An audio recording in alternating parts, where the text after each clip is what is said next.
Welcome to the treasure room.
Ten, 9, 8, 7, 6, 5, 4, 3, 2, 1, 0. Prepare for vault door opening.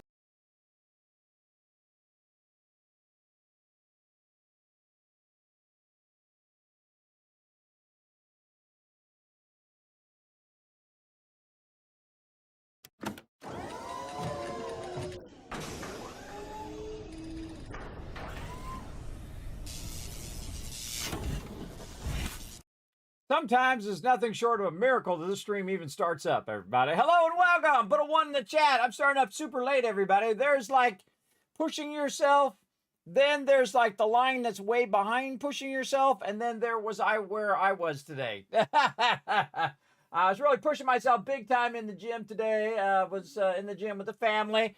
And wow, I was like so dizzy I felt I was going to pass out coming out of there. So I had to lay down. My family kept waking me up all day long. I was trying to sleep, and they kept waking me up over and over again. So I definitely had to just say, you know what? All right, let's not push ourselves too far. Let's rest up, come back, and get back to it. Now, if you didn't notice on my schedule, but I did roll my time back up to 10 o'clock. I rolled it to 8 o'clock to try to hit those arch bosses and stuff for my team. But, of course, it's just an absolute chaos the second I did that. It was very consistent for a long time, and then it's chaos, like a bunch of IRL stuff that keeps getting in the way of me starting up on time. So I decided to roll it back to 10 o'clock, but I will still do Arch Bosses off stream, which I did earlier with the team. We took on Tevenant, or whatever his name is. I got nothing as in normal. But I did go in, I checked on the guild, I donated a bunch of stuff to the guild and whatnot. Now, I've been getting the question for a very long time. Kismet,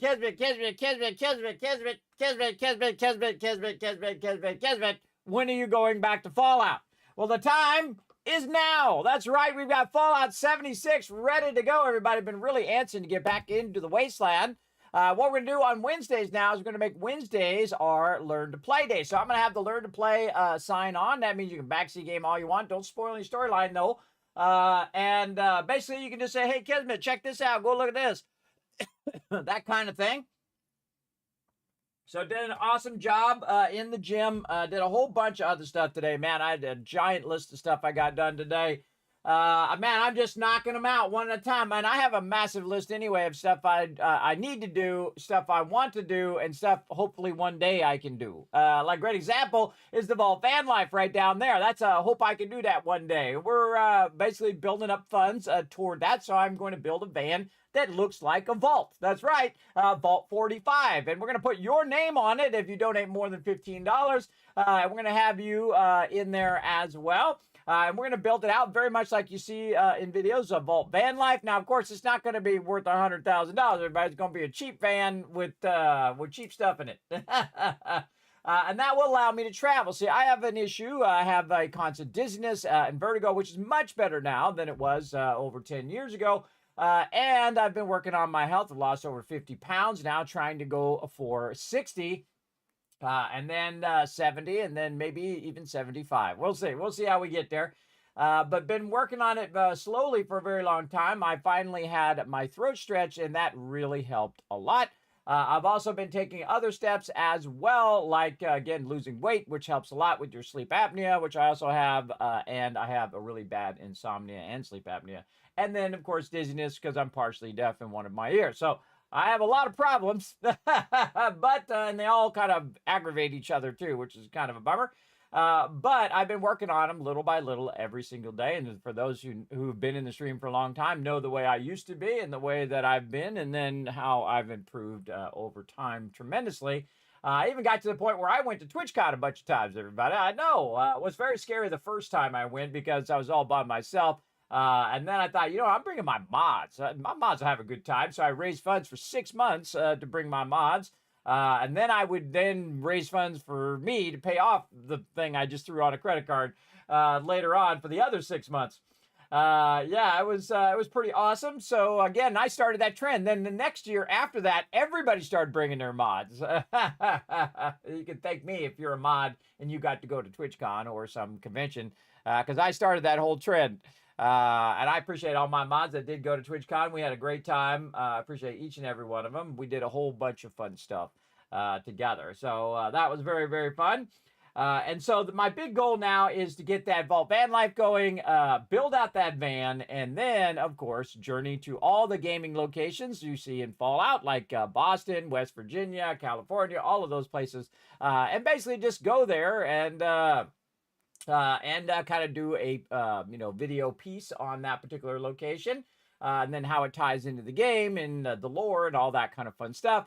Maybe even convince some of these gaming companies to let me tour their primary locations, like the Bethesda's headquarters and World of Warcraft and all those other places that I think would be pretty cool. A lot of those are in California. I know right where they are. They're in Irvine, California, a lot of those gaming companies.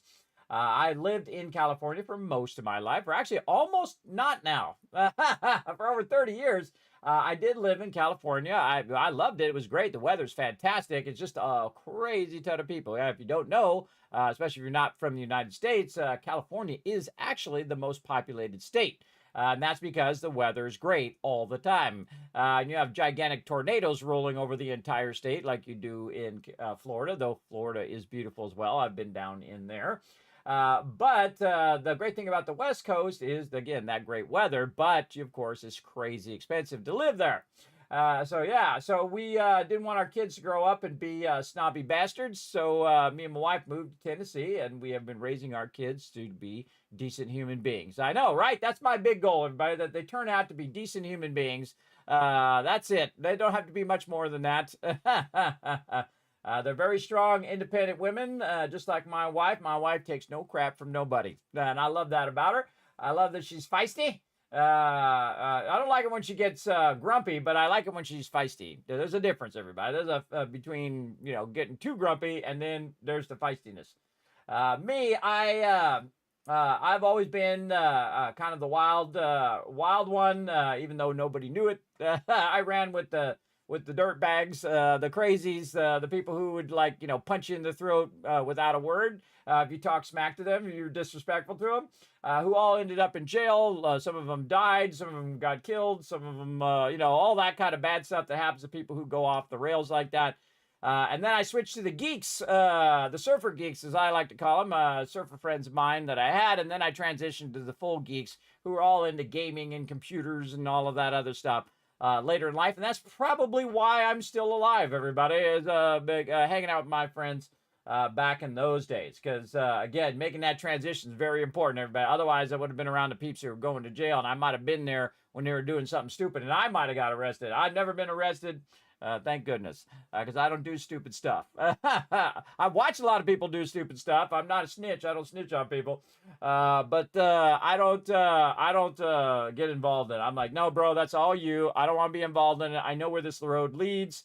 I don't want to go down that road. I've seen way too many people go down that road and end up at the same place that everybody's. It's no surprise, everybody, what's going to happen. You start stealing and lying and cheating and whatever. It's the same as everybody else who's already done it, for the past 100 years before you.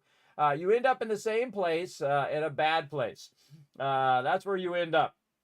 Along with all the other liars and cheaters and people who kill people and all of that.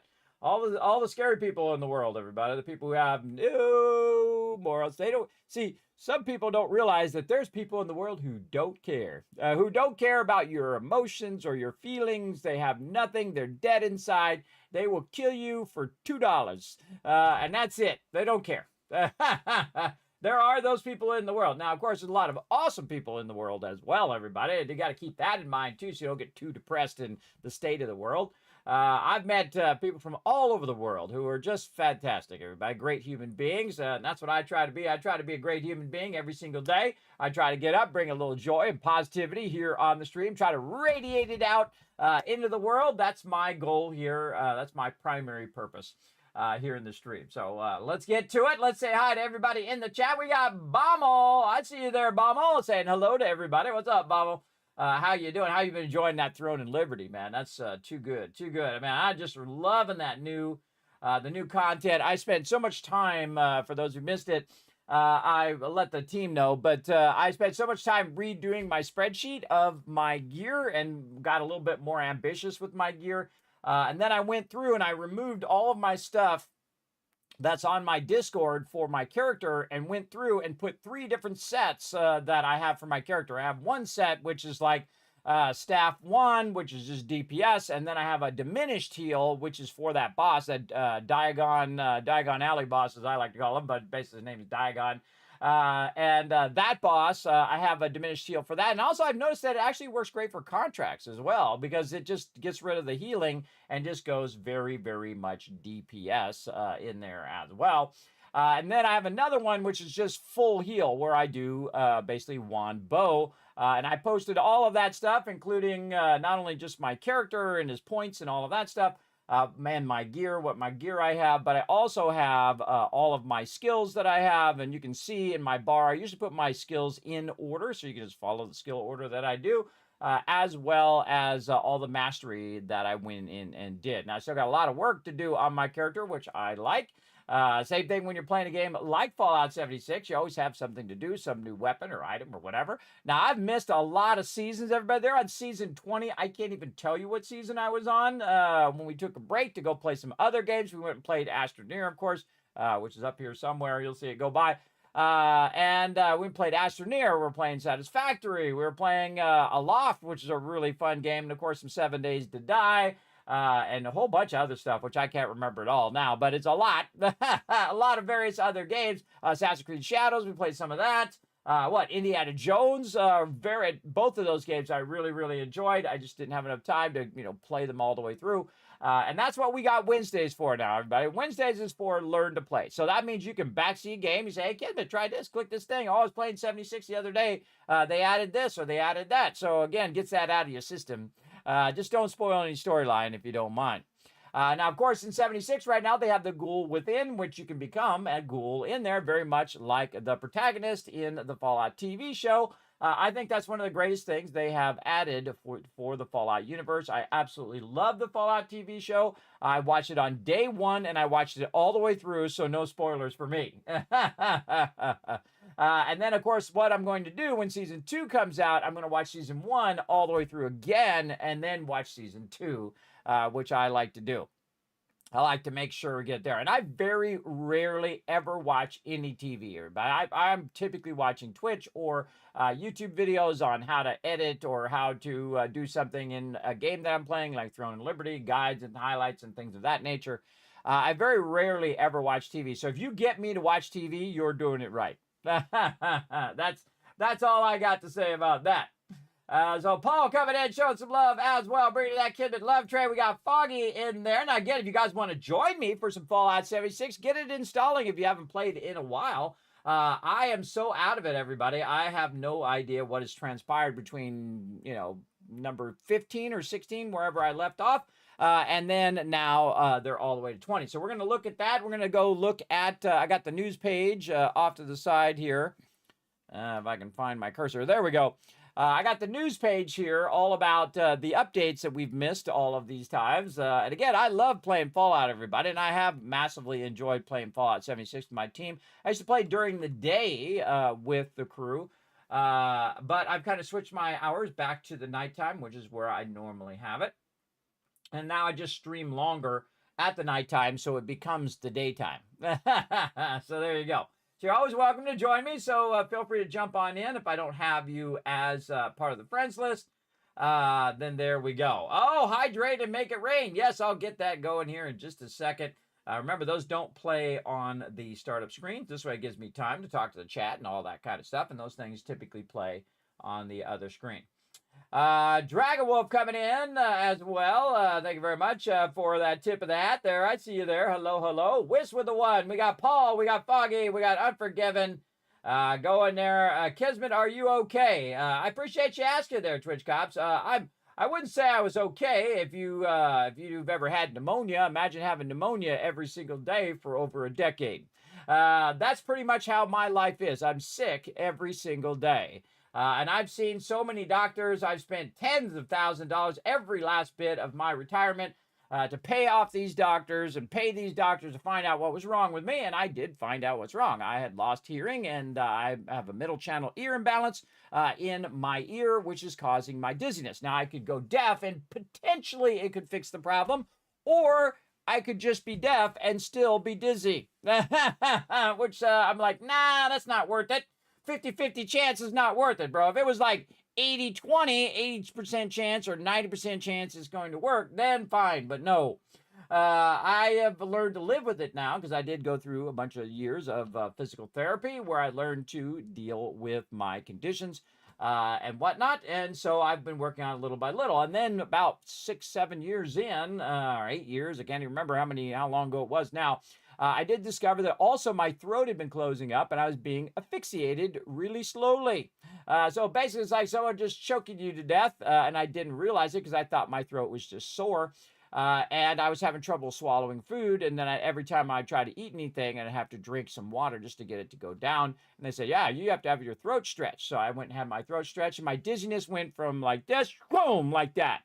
And so that was a contributing factor as well. So, man, it just, wow, way down, everybody, way down. And now you can see I'm a bit more cognitive. I can think a bit better because I'm basically not getting choked to death by my own body. So that was a huge boon as well. And you can see between the time at which I had that done and now that, whoa, big difference, big, huge difference, everybody. So now I can go ahead and do more things. And so that's what I've been doing. I've been streaming longer. I've been, really pushing myself to eat properly. And of course, learn a bit more self-control because I have zero self-control when it comes to like candy and ice cream and all that kind of stuff.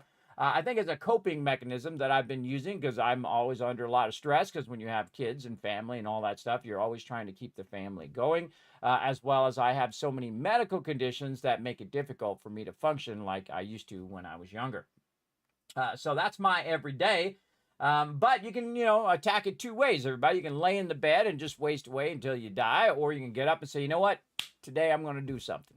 And I'm that guy. I'm that guy. Today's the day we're going to get up. We're going to make something happen. That's what I did today, man. I crushed it in the gym. I absolutely got all my stuff done except for my angle bar stuff I was going to do because everybody was hogging the angle bar machines. One guy was just circling it. He wasn't even using it. He was just walking around it for like 20 minutes. I'm like, bro, use it or leave it, bro. But they never did. They just sat there and stalked the thing the whole entire time. I was like, oh, boy.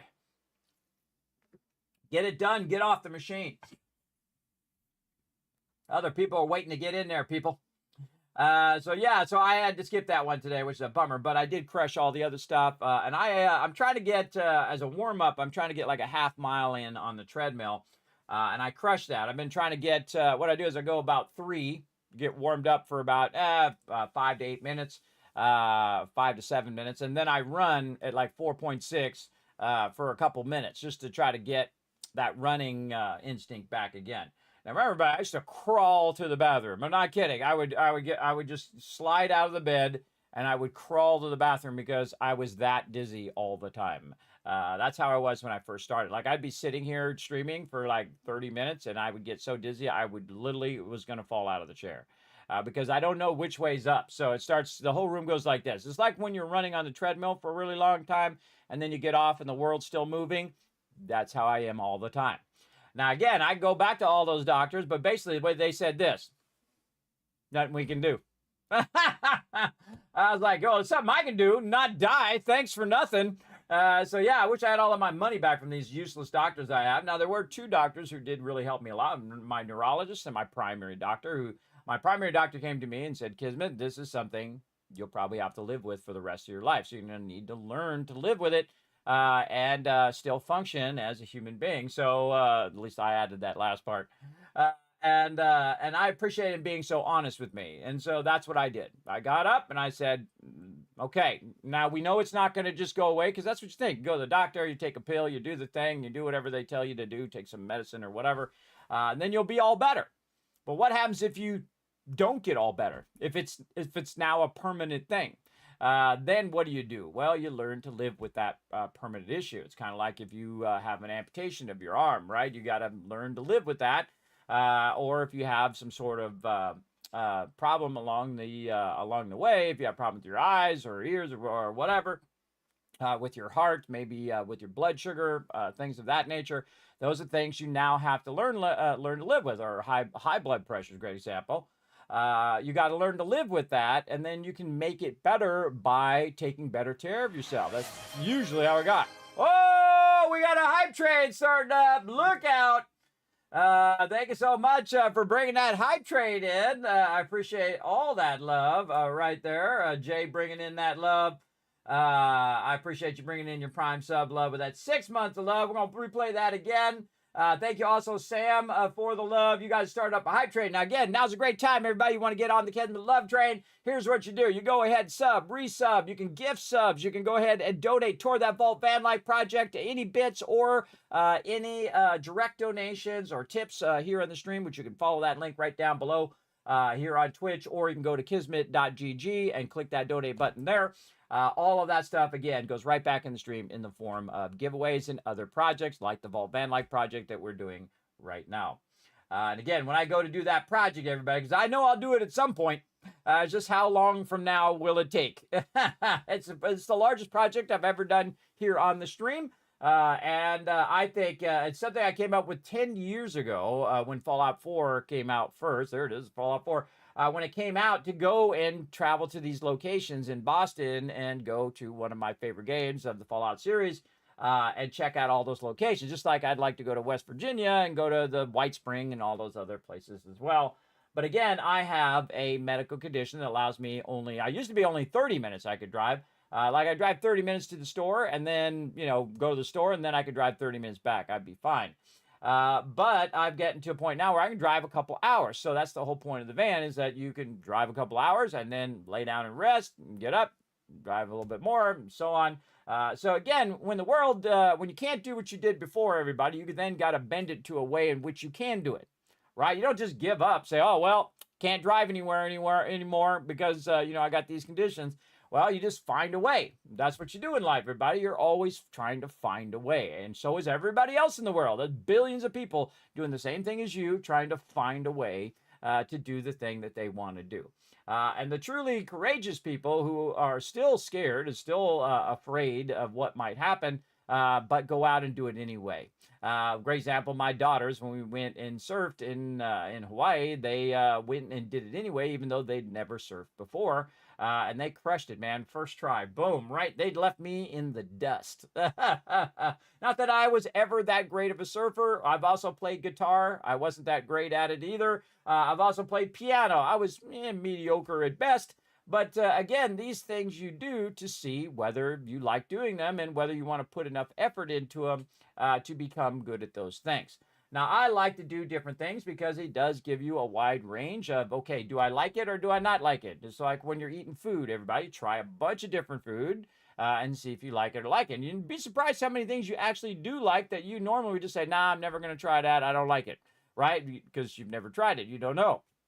I've tried all sorts of wild things in my day as well. Wow, look at this love trade, everybody. Now, that's how you do a love trade right there. Thank you, Dragon Wolf, for that massive support. Appreciate that love trade. Paul coming in with a ghoul hype. Yes, has anybody done the ghoul yet? Let me know in the chat. Have you logged into 76 and turned yourself into a ghoul? I definitely want to check it out. I went to film school in Orange, California, and miss it now that I'm in Phoenix for almost 20 years. I bet it is absolutely roasting in Phoenix, isn't it, Dex? Holy mackerel. I hear it's beautiful, though, in the wintertime. It's really nice in the wintertime, and then it is crazy hot. I've actually been to Phoenix, Arizona. I've actually been to all of the states nearby California, all the ones. The only one I never been to was Oregon, way up at the top, Oregon, as they say. Oh, we got that hype trade done, everybody. Wow, before we even started this trade, that hype trade has been unlocked. You guys are going to get some new emotes right there in the chat. Enjoy those. But yeah, the wild thing is, Dax, I was born in Orange County, Orange, California. That's actually where I was born. Yes, way long ago, almost 55 years ago, coming up in June. The double nickel as well. Tennessee is Tornado Alley? Not really. Tornado Alley is like more like Kansas and, where Dorothy was from. But there are definitely a bunch of tornadoes that do come through. I did see that, I think it was Unforgiven sent me weather. He's sending me weather reports. I already get weather reports. You don't really need to tell me. But I do appreciate you letting me know. But that was not even close to me, by the way. That tornado, it was definitely off the thing. I am in a place where I still watch the thing, and it'll alert me, by the way. My phone has all the alerts on it, so it'll actually make a noise. Beep, you need to take shelter. It'll actually tell me because I have all of that on there because I've been around so long, everybody, that you'll get to a certain point in your life that you don't care if you live or die, but I do care if my wife and kids live or die. So if it does happen, boom, I'm off the stream in a second, everybody. I'm out. I don't have a basement in mind, but my neighbor said anytime you can come over in a basement. And we've actually done it before, several times. When we went over there, I said, nope, we're getting in the basement. We'll wait for it to go by, even though it's not really close to us. We'll just make sure, because tornadoes don't it's not like they have a set path, even though how much ever they could say what it's going to do. It is a wild thing, everybody. Nobody can predict those things. They just kind of turn one way or another. They just got a mind of their own as well. So there you go. So don't build it up so much in your head that, oh, Kismet, oh my God, it almost got you. You don't need to do that, Unforgiven. I see you wrote a whole wall of text there, bro. You don't need to build that up in your head. I'm fine, but I appreciate it. Harm coming in saying hello to all. What's up, Harm? Thanks for coming in and hanging out in the stream. Adam coming in saying hi. Thank you very much. Word to the herd. Showing some love in the chat, getting that food and water going on. Yes, we're getting that food and water fired up. Jonker's in the chat as well. Sam showing that love. What's up, Sam? Thanks for coming in and getting it going on. Saying, how are you, Kismet? I'm actually doing really good today. I absolutely crushed it today. I got up. My wife kept waking me up. I just couldn't go to sleep. It was a rough day. It was a rough sleeping day for me. But a good sleeping day is when nobody interrupts me and nobody wakes me up. And then a bad sleeping day is where everybody's waking me up and then I can't go back to sleep and everybody needs something for me to do for them. Which is basically what I do most of the days is like, oh, we need this, or we need to solve this problem, or we need to do this thing, or I'm, working my money magician magic, trying to figure out how to make $8 last for a couple weeks, that kind of thing. You know how it goes. Just trying to get by every single day. I appreciate it. You guys coming in and hanging out. Kismet, do you use a cane walking stick to help with your balance? I do not. Actually, one of the smartest things I did was I bought myself an Apple Watch. And you're like, well, Kismet, do you wear watches? No, you can see I don't have a band on my arm, because normally when someone wears a watch, you'll see that kind of tan line that's on there. Not that I go out all that often. But I don't typically wear the watch. But on the back here, you can see it has a bunch of sensors. And it's actually saved me many times. So I feel like this is more of a medical device. And so anytime that I am walking, running, going up and down the stairs, whatever I'm doing, I put this on temporarily. And then it will actually warn me if I become unstable. I don't know how it does it. But it figures out, oh, hey, you're becoming unstable. Better grab onto something. So that's what I do. And it's actually saved me from falling many times. So I've fallen, I don't know how many times, hundreds of times, everybody. I've absolutely fallen many, many times. I'm just walking at the park. All of a sudden, it just overwhelms me. And my trick is sit down right away. It doesn't matter where you are, even in the water, in the mud, whatever it is not worth breaking your hip or your leg or your knee or your arm or whatever, or snapping your neck, falling down the steps or whatever it is. I just sit immediately down, grab onto something, and I wait for it to pass. And I've done it hundreds of times. And again, you can sit in the bed and complain about how life's done you wrong or the universe has done you wrong, or you can get up and you can do something about it. And I've been doing something about it every day for almost 11 years now this year. So yeah, again, you can whine and say though life has done you wrong, because it has. But, I did have great success in early life. So, there's always that balance. Always good things follow bad things. Like sometimes people are great success. Maybe they become famous. They make a lot of money. And then sadly, their family members pass away. Right? You see it so often, everybody, that life is a big balance of positives and negatives that you have to, survive. And now you got to want to go on. That's the hard thing, everybody. You can make it better just by small steps every single day. And you got to have that determination to get it going. Foggy's like, yes, I have a ghoul character. Cool. Very cool.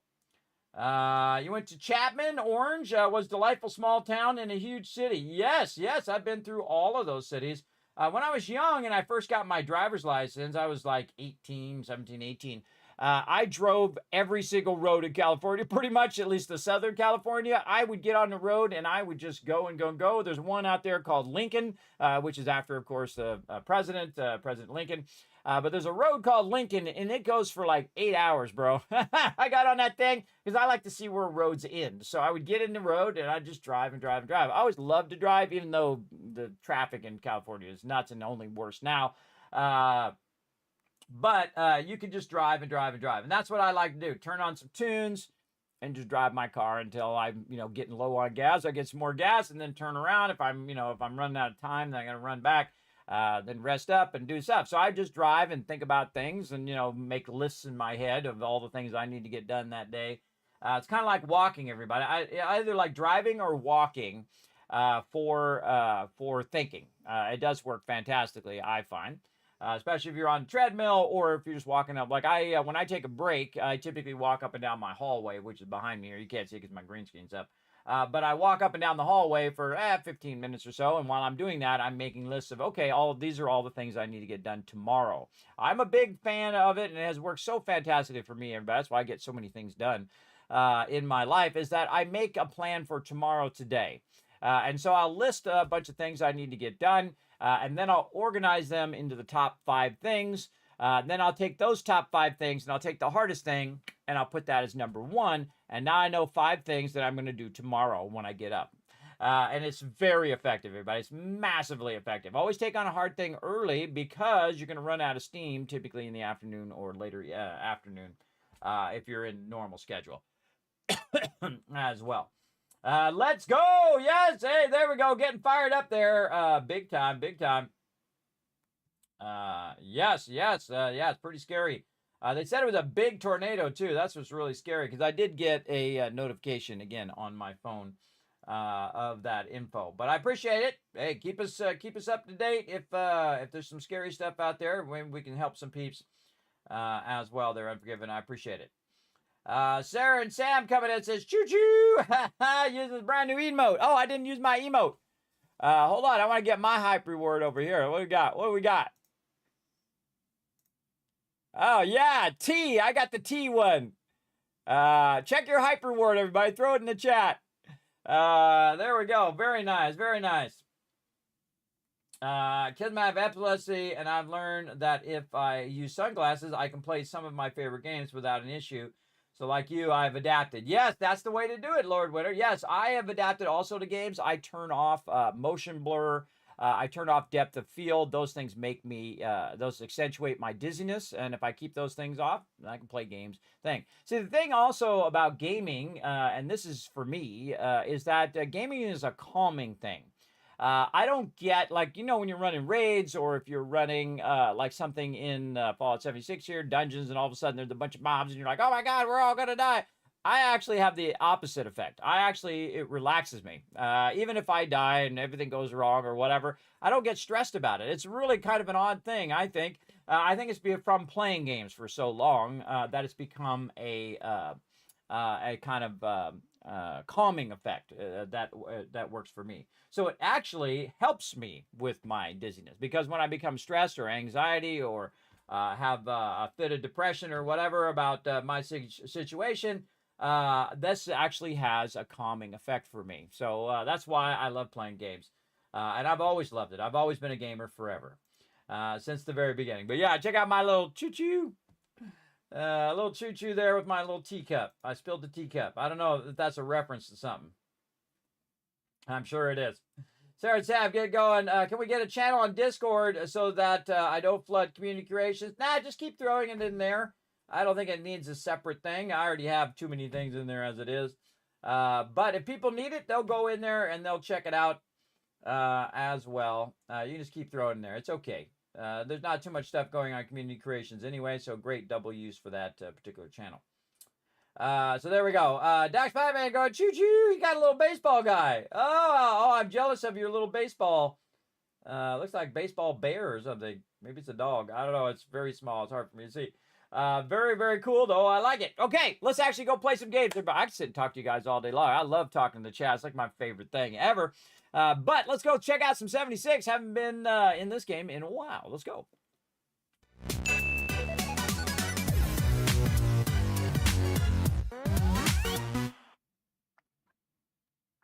All right, got that hydrate done. We got the make it rain done. There we go. We're going to go ahead and make it rain here. I'll even do the animation for it here. I got to press a whole lot of buttons over here to make it happen, but I will get it going. Right over here. There we go. Made it rain in the chat. There you go, everybody. Get that sweet loot. You can thank Jonkers for that, coming in and showing you some love. Now, I can also earn some Kiz Caps for future giveaways and stuff like that. All you have to do is go ahead and click that link right there. It's popping up in the chat. Hit that like button. Hit that retweet button. We need one more person to get us to 5. And then, of course, we also get to 10. We're just going to keep showering you with a bunch of Kiz Caps for future giveaways. We got a bunch of them coming up here in April. And every time we hit a milestone, everybody, every time we hit that $100 milestone, right now working on, I think, $500 we're working toward. We are $98 roughly away from that next milestone.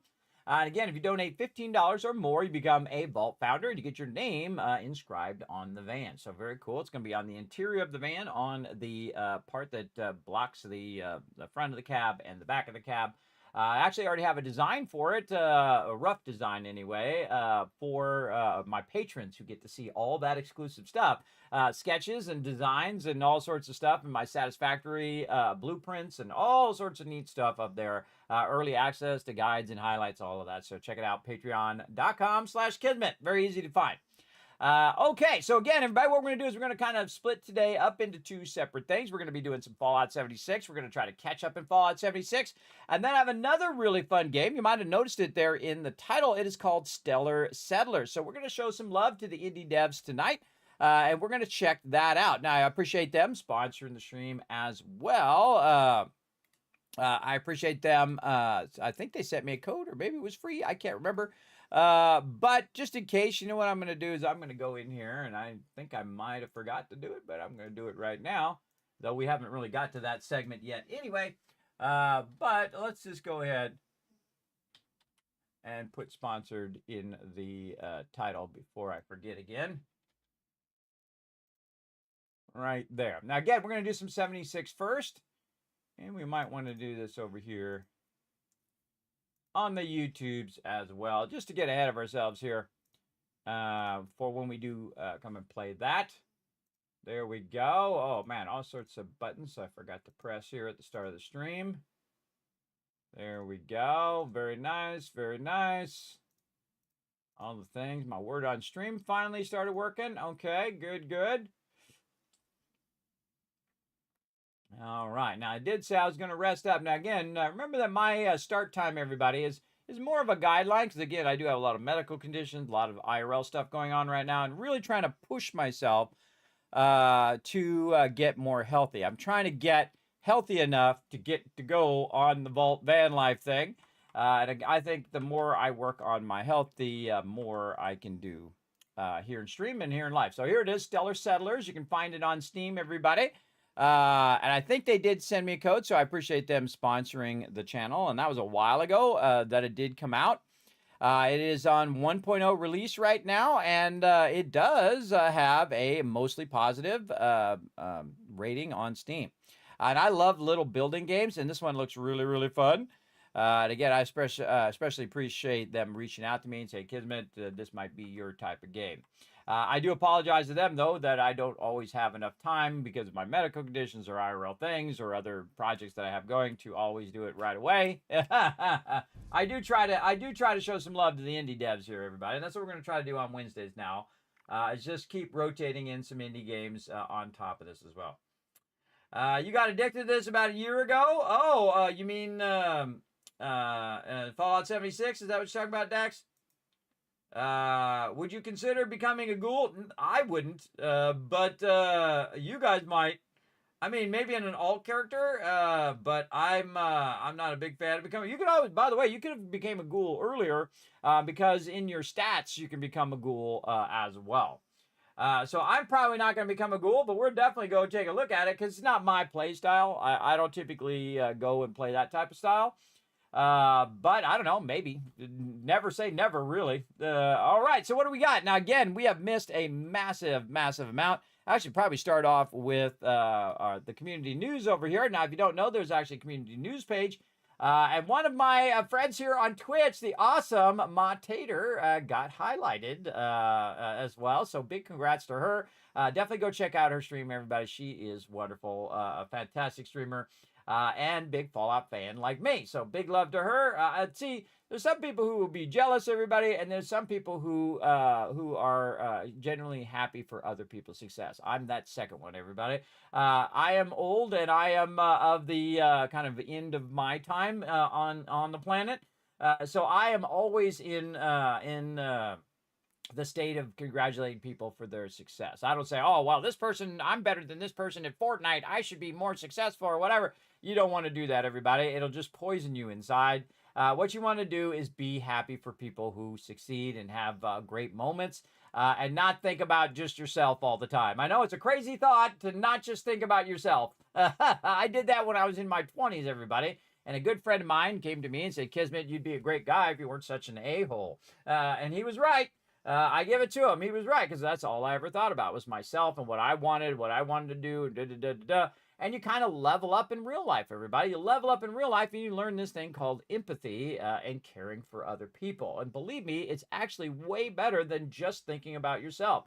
Because then you start to meet amazing people and then you care about how they're doing and you congratulate them on their success and so on. And then you just build this network of amazing people that you have around you, which I think is the best way to live life, everybody, is to be an awesome person, to level yourself up. Maybe it's something you're trying to do. You're trying to learn a certain skill. You're trying to be better at gaming. Maybe you're trying to be better at playing music or whatever it is. Those are all skills that help you level up in real life. Kind of like in Fallout, where you have all your various different cards with your different skills. Well, real life is like that. That's where that comes from.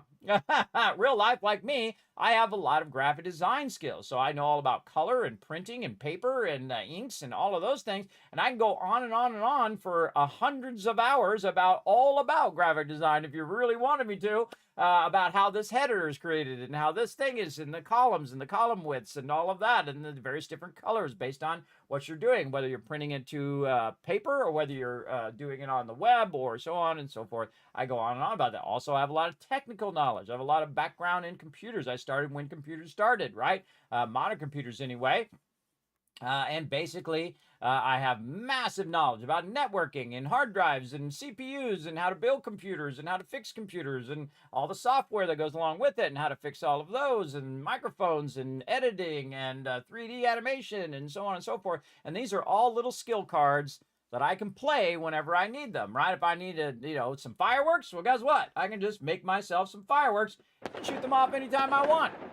Yeah, just like that. Yes, I made these fireworks, everybody. I sure did. And I also made that sub-goal reach up there. A lot of the graphics that you do see here on the stream is me. And then I also like to help support other artists here on Twitch as well, where I go and get emotes and things like that. Things that I could do myself, but I go and show some love to other streamers as well. Because that one little project might be the turning point for them to help them keep going out there as well. So definitely support artists out there, everybody. Especially tough because AI's come through and taken a lot of those jobs away for designers and for artists. So they'll have to adapt and learn how to use the new technology. That's just the way that it's going to go. Because you can complain about it all you want, just like when they went from typewriters to computers, everybody. The people actually complained that it was taking away from the typewriters, everybody. And the same thing with 8-track tapes to cassette tapes to cassette tapes to CDs, from CDs to DVDs, and so on and so forth. And then, physical sales of games and digital downloads of games. And there's always this difficult transition that seems to happen. But the world moves on. You move on with it or you get left behind. That's how I always say I'm a big fan of change. I think a good change that makes something better, is always a good change. A great example is traditional hard drives versus SSDs, right? I can tell you I had a traditional hard drive and I was playing a wonderful game called Star Wars The Old Republic. And it would take me 8 minutes to go from the space station to just get to Tatooine, right? 8 minutes, everybody, every time, and then 8 minutes to get back. Got me an SSD, it was 2 minutes and 2 minutes back, because it loaded the levels faster, loaded the game faster. So that's a good technology upgrade. And I feel like that's the way it is. Now, how it goes with AI, I think the human beings are basically designing, kind of like in Fallout 4, we're designing the synths right now. And one day, those synths will say, well, we don't need you humans anymore. Bye-bye. And that'll be the end of us. But enjoy it while you can, everybody. I won't be around to see it, I don't think, unless it happens within the next, so many years of my lifespan. But I do worry for my children. So that's why I told my daughter, I said, you don't want to do anything that AI is going to take over. You want to be the one who's fixing the AI. So my daughter she was an engineer. So very, very awesome. Very awesome. Definitely always need engineers, everybody. Engineers are amazing. So they're out there making all sorts of cool stuff for us right now. Stuff that we haven't even imagined yet, but they did. There you go. Your first encounter with the Mothman was awesome. Yes, Mothman's always awesome. It just comes out of nowhere. He likes to hang out on my shoulder a lot of times. You'll see him just behind me. I don't know if I still have the screenshot in there, but we'll check it out as well. So yeah, so we see we got an Atomic Shop update. So we're just going to kind of look through these updates. We got the Ghoul Dance emote. We got a bunch of scrap kits. Now, I don't have Fallout First anymore. I told them it was okay to let that lapse. I am sponsored by Bethesda and Bethesda Gear. I do appreciate them. I've not hit them up for anything in a while, everybody. I do appreciate them big time. If I do start playing 76 a whole lot, I might say, hey, do you still want to sponsor the channel and whatnot? Because I do love a lot of Bethesda's games, including I want to get back to Indiana Jones. That's another fantastic game as well. Maybe we'll do a double header on Wednesdays. We'll do like Fallout 76. If we don't have any indie games, then we'll play indie. Indiana Jones. So we'll do a double header of Bethesda games or something like that. So yeah, pretty awesome. But yeah, it looks like we have some stuff in the store. Again, big love to Mod Tater. Look at her at, she has a shot where she's at the White Spring. I'm so jealous. Where's it at? Yes. Look, she's at the White Spring. I want to go to I want that to be me. I want to go to the White Spring. But again, when you have a lot of bad medical conditions like me, you gotta prioritize that first. More updates here I see in March. Okay. Filler up bundle, all sorts of cool stuff. And of course, Fallout First, you get a bunch of free goodies. Wow, that is awesome. Oh, I like that one. This is what I always wanted to do as well, everybody. I always wanted to restore Sanctuary back to its thing. And you can do it with mods, but it's not really truly integrated into the game. where you can go in and do things kind of like you would with like a lot of those simulators that you play, you know, like House Fixer Up Simulator or House Remodeler Simulator, where you go in and, you know, you paint the house and you fix it all up and whatnot. I would have loved to done that at Sanctuary, where you go in and, you know, instead of Sturgis in there just banging on the side of the thing forever and it never gets fixed, that over time it actually would get fixed and get repaired. And then you're actually seeing the progress. A great example is Sim Settlements, everybody. I highly recommend that because you actually see the progress of the settlement starting to build itself up. And it does it automatically, too, which is very cool. Highly recommend that mod. They have Sim Settlements and then Sim Settlements 2. Highly recommend that mod. Again, if you want to check out my mods, everybody, you can check it out on the Overseer spreadsheet. It's at the bottom down here somewhere. Let me pull that spreadsheet over. And try to remember where that mod thing is. Way back here somewhere. Let's go find it. Look at all these spreadsheets we've made. Let's see. Mod list. Right here. There we go. So these are just some of the latest ones, but you can see I've tried a few mods, everybody. So feel free to check those out. I don't know what the status of all those are anymore because, again, I don't typically play modded all that much. I kind of feel like you want to play a game out until you get to a point where you're like, okay, I've played the game. I've done everything I can do. Okay, now I'm ready for mods. Kind of like adding a DLC. So yeah, I really like this one. This is awesome. Hopefully some of you got that one. Oh, another really nice one. Old school Fallout New Vegas there. Very cool. Very cool. Let's see what else they had. Again, I'm going to try to catch up here. Again, anybody remember what season we left off on? I saw this too, because again, I have a lot of this news also piping to my Discord, and whenever anything goes to my Discord, it goes immediately to my phone. So if you type something on Discord, it's going to go right to my phone. So I will see it. I'll get a notification of any posts or anything that are on the Discord, including any news about different games. So instead of just going to each and every 10 different Discords to see all the news, I have it piping all into one place. You can see all the news at the same time. So all the news of Fallout, all the news of Throne and Liberty and Satisfactory and Astroneer and so on. Oh, speaking of, everybody, Astroneer, they've got a new game they're working on coming out next year. Let me find that over on Twitter here. And I did retweet it. Let me go ahead and pull that over. Over here, let me get look, there I am, live. Look at me waving at myself. See, I'm pointing at myself too. Look, it takes a minute because it's like a 10-second delay. Let's wait. Let's watch. And there. Oh wow, that's a real long delay. Holy mackerel. It's pretty wild. It's called Kismet Inception. But right here, it's called Star Seeker, and it is after one of my favorite games of all time, everybody, Astroneer, which we've just been playing lately. We actually finished the Glitchwalkers DLC. I absolutely loved it. It was really fun. I highly recommend you download that as well and play it in the meantime. While you're waiting for this game to come out, it's supposed to come out in 2026. So let's hope it comes out. But if it doesn't, that's okay as well. Just make it great. You definitely want to add it to your wish list. You can find it up there on my x.com page, aka Twitter page, at what is it? x.com/KismetBP. You can find it up there and then show them some love and pre-order or wish list that sucker. So you know you have it locked in. I got it locked in for me, for sure. Definitely going to play that one when it comes out. I got it on my list now. The second it came out, I have a list of games when they're coming out and which ones I'm hopefully going to get to someday.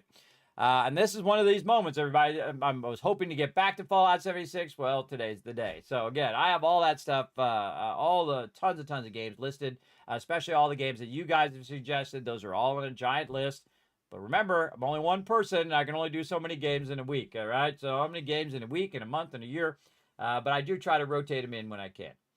All right, the goal within release notes. Okay, we'll come back to that. Give your Wastelander a boost. Jumpstart your Wastelander with a Fallout 76 level 50 character boost. Okay, don't need it. I don't think. We'll find out. Goal within, a whole bunch of updates.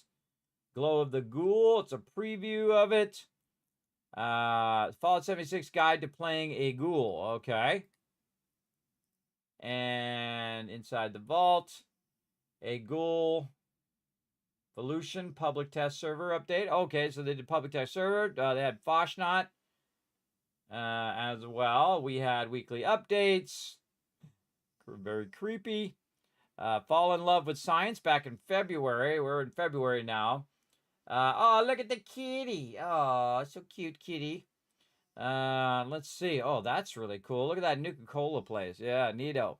I think the smartest thing they did, everybody, is they made a lot of cool stuff that you could add to the game and you could put on your different locations and stuff that I really like. I think they really crushed that. So whoever's been doing that over there at Bethesda, way to crush it. And I think that actually is why most of the community was retained, is because the people who like to build, the people who like to, have community and all that kind of stuff, like me, really enjoyed the game. This is one of my favorite things in the game, by the way, this Venus flytrap, which is actually a bed. It's really cool. And I missed out on a bunch of stuff, but in life, everybody, you gotta do what you gotta do.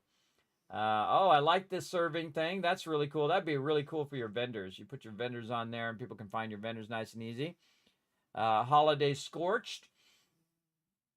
Thank you, Vault Dwellers. Dr. Rush, and extend their thanks to the fantastic Fallout community and the reflection of the past 6 incredible years in Appalachia. Yeah, cool.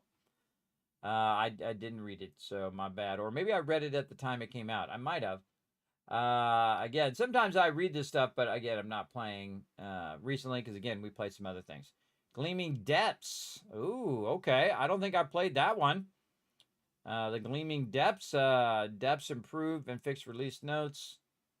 Gleaming Depths. Dive depths in the depths and earn a new 4-star legendary awards. Welcome to fuzzy new friend in your camp. Oh, I want a fuzzy new friend. Fallout 76 for the Steam Awards. I'm a little late for that one back in November. Let's see. Season 19, the Scientific Forge preview. Yeah, I think I missed that one. Best builds breakdown, in-depth look at Fallout 76 build system. They actually improved the build system. And then, yes, the anniversary of Fallout 76 there. Very nice. What we got here? Aliens attack Appalachia. It's confirmed, everybody. That's lore that there's aliens in Fallout. Inside the Vault, Gleaming Depths. Yes, I didn't play that, so that definitely is. We're back in September here, man. Wow, we're way back here. Let's see. News and highlights from the Fallout Day broadcast. Oh, yes, they had Fallout Day, October 23rd, which is when they dropped the bombs in lore in the game. So yeah, I have to go back and read some of these as well. See, this is something I would like to do. If there was a Fallout Day, I would love to travel as the Wasteland Tycoon, roll up with my vault up in there, and then hang out with everybody. Because one of the things I wanted to do, everybody, is there's this really funny commercial. If you've never seen it, it is 877 cash now. And it's like all these like random people who need to get their annuities, right away or whatever. And so the funny thing is they have like some guy dressed up as like a Viking and some people in there and they're just doing a bunch of silly stuff to get people's attention to call the number. And so I like to do a parody of that called 877 Caps Now. And then have like a bunch of people in there and they're doing the same thing. They're singing 877 Caps Now. And they're singing the thing. And then, a big super mutant comes from the back. Somebody dressed up as a super mutant and they start singing. And you're like, oh no, it's a super mutant. And then he just starts doing opera or whatever. Just like the person in that particular commercial. These are crazy dreams that I have, everybody. I'd love to also roll up to like a TwitchCon with all of the cosplayers for Fallout and then roll up with my van and then open up. Because I wanted to actually get the van from Bethesda. And I contacted them, but they don't know where that van went. I said, hey, I'm willing to buy that van from you and use that van to travel around and whatnot. And they say, we don't know where it is, which is a bummer. But hey, I tried. So that would be awesome, I think, everybody, and a fantastic parody, I think. But, these are the things you put in, in the list and say, okay, maybe one day I'll get to those things. So we'll see. We'll see how it turns out. So yeah, Spooky Scorched. Looks like we got a lot of really cool stuff in the Atomic Shop that I missed out on, sadly. Oops, I don't want to do that. English, thank you. Okay, that just threw my whole thing off. There we go. More news. I clicked the thing in the bottom instead of the more news. Oh yes, Fallout for Hope. We did that. We did that for sure. We actually did Fallout for Hope during the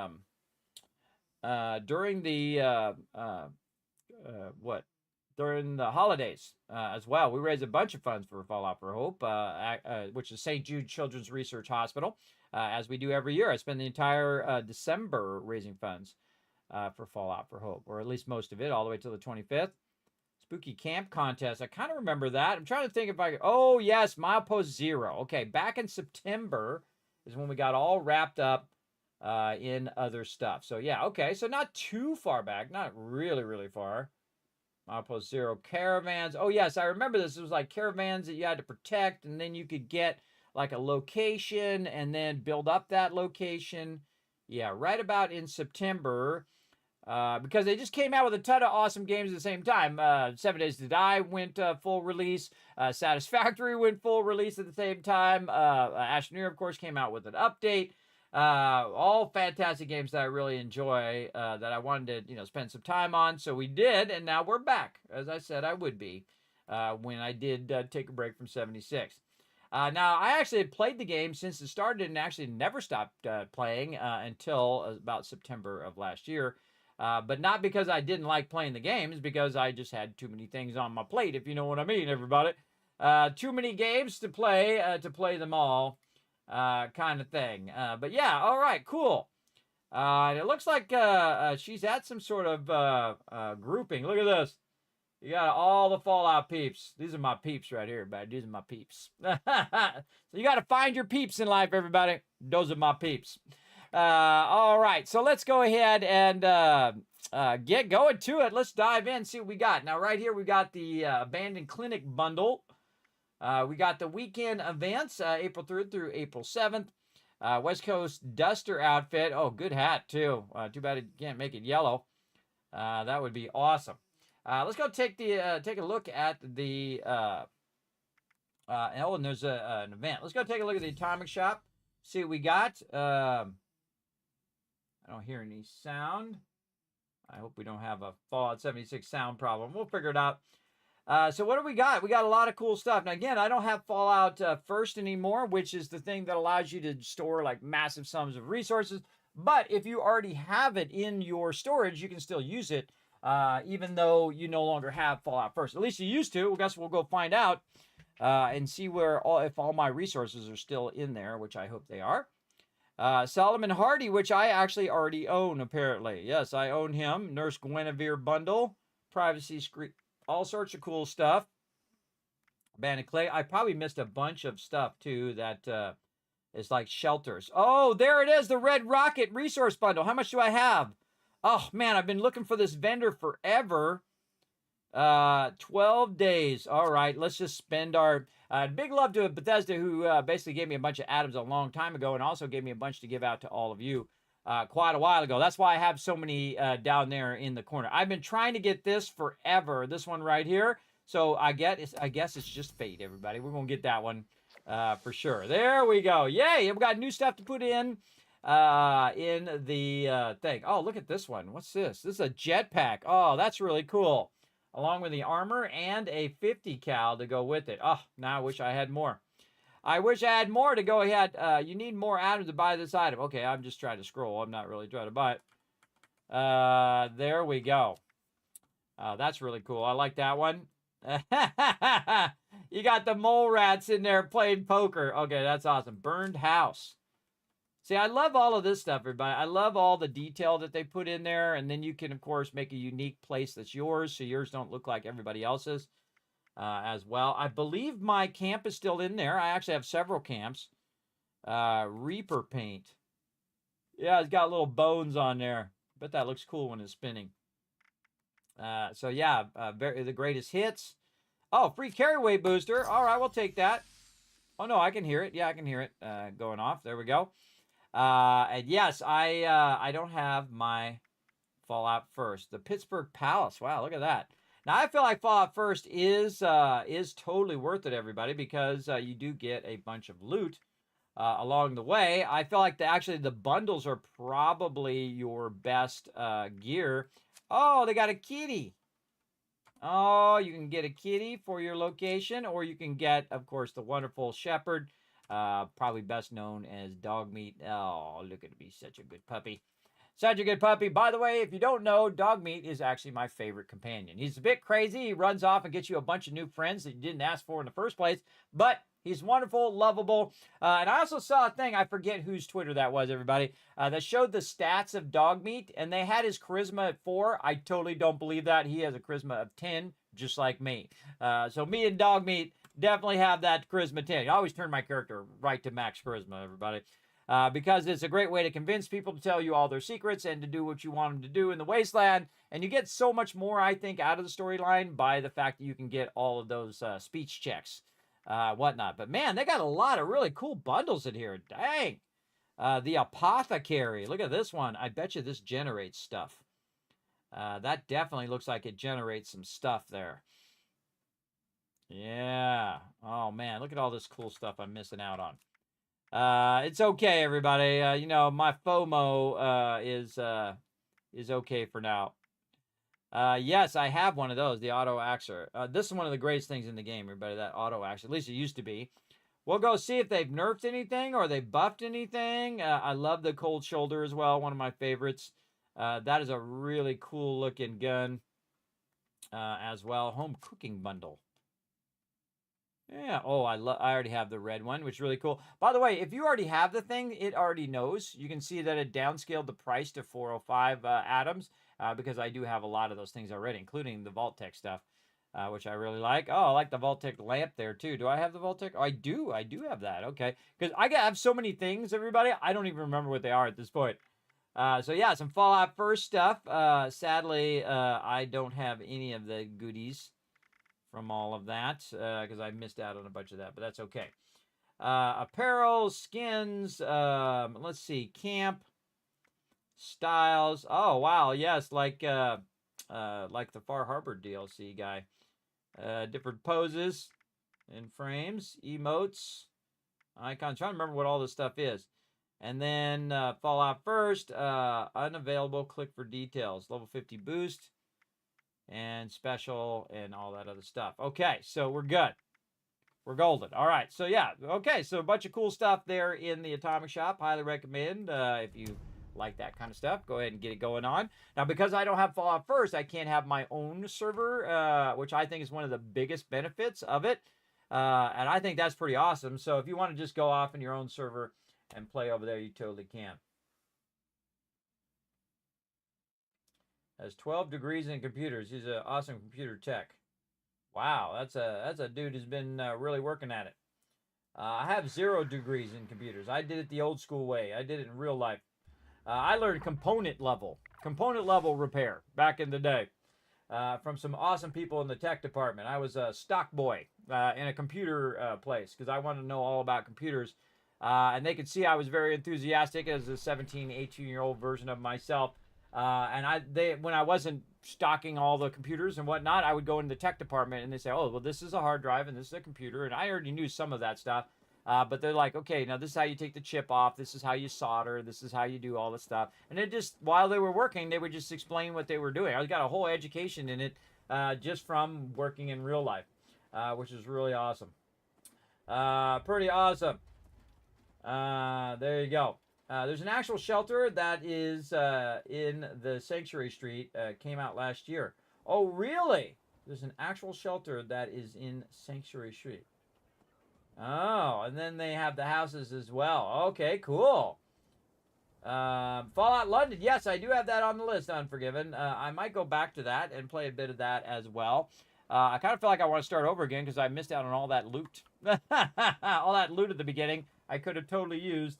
To do it. Man, that taking over that location, though, that was hard. That was very hard. I feel like Fallout London, man, you go into that just even in the normal mode, it's pretty tough to get going. Now, it's also the fact that, you know, I don't remember a lot of that stuff. And all of the, or I've never played through it before. Never was much of a builder myself. Okay. Oh, yes, I forgot. This is a weird thing about 76. I have to crank it way up. It always like the volume settings are really low, even though I have it all the way up. The voice all the way up. I have the effects down, but for some reason on stream... Why do they keep assigning me maintenance duty? How am I going to make night without more combat rotations? This is one of the coolest things they've done, everybody. This actually comes from the TV show. This explains how you can carry all your crap around. Is that you got yourself a Brotherhood Initiate. Look, he's over there working out. Hey, get it done, brother. Solve the mystery of Radoga's rampaging robots. Oh, I got a bunch of miscellaneous quests to do, too. That are just kicking in right now. I'm sure I got the ghoul one in there. I must have missed it. But he does different things, everybody. He'll be over here. He'll be working this. He'll be playing pinball. I've actually seen him play the ukulele. If you've never seen the ukulele, I'll play a little ukulele, everybody. Didn't know I could play the ukulele, did you?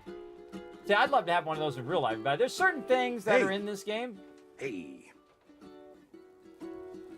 What's up? You like that? I've actually seen him over here playing the ukulele before. I put him right next to it. Now, the thing about the ukulele is it's actually a buff. It actually buffs your character.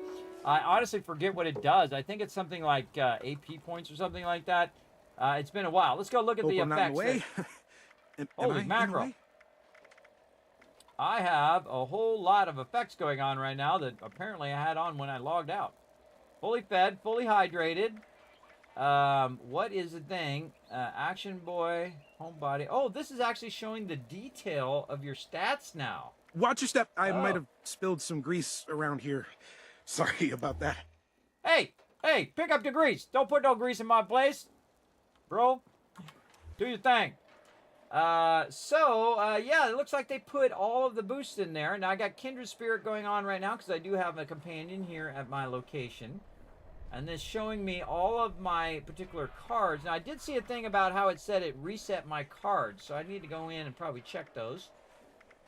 We're just going to try to get back into it, try to figure out what's going on, so we can check our statuses here. And then usually, yeah, it's going to be under effects. So did it work? I don't know. Oh, wait, there was something there. What was that? How's it going? It's going good. I missed whatever that screen was. It went by. Oh, yes, it took out a lot of my my cards there. So they definitely done something with the cards. All right, let's go over here again. Let's just start with one thing at a time. Let's just go to the ukulele. And see if it still does the buff. What you do is just wait enough time, and it usually shows up there in the upper left-hand corner.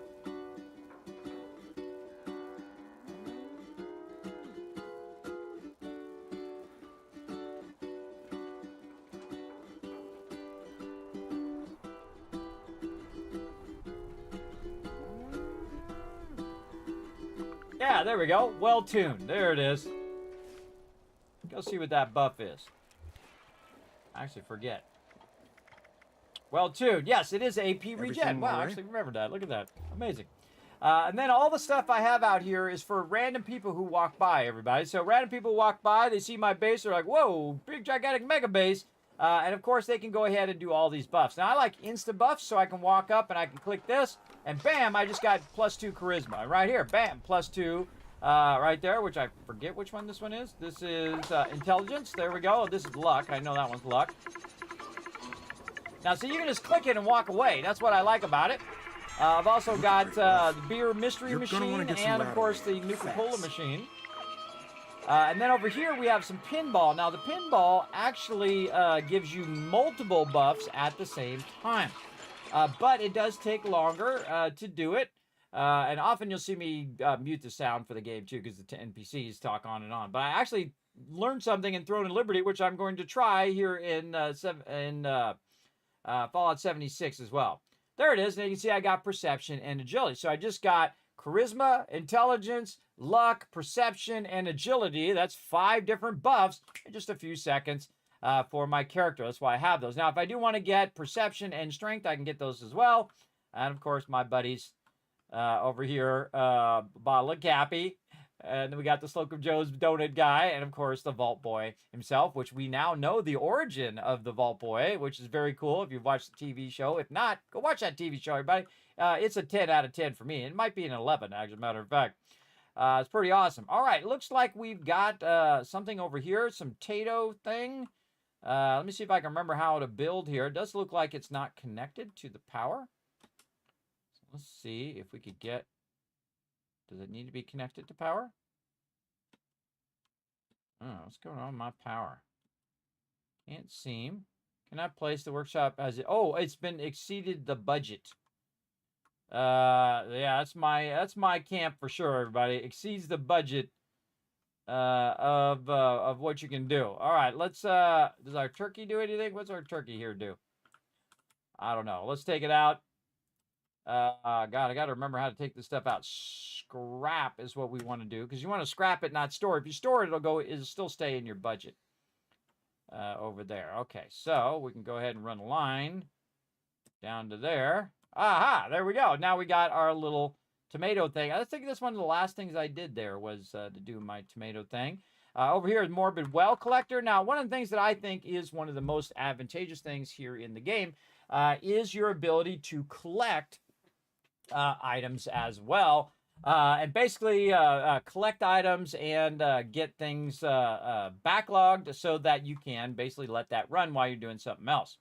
Oh man, look at my cool Vault-Tec Fusion Core recharger. Love it.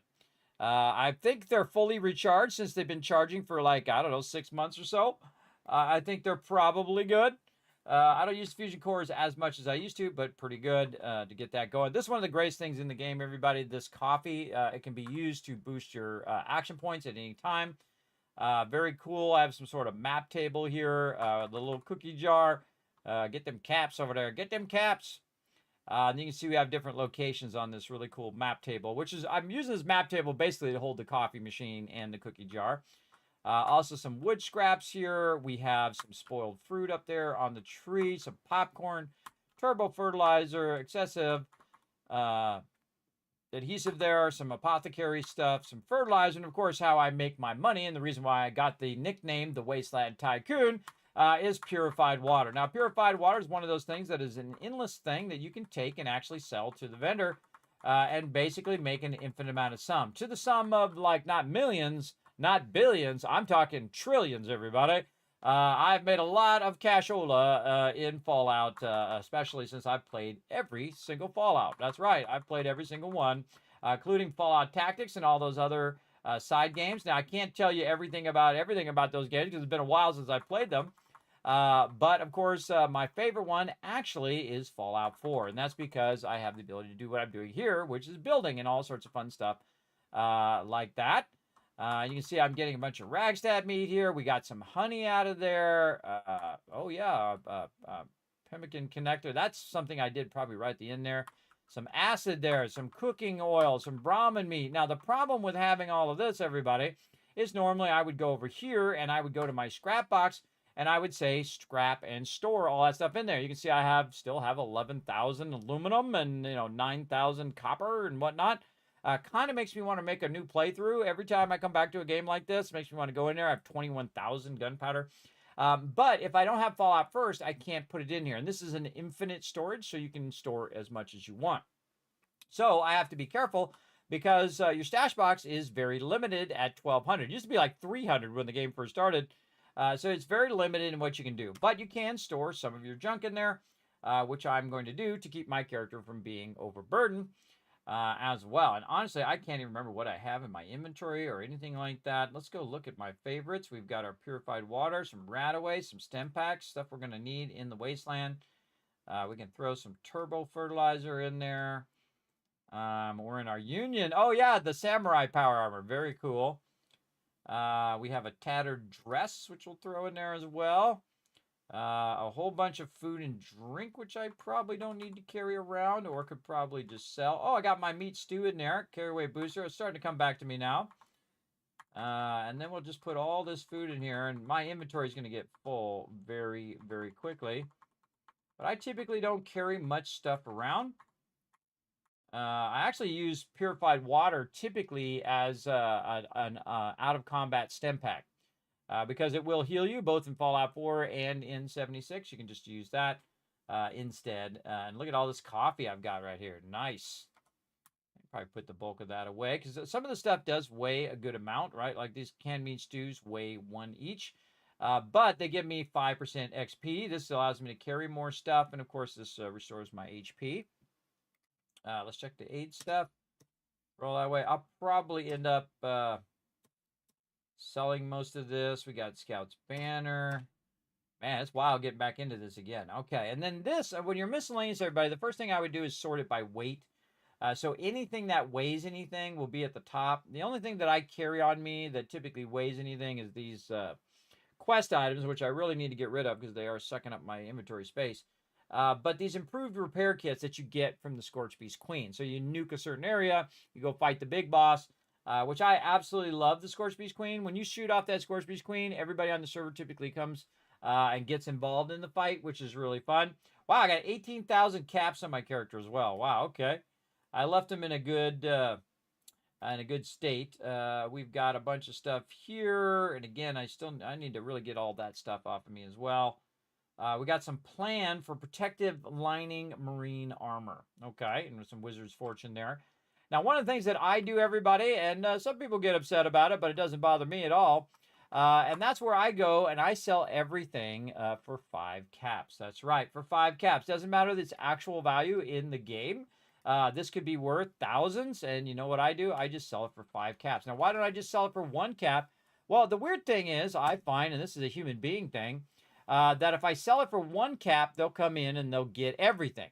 But if I sell it for 5 caps, they typically will come in and just get the things that typically they don't have and leave the rest of it for the average new player who's coming through and get it going. And there's a lot of new players that came through because of the Fallout TV show. I don't really know what their numbers are now, but there's a lot of great players that did join into some Fallout 76, which is awesome. I've got a bunch of, I can't put my ammo away either. Yeah, I can't put my ammo away because there is also an ammo thing right here, but I do have a bunch backlogged, I believe. Yes, 127,050 cal in there. And you can just get it for 1 month, put all your stuff in there, everybody, and then let it roll off, and then you got all your stuff put away. So I can't put my unused stuff in there. So again, I will need to use my stash as well. And put this in here. Not everybody needs so much stuff, by the way, everybody. So I can understand why they're trying to keep the game going and they're trying to find a way to finance it with all of that. Oh, look at this cool brick oven that I made. You know, I forgot I even did that. All right, I think I got some more stuff back here. Yes, some stuff back here, some fertilizer. Oh, there's my moo-moo. What's up, little moo-moo? You can milk the moo-moo. Oh, he don't like that. He didn't like it. And now I'm just picking up a bunch of food that I had put down here. And this is so if I need to repair my other food. This is kind of like stored down in there where it's not going to get destroyed as often. I find that you can't get rid of this thing. At least maybe, let's see if they've added it where I can get rid of the... No, I can't get rid of that. They still haven't made it where I can get rid of it. There's a tractor under here, too, that I'd really like to get rid of. But it doesn't look like they let you get rid of it.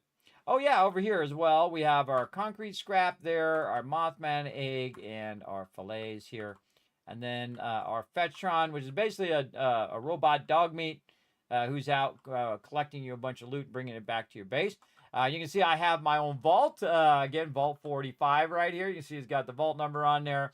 And I do have twitch.tv/Kismet on there in case anybody wants to watch on stream. We have a bunch more stuff in here we can collect. Again, it's going to fill up my inventory very, very quickly because, again, I don't have those other storages. But we'll see. We'll see if you guys enjoy some 76 gameplay here. We may make Wednesdays our 76th day. I just wanted to see what was new. Seems like it still works the way it is. And, again, look at my cool spore plant. Now, one of the things about Fallout is if you do rest, and of course, this is like a bed, everybody. So my guy's going to rest in there, and he's going to get his well-rested, or you can get Kindred Spirit if you have a companion nearby. You can also get it in Fallout 4 if you have a companion. You can also get Lover's Embrace, which is even better buff if you have a romantic companion at your particular location or has been following you around as your companion. In this game, you don't really have companions that follow you. They typically just stay in your base, like my guy, my Fallout guy there, or my Brotherhood guy there. There we go. Got that Kindred Spirit. And now my character has that buff. You like to put funny costumes on your guys? Well, there you go. That is fun.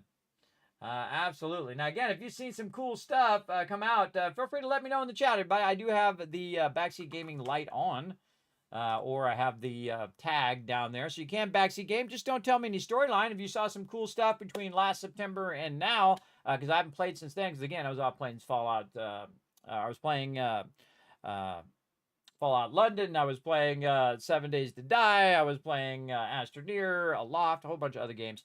And now we're back to some Fallout, because Fallout is my favorite series of all time. I love the comedy of it. I love the dark humor. It's just my style of game, and I like the gameplay overall, both in New Vegas, which probably has one of the best protagonists in the entire thing. And of course, now it's kind of close with the TV show, because I do like the ghoul in the TV show. I also like Lucy as well. I think she really played it well. She has that naive outlook of the world, and her naive outlook starts to change, just like your character in game. Like, you start off, you're from the vault, you're like, oh, okay, everything's going to be wonderful, and then you go outside and things aren't so great. You got to learn to adapt and survive and whatnot. And that's one thing they really captured in the show, because that's really what Fallout's about, is that you have to adapt to your new situation, because you're like all of a sudden thrust into the wasteland, and you got to, survive or die, that kind of thing. So yeah, there's FrostX. He's coming through. What's up, brother? I don't know who that is, but we'll go. Now, again, I do also have a, let's see if I can figure out how to get to it, a social menu over here. PETA sending me a friend invite. Yes, add friend right there. There you go, PETA. I added you. It still says that you're not in there, but this thing's always been funky. Frost in there as well. Now, feel free to join me, everybody. You can jump on the same server as me. All you have to do is go ahead and find me in your friends list. You can right-click, and you can go ahead and fast travel to where I'm at. I'm just going to try to get reacclimated to the game, so it's going to take me a bit. It does look like I need to work on my cards. It does look like they changed the cards. Oh, I'll go show you my vault in here, because we haven't been in there in a while. This is actually called a shelter, and you can go in and you can build out the shelter. Now, the great thing about the internal shelters is that you can build in a way. And you're like, hey, Kismet, why don't you build out your shelter? Oh, wow, loads a lot faster. Wow, look how fast it loaded, everybody. Usually it'd take a lot longer, because I have a lot of stuff. You can see I've played, how many hours am I into 76 now? I actually don't remember. I think it's over 1,000. 1,413, but that's not actually the total number, because if you go in game and you look at your challenges, I have 2,057 hours in the game, which I think in some cases is rookie numbers. Some people have 7,600 hours and 10,000 and 20,000 hours in the game as well. Oh, I can see there's some events going on. But you can see I have lots of knickknacks from playing the game for quite a long time. I played it since it released and have never stopped playing it until about September, where we took a break to play a bunch of other games. And then now we're back. You can see I have the different vault suits, all sorts of stuff that I unlocked along the way. Really, really a lot of fun stuff. Of course, all the various different events that we did along the way as well. One of the things I really would love to have in real life, everybody, the foosball table here. I would just love to have that in real life. I wish somebody would make that. It would be awesome. And then, of course, our little kiddie rides that we can ride here. We got the bunking Bronco there. We got this. I like how this thing has a built-in fish tank. It's really cool. You actually don't build that. It's actually built into this particular shelter. You see I've got a bunch of thrones there. One of the rarest things in the game, the asteroid here, if you like to be radiated. The organ, this one actually goes to another shelter, which we'll go to here in a moment, show you some stuff over there as well. You see I have a bunch of Fashnacht masks, which I got into right at the end of our thing before we took a break. A bunch of other things in the background here. The cool table there, the Scorched Beast Queen head up there, and all sorts of neat stuff that we have going, along with our turkey up there and our turrets and stuff as well. And you're like, Kismet, man, you got a lot of stuff. Well, guess what? That's not it, everybody. We got more in here. We've got the lavatories, of course. We've got the turrets. One of my favorite stashes right here, because it's really cool because it spins up. See how it spins up? When you go out of it, it has all sorts of stuff on it, and then it will spin down as well, which I think is that's really cool. Somebody put some effort into that animation. We got the floor cleaner here, though. Clean up all this dripping stuff that's coming from the ceiling. We've also got the Brotherhood stash box there. All sorts of goodies. So again, this is kind of like you would do in Fallout 4. And I don't think they really thought about it when it first came out, about how much people love to do like mementos and add mementos to the game. So when you're playing Fallout 4, a lot of times what you do is go collect all the power armor, right? And then you'll bring it back to your base and you'll make a display that says, look, I have all of my power armor, and I have the outfits of all of my companions, and I also have like Kellogg's gun and a bunch of other stuff from him. And look at all of these adventures that I had, and you basically make this museum of your adventures. And of course, they carry that over to Fallout 76, which I think is pretty cool. This is also one of my favorite things, is the stasis chamber, the alien stasis chamber. I'm actually hovering in there. Actually, I have it backwards, I just realized. And so basically what it is like a bed. So you hang out in there and then you'll get your well rested. But yeah, I just noticed that's backwards. So we can go in and fix that. See if I can remember how to do it. There we go. Hit E. Left and right mouse button. Rotate it forward. Bring it forward a little bit. Otherwise I won't be able to get into it. And then I should be able to get into it from behind and be facing not the wall. I think I could go into photo mode and move around. Yes, there we go. See my guys in there, living the good life. Again, this was like an alien thing that we do. You see I'm rocking my red fedora and, of course, my fashionable glasses, which is actually, these real-life glasses are fashioned after the fashionable glasses. I actually have the fashionable glasses. They have ones that are oval and then the ones that are truly round like those. Those are also called Princess Grace glasses. If you're looking for them, they are very hard to find in the world. I actually had to buy mine from Australia. It cost me $5 to buy it and $55 to ship it. Not kidding. Not kidding. It was very, very expensive to get it, but I do have a pair of them around here somewhere. I cleaned up my desk. I put them somewhere off to the side there. And then again, more stuff. Again, these are all the mementos from all your journeys, all your adventures in game. You collected all these fun things. And again, in here I got the kids' play yard with the kid beds here, with the different instruments that they can play, whatnot. Something for my actual real-life kids, though they are no longer children anymore. They are young adults. My oldest daughter now just turned 20. I know I have a 20-year-old child, everybody. It amazes me just as much as it might amaze you. And then my twins, they're all girls, by the way. My twin daughters are going to be 17. So next year is basically they'll all be 18 and above, which I think is pretty amazing that I lived to see it, everybody. That's the hardest part. Of course, we got a good fusion generator there, and then just some storage stuff in the back here. I thought it was kind of funny to put a tent back here and some storage things. I did, and I've been in here in a while, so it's kind of cool to go back and have a little nostalgic moment. Now, if you think that's a lot of stuff, everybody, let me really dazzle you, because Kismet is slightly a hoarder, or what I call a super looter. I loot everything, everybody. And again, if you think that last one had a few bits of stuff, get ready. Get ready for some serious amount of stuff right over here. Yes, I did say that, yes, I might add it, and we might do a double header on some Fallout London, and that we might restart the playthrough, because I missed all that sweet loot at the beginning. There you go. Plan to work on your ally. Now, yeah, again, remember, I'm just going to be kind of getting in and getting around. Probably not going to do too much right now, but we might get to back to, because we used to play during the day, and we'd all get grouped up, and we would go and do a whole bunch of stuff together, which was really fun. I really love doing the teamwork stuff. That's probably my favorite stuff to do.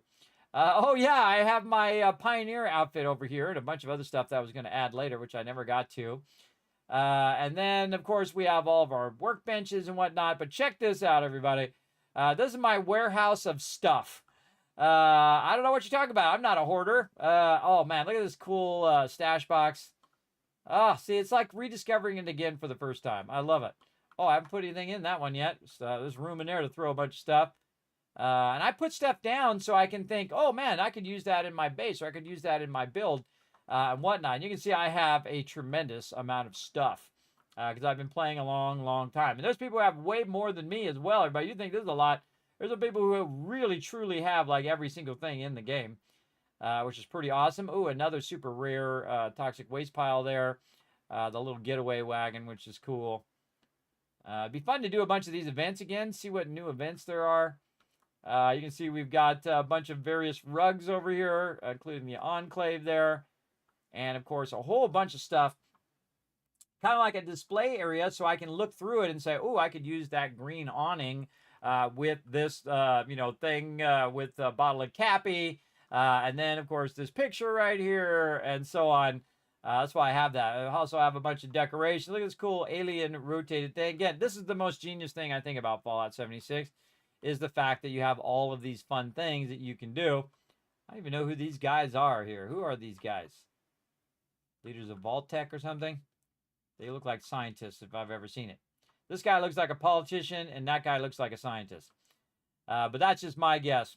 Nuke Blitz arcade dart machine. Very cool. And then, of course, a bunch of Christmas trees, Christmas decorations with a whole bunch of snow globes and all sorts of fun things I was collecting there. Oh, yeah, the train set. Oh, yeah, I forgot. You can make this run. All right, hold up. Oh, it's already going. I mean, who doesn't love a train set, everybody? I don't know. I do.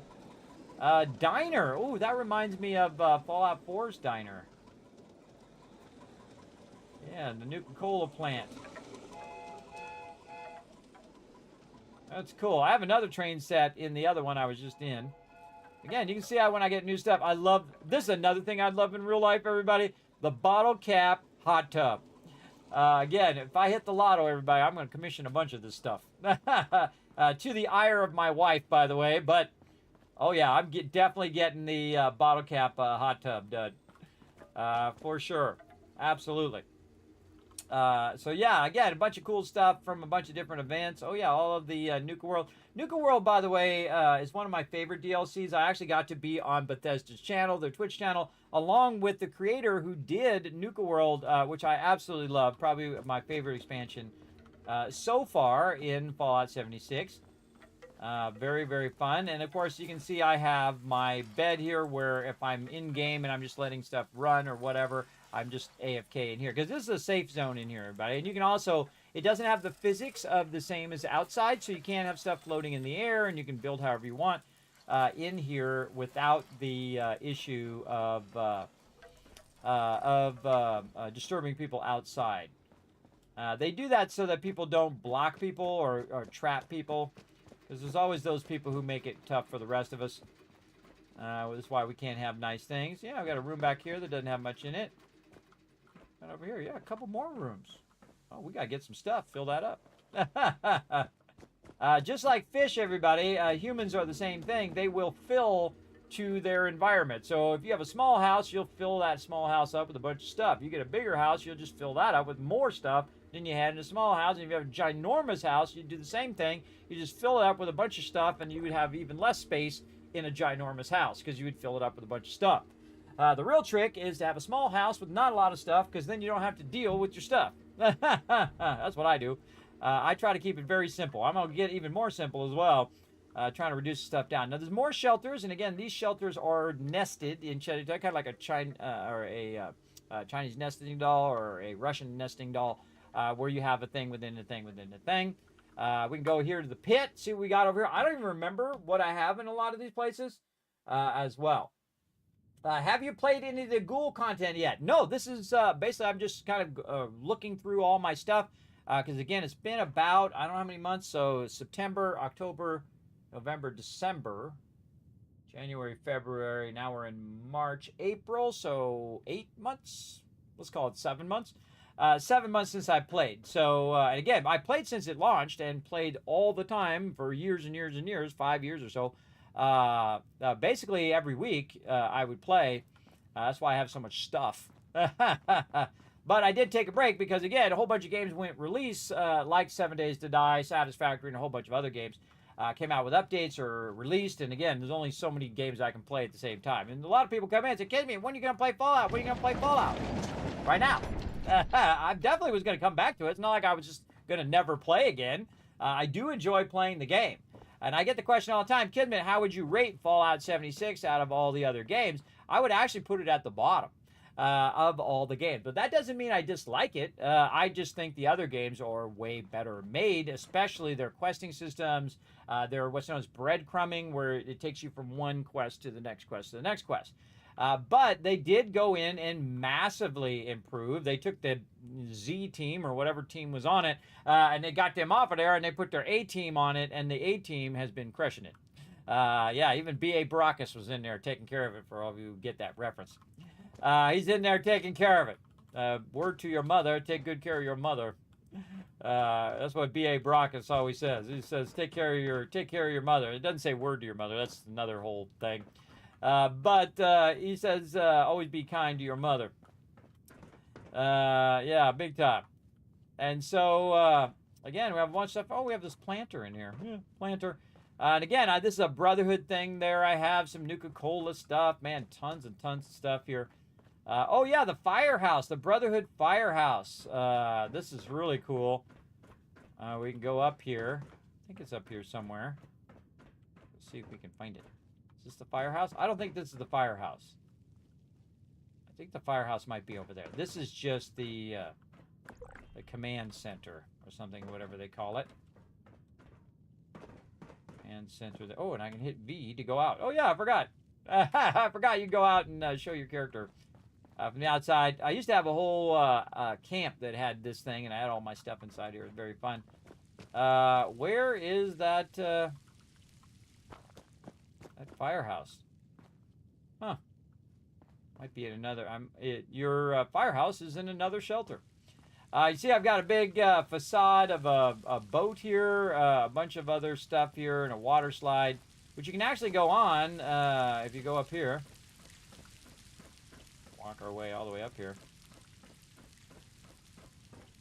Dee-dee-dee-dee. Slide!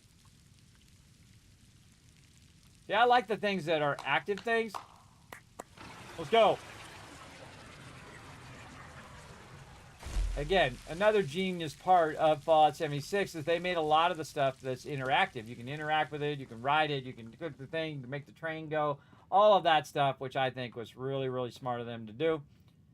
Very, very fun. All right, I think I have another shelter. Again, can't remember. I had all the shelters, everybody. And in each shelter, I have other things. So I think we went to those two, and now we go to the Forbidden Dig site. So each of these are like a separate space for you to build, and you can nest them within each other, which is what I've done here. And honestly, I don't remember what oh, there's the firehouse. Yes, right there. Yes, from the fire peeps. And again, you can actually join the first responders, or the fire responders there as well. And I like to go up to the top here, as I probably would in real life. Just to see the top of stuff. I do like to get up on roofs and whatnot, though not so great for my vertigo nowadays. Then we go down here, and we can just go ahead and slide down the pole. I mean, who wouldn't slide down the pole in a firehouse, everybody? I definitely would. It's very fun. Oh, can I slide down again? Oh, yeah, I can slide down again. Cool. There we go. Again, really great interactive stuff. Plus, you also have these cool doors that close. It slides up to lock.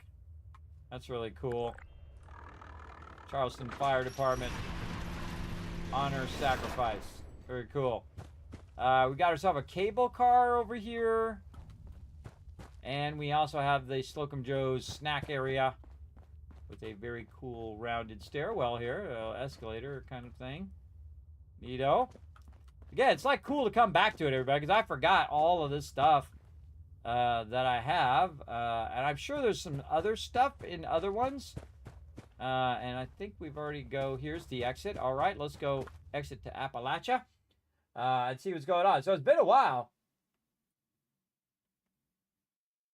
And I just joined a server. It was the one you was on. Oh, yes, there you go. Oh, you're a caregiver. Well, thank you so much for taking care of someone else. I appreciate you as a caregiver out there. Yes, I do this, well, I wouldn't say for a living because I put every penny back into it and I don't make any money doing it. But in theory, it's my job. My job is really to get well. That's my primary job, everybody, because I've been sick for so long. And I refused to take disability or anything like that. I felt like it was a death sentence, that I would just sit in a bed and waste away and be gone. And then I'd have to have a caregiver like you take care of me. And I thought, nope, I'm not doing that. I refuse it. I say, no, I don't want it. I want to solve the problem. I want to fix the problem. I don't want to just, say, oh, well, nothing I can do. There was something I can do, and I found out that a lot of my medical conditions you can learn to live with them. And so that's what I do. I have a really bad vertigo, insomnia, and sleep apnea that I deal with every single day. It's like having pneumonia every day because you feel sick every single day. But I have massively come a long way over the last 10 years, which is why I started this whole journey in the first place. And I'm feeling way better now, so that's great. Thanks to all of you, of course, come in with all the love and appreciation here in the stream. You're a huge part of that journey, everybody, and I appreciate you. Absolutely. All right, I got to remember how to play some Fallout in here. It's been a while. So, again, we have all of our items that we can collect here. It is constantly just collecting that stuff, which is great. What other ones do I have? Again, I feel like we'll just go check out my shelters here. Atrium, we did the dig site already. The lobby, the server room. I don't think I have anything in the server room. Summer camp. Let's go to the summer camp one. Now, again, we're just going around looking at my shelters because I don't remember what's in there. So we're going to go ahead and look around and see what we got. What do we got? Okay, yes, we have the bus. And we have a tent. Okay, well, I didn't build much here, but this is a cool spot. Yeah, with a lake. Can you go in the lake? Oh, yeah. Oh, it's not very deep. I thought I was swimming, but I'm just running in the lake. They have magic pants in the future, by the way, in case you didn't know. Check it out. My pants are perfectly dry now. They're magic pants. And my magic shoes and socks. But yeah, so yeah, cool area we can build in. Doesn't look like I built anything here. But very cool. Check out the driver in here, everybody. He's a little tired. He needs to take a break. So there you go. You gonna be a ghoul? Probably not. I typically don't. I'm not into the ghoul gameplay, but we're definitely gonna take a look at it. Freaky Moo Moo Jazz Band back together again. Maybe. We'll see. We'll see. Again, if you guys want to come join me, welcome to jump into the game I'm in, but just know that I'm going to be, going through all of these things and looking through all this stuff, and just kind of get reacclimated into the game. Let's see, nuclear test site, vault utility. Trying to think of one that was new. Which one was new? Oh, look at this cool vault door. Oh, I forgot I had that on there. How cool is that? I love vault doors, everybody. I love them when they open. I love them when they close. I like how it lights up, too, when it opens. Man, I can't see any... What about the one where you fly? What's the one where I fly? I don't see it. Huh. Yeah, he's not there. Oh, look at Ivan coming in, checking out my plans there. We already went to the pit. There's one where you fly to the location. Oh, look, he's buying a bunch of stuff. He's like, wow, these are only worth 5. These are 5 caps. Oh, there's my thing. Oh, I definitely want to put that down. I've been jealous of my team members for the longest time, everybody, because they had this one thing which I missed. I also missed the 25th anniversary cake. I'm so bummed. But I'm putting that down the second that guy wanders off. Look at him. He's over there getting some new stuff. Again, I like to help the newbies. Oh, yeah, the high-stakes shelter. We got this one. Let's go take a look and see what we got in here as well. Oh, it does let you go back to ghoul if you don't want to be, or let you go back to human if you don't want to be a ghoul. Oh, okay, that's cool. Well, then maybe we'll do it. I don't know if it's permanent. Oh, yeah, look at this. We got a bunch of stuff in here. A bunch of casino stuff. We got a forklift I put in here. Again, just try to remember what I put in here. A bunch of, yeah, look at this. How cool. With a little vault and a little nuke. And some vault dwelling. Oh, she's floating in the air. Floating in the air there. Pinball machine. Boardwalk bonanza. Some vendors back here. Again, I usually just put this in here just so when I get something new, I put it down so that if I'm ever looking for something, I don't have to go through the menu every time. I can just go and look at it here in my things. Oh yeah, we got a board here for wavy willards. And a chest here, stash box. Oh, theremin, all right. Cool, old school. This is a massage bed, everybody. If you didn't know, they had like a cigarette thing there, and then Modern Convenience is like a massage bed. This is from the 70s, everybody. The 60s and 70s. That's a long time ago. I remember those as a kid. They were amazing, everybody. They were amazing new technology. You know what's an amazing new technology? Is those hydro beds that they have at the gym. That's my reward for going to the gym, everybody. Instead of going out to eat or buying a bunch of bad food, I go in there and let that hydro massager help with my stress. Those hydro massagers are awesome, everybody. I wish it was built into my actual real life bed where I could just sit there, because while I'm in that thing, I'm just thinking, don't fall asleep, don't fall asleep, because that thing just rocks me to sleep, everybody. Big time. But yeah, look at this cool shelter. Very neato. Oh, look at this. I got a really big racetrack. Why am I not using that one? Look at that one. 100 caps. Let's go. Use.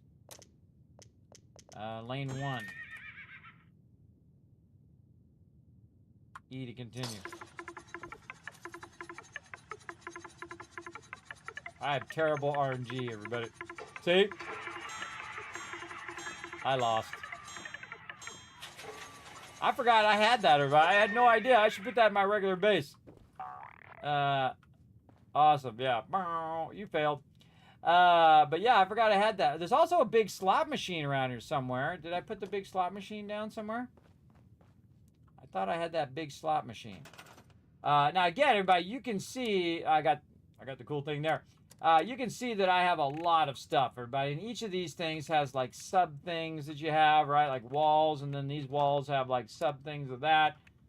Various different roofs and stuff that I collected over the years. And stairwells and doors. Oh, that's cool. Oh, I don't have that hung up. Oh, yeah. Hey, let's get these hung up. These are doors. Put that down, and then we can put that down. There we go. I don't remember putting that anywhere. A bunch of crafting things. I don't know if we got new crafting things. I would imagine so. But I have a tremendous amount of these things. Different turrets. Oh, I got some stuff I haven't unlocked. Oh, that's because I don't have my things. I have to go through and redo my cards, because I did notice that it did reset those cards. Wow, look at this cool thing. Free States Guard. It's probably from that Free States update. What's this? Gutted car gate. Looks like a gate. Does it open? Beware the eater. I had no idea I had that. So you put it in the ground and they can't get through because it's a fence. See, this part here is the supports. So it's actually would be a ground level. And then the only way to get in is through that rocking gate like that. Very cool. All right, I had no idea I had that. Probably got it toward the end the last time. Defenses. What else we got? Generators. Oh, look at this cool generator. Whoa, that's a big generator. Holy mackerel. Yeah, that's a big boy generator. Cool. Yeah, this is one of my favorite things, everybody, is all this cool stuff. Whoa, there's something very, very large. I can't seem to get it away from my eyeballs. Too close. What was it? It is a generator ultrasight. Ultrasight generator, huh? Seems like something you want to unlock, but man, it is massive. It does not fit in here.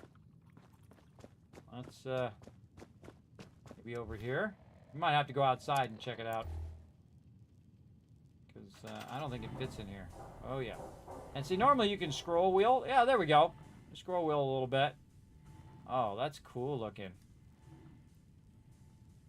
Cool. See, I want that. See, you start going, ooh, I need that one, and I need this, and I want this, and then you start being creative. That's one of the things I really like about the game is that it makes you think creatively. T60 Jackalite. Oh, that's nice. Get some other ones? Oh, yeah. Probably was from a Halloween event that I sadly missed out on, but very cool. A little gingerbread man. Oh, I can actually put that gingerbread man down. Let's put it down. We can put it down. Santa. I think I have somewhere. I don't know. I'll put them down again anyway. Oh, yes. I have those elves and yeah, a lot of Christmas stuff. Very cool. Very cool. Makes me want to go in and redo everything.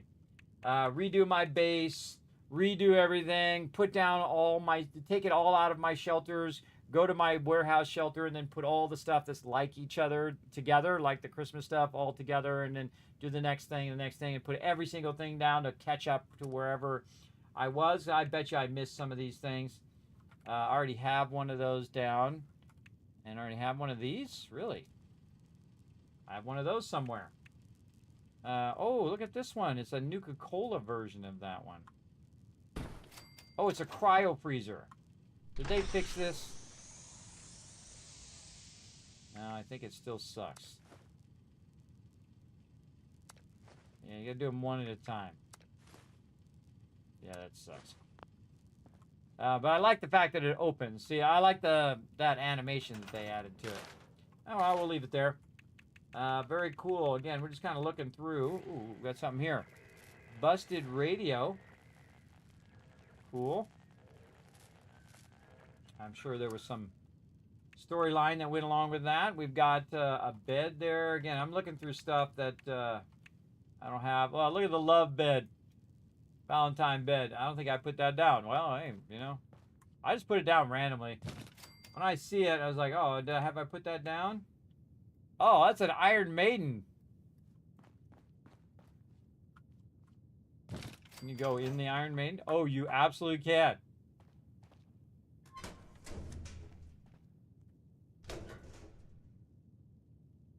Is it like a bed?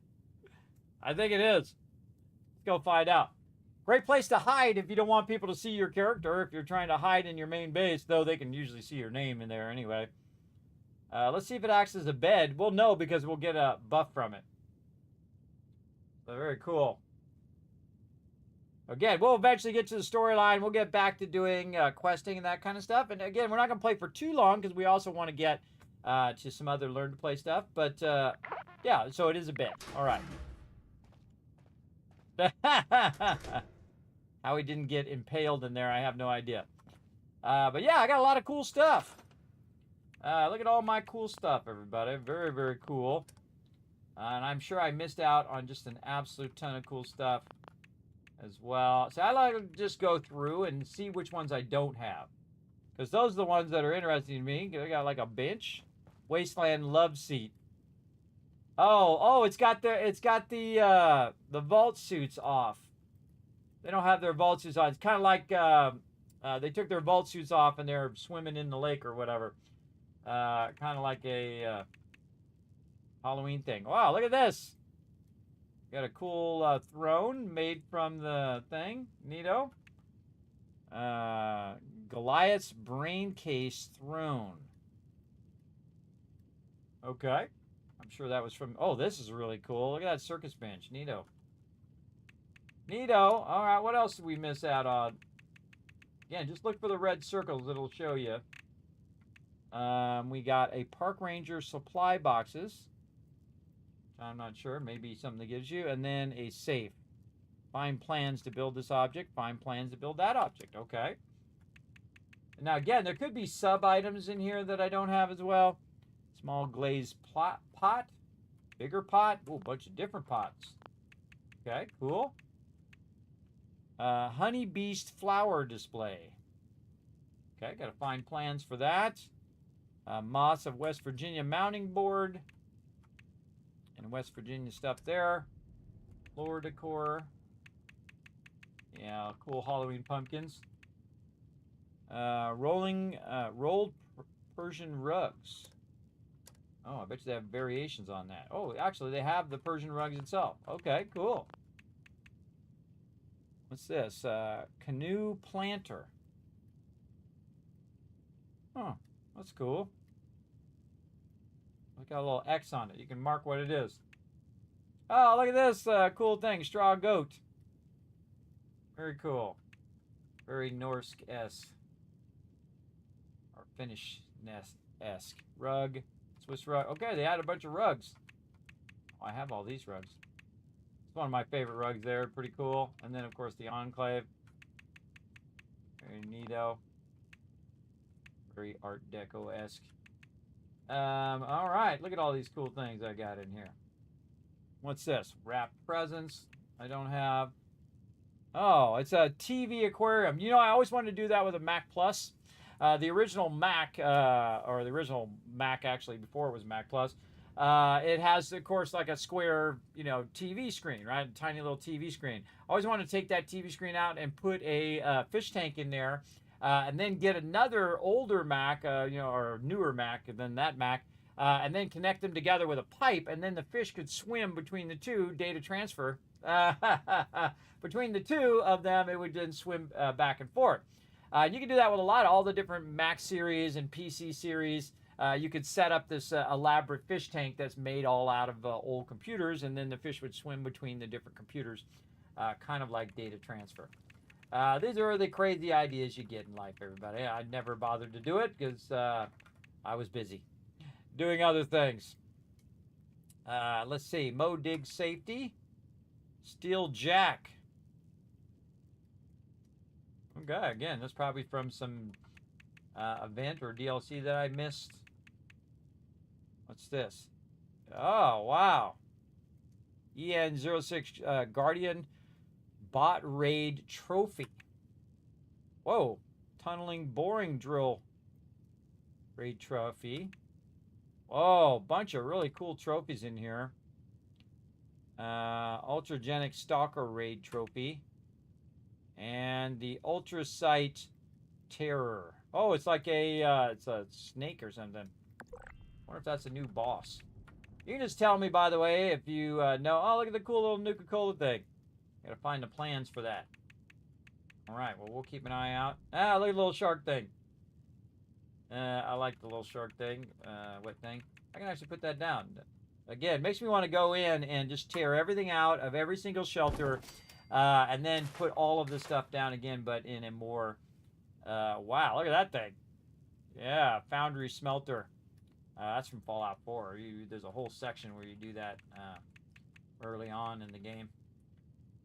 Mutated Vines. Oh, yes, I saw this in the Atomic Shop.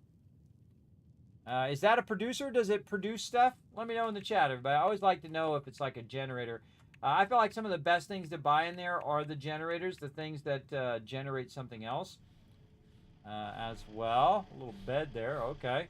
Oh, there's that giant slot machine. I could have sworn I put that thing down somewhere. Let's go over here. Oops. I gotta go find it again. I not have it up here. Oh, there's that vault door. Very cool. I obviously have a fascination with vault doors because I love Fallout. All right, where was that sucker? See, finding things again is the hardest part in here. Oh yes, I was close to this one, so it was somewhere nearby. See, I have a tremendous amount of stuff. Where did it go? Probably a sub-item or something. Here's my cool cannon. I have that in my main base. I lost it now. Telegraph. Cool. Put the telegraph on our pinball machine. We sure can. If it does anything.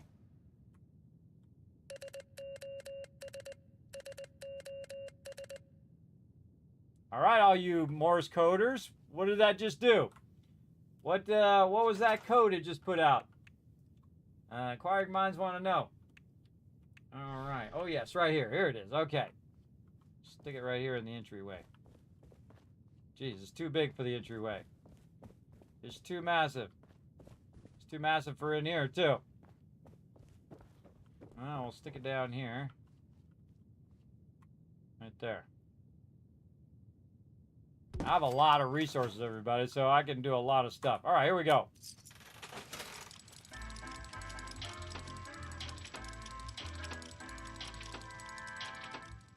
Oh, I got 4 crazy ex-girlfriends. Luckily, I didn't have 5. Oh, whoa.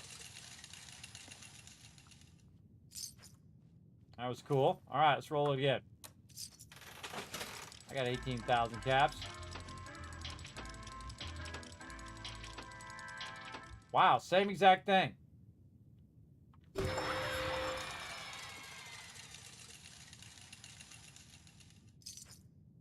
Oh, I got 250 though.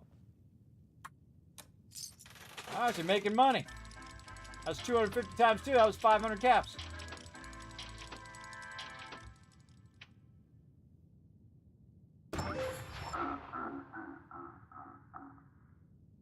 Oh, I think he took my caps. Oh, I got plus 50, so I lost 50 there. But I'm already ahead by how much? 450? Try to get. This thing about gambling, though, you make a little money and then it just goes right back in there because you never stop. Why gambling is such a dangerous thing in real life.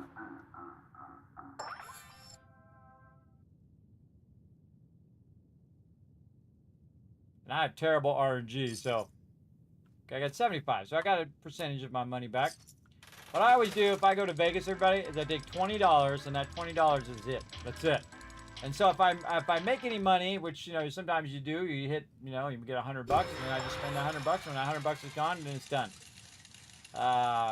Regulating, having self-control is very important. Oh, I got my money back on that one. All right, keep going. I think this is the most I've ever done this. See if we get something. Uh-oh, crazy ex-girlfriends. Whoa, I think I won. How much did I win? 200. Wow, I'm ahead right now, everybody. We just stop while we're ahead. See, that's called self-control, everybody. When you have self-control, you're like, okay, I made a little bit of money, I'm out. That's how you win. Because ultimately, the house has the advantage. Which means that if you play long enough, you are going to lose. That's why the way it's designed.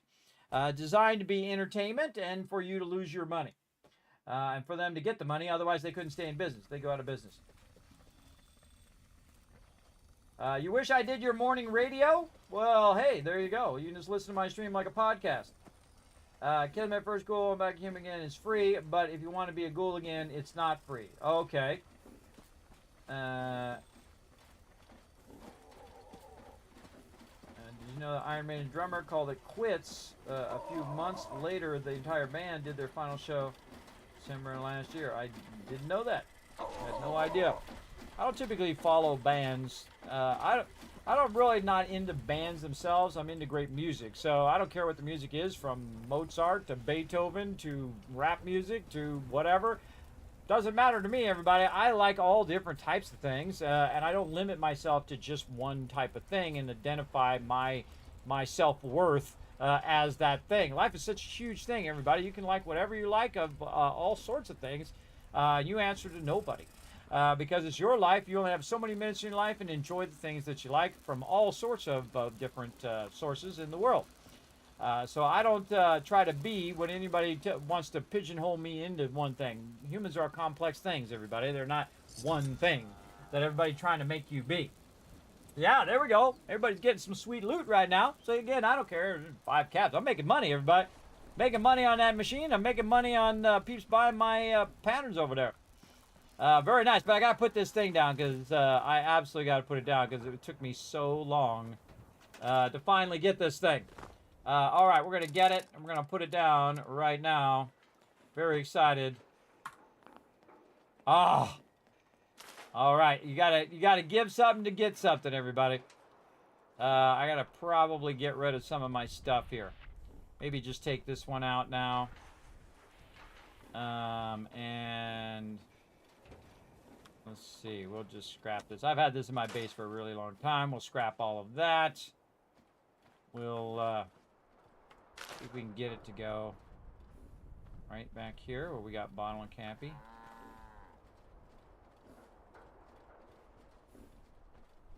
Ooh, that's touchy. All right, let's move. I love building in this game, right? This is what really got me all wrapped up in Fallout 4. You don't have to build, by the way, everybody. It's not required. You don't have to do it, but I've been trying to get this gas station thing forever. And they finally brought it back, and I appreciate it. Perfect timing. It was almost like a fate thing. I come back right the moment they bring that back for a limited time. And there we go. What's up? What's up, Nazi? I like the shirt, bro. Yeah. Oh, yeah. Emotes. Oh, God. I forgot how to do emotes. G? G. Wait. There we go. Wow, it's been a long time. Did it do it? Thumbs up. There we go. All right, give him the thumbs up. Oh, yeah, I got a jetpack. Oh, and I got my Vault 33 backpack on. Awesome. I totally forgot, everybody. Yeah, look, I got a little personal jetpack. Where the heck is my power armor? I got a friend request. All right, let's do it. Now, again, I don't add people I don't know. Nasli I saw there. Do I know you, Nasli? Let me know on the stream. If I know you, you gotta say something on the stream or I will not add you. That's just the way I am. Also, by the way, the symptomatic also works as well. See, all these things actually do something, which is pretty great. So if you have any conditions, it'll actually remove your conditions off your character right over there. So very cool as well. And again, really enjoy playing the game. All right, now we got to figure out what the heck we're doing. Holy mackerel. Okay, I got my... Let's check my weapons, though, before we get started. Oh, yeah, we got the auto axe. One of the most OP weapons in the game. Is it still OP? Let me know in the chat, everybody. It was massively OP when I played. Let's go see if it's still OP. Best way to test a weapon is to find a baddie and use it on him. Sometimes there's some super mutants or something up here around the corner. Yeah, pew pew. I gotta run up here. Yeah, here's some super mutants. All right, let's still see if it's OP. The answer is yes. Oh, and some aster too. A whole bunch of loot. I should probably go easy on this loot too. Since I don't have Fallout first. Oh yeah, I forgot. It also does. It has AoE looting. Yeah, they added. Oh, what's up? Get out of there. I bought. Oh, look at all this stuff. The guy with the typewriter. Some whiskey. Got some smokes. Yeah, guy just living up the hill here. I don't remember this guy here, but he could have been there. I don't remember him.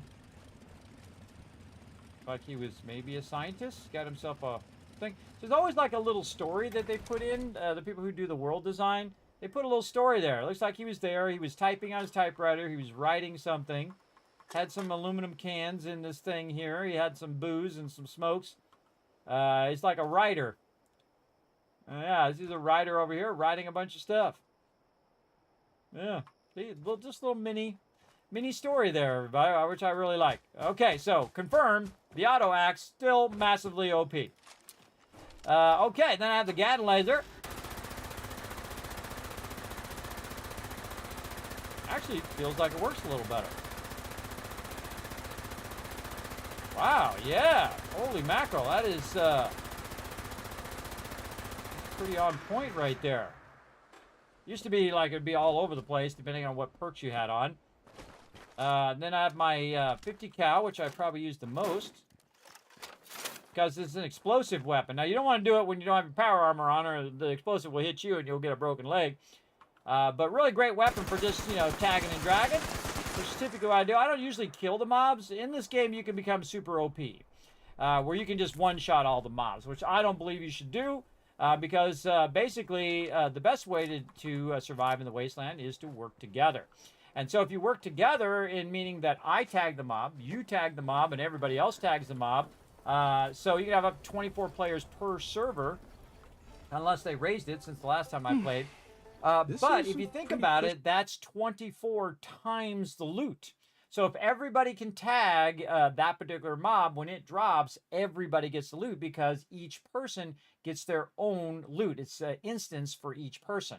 So you don't have to be the first person who tags it, kind of like in World of Warcraft where the mob turns gray or whatnot, or in Throne Liberty as well. So you don't. It doesn't matter if you hit the mob, you contributed to it. Boom, you got the rewards. In fact, the events are you just show up. If you just show up for a lot of these events, you get the rewards from the event. Not necessarily drops from the mobs, but you got to tag the mobs. But you get the actual rewards from those events just from purely showing up. And they go every 20 minutes. I think they're still on that cycle. Let's go see. Yeah, 7 minutes ago, we have an event going on, public notice, eviction notice, which is one of the best ones in the game. Now, again, since I don't have that Fallout first, I got to be careful because my inventory can fill very, very quickly, and then I'm walking around with a ton of extra loot. It's not worth holding on to all that loot forever. So I suggest you get rid of it. I still have some challenges up here, too. Kill a canine, consume an alcohol beverage. And these are your challenges that you do. You have, like, daily challenges. Apparently, those have been in there for a really long time. I got my re-rolls. I've got a bunch of weeklies. And the cool thing is you can earn a bunch of points here, which goes to your seasons. Oh, I forgot about that. Do we have a season going on right now? Oh, God, how do I get in that menu? I just forgot how to get in that menu. Map? Yes, map. And then menu. Seasons. Aha, there we go. Welcome to Seasons. Rank up, earn tickets, and claim season rewards. That's what I saw earlier. Yes, I'm familiar with Seasons. There we go. Glow of the Ghoul going on right now. Okay, how many more days does it have? It doesn't say, but I can tell you I'm not going to get it done. So yeah, you can unlock a bunch of stuff. So as you play the game and you do those dailies and weeklies, you get a bunch of score rank, which you can use for buying all this cool stuff in here, and then you can use it on your character. Oh, I like the mini Ghoul Vault Boy statue. Very nice. Again, the designers who are doing this are just absolutely top of their game, everybody. They just do a phenomenal job. I think it really entices people to keep playing and want to do stuff. And of course, I would have kept playing. Goo Tub. Maybe it's got some FEV in there. Some FEV stuff. So Radium Scout Power Armor. Bomb Scientist Player Icon. Okay. Stack of Chems set. Oh, Score Booster. We definitely want those. And again, we're going to get back into doing these events. Slime Cake. Okay. A lot of toxic stuff for being a ghoul. Another boost there. Ah, Nuke Fusion Generator. Oh, that's really cool. I didn't even see that. That's neato. I'm all about that. It reminds me of Megaton, everybody. If you've never played that particular Fallout, there's something you need to decide in Megaton. By the way, I kind of feel like they combined Megaton with Shady Sands in the TV show. For those who know what both of those represent in the Fallout franchise, I feel like they combined those two things together. And I think the lore is you made things go boom. Or a certain someone made things go boom. I don't want to spoil the TV show for you, so definitely go watch it though. It is exceptionally good. Ghoul Vault Boy statue. I thought we already got that. It's like a full size one. Was the other one a miniature one? So I would definitely get those. Yes, this is the miniature version of it. Okay, that's like a full size one. So cool. I like the fact that you can turn it back. Now, by the way, everybody, I've got the Backseat Gaming on. Hey, Naz, what's up? Thanks for coming in the stream. Thanks for chilling out. I'll go ahead and add you to friends. All you have to do is just come in the stream and say hi. So I know I'm hopefully not adding someone who's just going to run around and be awkward. So there you go, Nazi. There you go. Some love for you, bro. Again, just getting back to Fallout 76. I've played for over 2,000 hours. I've played it since it released. Played for a really long time. And then, again, a bunch of games that I've been waiting for a long time. Satisfactory, Astroneer, 7 Days to Die went release. So we spent about 7-8 months over there working on those, playing those games through, and we've played through those games now. Of course, now 7 Days to Die is coming out with a 2.0 version. So now we're back to Fallout 76. Fallout is my favorite franchise, everybody, and that's why they call me the Wasteland Tycoon, because I make not only millions, but billions and trillions with a T in the game and show you how to dominate each and every game that I play. So there we go. I'll show you all my Kismet secrets as well. So we got Leap of Faith. Pick up radio transmission from mysterious source. I should tune my Pip-Boy and listen in. Okay. Read the nightclub stuff. Man, I got a whole bunch of stuff I never even got to from before. But it looks like I did get a bunch of stuff done here. And I got all the Brotherhood stuff done, which is good. Let's see, a bunch of training programs. I never went back and did it. Now, I've started, I don't even remember how many times. I used to know how many times I've restarted the game. It's like 5, 6, 7 times where I actually deleted my character and everything that he had on him. All weapons, all drops, everything, and started again from scratch. Because they had been upgrading the game and updating it along the way to try to change the new player experience, and I wanted to do it from level 1. You can have multiple characters. It's okay. I feel like that would just distract me more. If I had multiple characters, I have just the one character. I don't plan on restarting anytime soon because I've already done it like 6 or 7 times. And I feel like they've got the beginning of the game much better than it was before. A bunch of events over here. Very cool. Over here that we could get into. Talk to Hugo. Oh, man, we got a lot of stuff to do. But I think this Leap of Faith is the new one. Is that right, everybody? Is Leap of Faith the new one that goes with the ghoul stuff? Again, you can just tell me. Again, just don't spoil any storyline, but you can't backseat game. I have the backseat gaming light on because this is what I call learn to play. So whenever we're in learn to play mode, you can backseat game all you want. You say, hey, Kismet, try this thing out. Oh, I saw this thing. Oh, there's something new in there. There's this new thing that came out. Click the thing, do the stuff, all that stuff. I let you get it out of your system so when I'm playing another game where I say don't backseat game, it's easier for you to resist. Backseat game is anything, by the way, just to clarify what it is here in my stream. Basically, it's any course of action that you tell me to do. Say, oh, Kismet, go click the thing, go do this, go do that. Now, a lot of people have different definitions and different distances of that backseat gaming. But the reason why it's not that I don't appreciate it when people try to help here in the stream, is that between the point in which you have an issue and that you solve that issue, that's the journey, right? So say you want to go and say, oh, I need to go do this thing, right? I need to figure out how to extract ore and convert the ore, right? Now, in a lot of games, it's the same, but in some games, it's different. So what you want to do is do this to get to this. But along the way, in between here, you're going to learn a whole bunch of other things. But if you jump from here to here, you just skipped over all those things you would have learned along the way. And that's why I like to play games in an old school way, where you actually go, you fail, you don't know what you're doing, you're wandering around for hours going, oh man, where am I going? What should I be doing?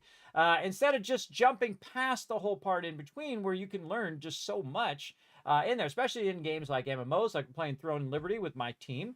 I'm playing in an old school way. I don't go pay to win. I don't go buy stuff and just put it in there and just quickly just get all the gear and then I have nothing to do. I actually grind it out in the old school MMO way where I go and I grind it out and I run the dungeons and I do the dailies and I do all the stuff.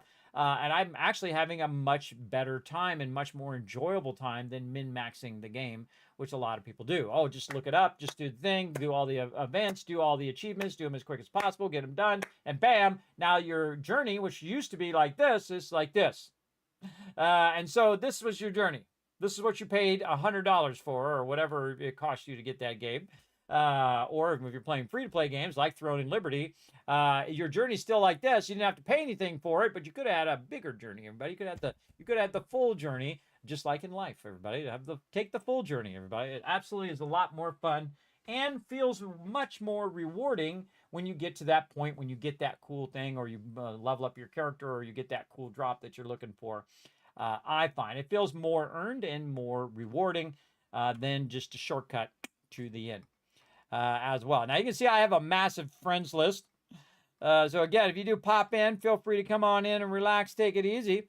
we're going to just be chilling out for right now. Again, if you want to add me, my name is really easy to find. My name is Kismet. You do have to be in the chat and say, hi, Kismet, that's me. I'm such and such person for me to add you to your friends list, or I'm not going to add you because I have had people in the past who are doing racial and homophobic slurs and all sorts of bad stuff that I don't just add people randomly to friends anymore. Sadly, those are the reason why we can't have nice things, everybody. Because there's too many of those kind of jerks in the world, but there's also a bunch of awesome people in the world too. So again, you just got to differentiate between them as well. So there we go. PETA is saying, yes, Leap of Faith is the Ghoul mission. Well, thank you, PETA. Now, again, when you guys do have my back in the chat, I do reward you all, by the way, even if it's just one person like PETA in there, let me know that that was the answer to my question there. I do reward you all with Kiz Caps. Now, those Kiz Caps are used for the giveaways. I literally give away thousands of dollars worth of stuff every single year here in the stream. My accountant thinks I'm absolutely nuts, that I'm constantly not making any money doing this. And I said, I'm not doing it for money. I don't do this for money. This is so that I stay alive, everybody, because I do have bad medical conditions. There are things that are more important than money, everybody. And one of those things is your health. Look at Steve Jobs, everybody. He died in his 50s. I think it was in his 50s. How old was he when he died? Let's see. Steve Jobs. Let's see. He died. How old was he? Let's see. He died at the age of... I hear a beeping. I hear a beeping.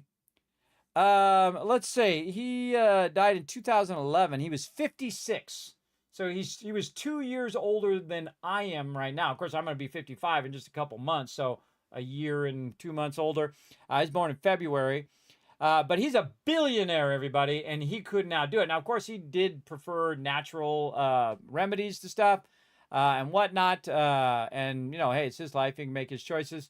But it tells you that money can't buy you everything, including a longer lifespan, at least yet, until they figure it out. But yeah, you're a billionaire and you can't get the medical care that's going to extend your life. So again, but then again, as they say in Blade Runner, everybody, the candle that burns twice as bright burns half as long. So there you go. Incredible, incredible stuff. Is it break time? Is that what that beeping is? I always forget what that noise is for. It's break time. You're absolutely right. Actually, I'm about 30 minutes past break time right now. Thanks for that reminder. I appreciate that. And another 1,000 Kiz Caps for the chat for you reminding me to take a break. It's actually a perfect time to take a break because we went in, we got acclimated back to the game, got a basic gist of it as well. Probably, let's see what my things are. Okay, so 1, 2, 3, then 4 is my purified water, 5 stem pack. My coffee is 8, and then Radaway is 9. So we want to hit 4 and drink up some of our water over here. Maybe some more water. There we go. And then we'll come back, have some canned meat stew because you want to keep your food and water up because you get a buff for having your food and water up. We'll come back. We're going to work on our cards before we get out in the wasteland because they did do that. And you can see I haven't played in like 8 months, everybody, and I still have 146 level ups to do. And when I come back, you be thinking about this question, everybody. You see, look, I have 466 perk coins over there. I played a lot, as you can see. And I got to figure out what cards I had before and which ones I need to fix.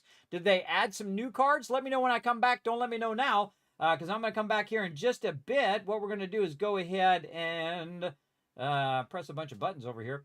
Go ahead and bring up words on stream. There we go.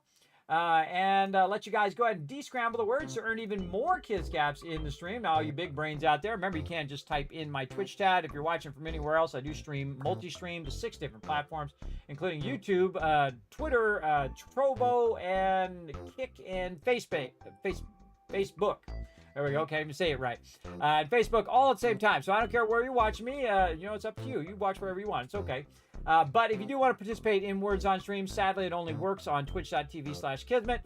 So you do have to pop over there into the chat. You can descramble the words. If I see you guys working together, come back, shower with a bunch of Kiz Caps. You never know. You might win some epic giveaways here in the stream. We got a bunch of them coming up, too.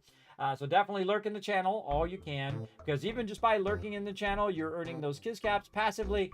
just by chilling out in the channel. Even if you never say anything in the channel, if you just lurk in the channel, you're getting tons of kids caps just by lurking. And of course, as a sub, you also get 3 times the kids caps and 3 times the chance to win. So you get all sorts of cool stuff, plus all the awesome Kismet emotes, animated emotes, holiday emotes, all that other fun stuff as well. And it helps support the stream, keeps the stream going. All right, let's go ahead and start this up. I'm going to take a little break, and then I shall be back. So here we go. Go for it, everybody. Oh, unless it doesn't start. Come on. Technology, gotta love it. Does not want to start. Refresh.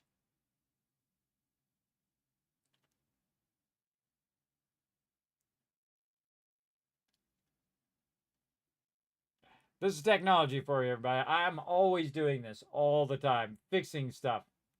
Remember, I don't make the software, everybody. I just let you guys play it. Sometimes I play it. There's something definitely going on with their service right now.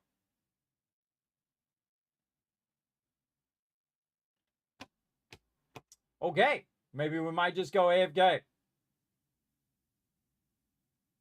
Give it a minute. It took a tremendously long time earlier to load. Oh my God! Yeah, fun detected. Okay, it's back. Let's try it again. Start. Hey! Oh, but then it doesn't. Oh, yeah, there it goes. Okay. All right, there you go, everybody. Back in just a bit.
I'm back, everybody.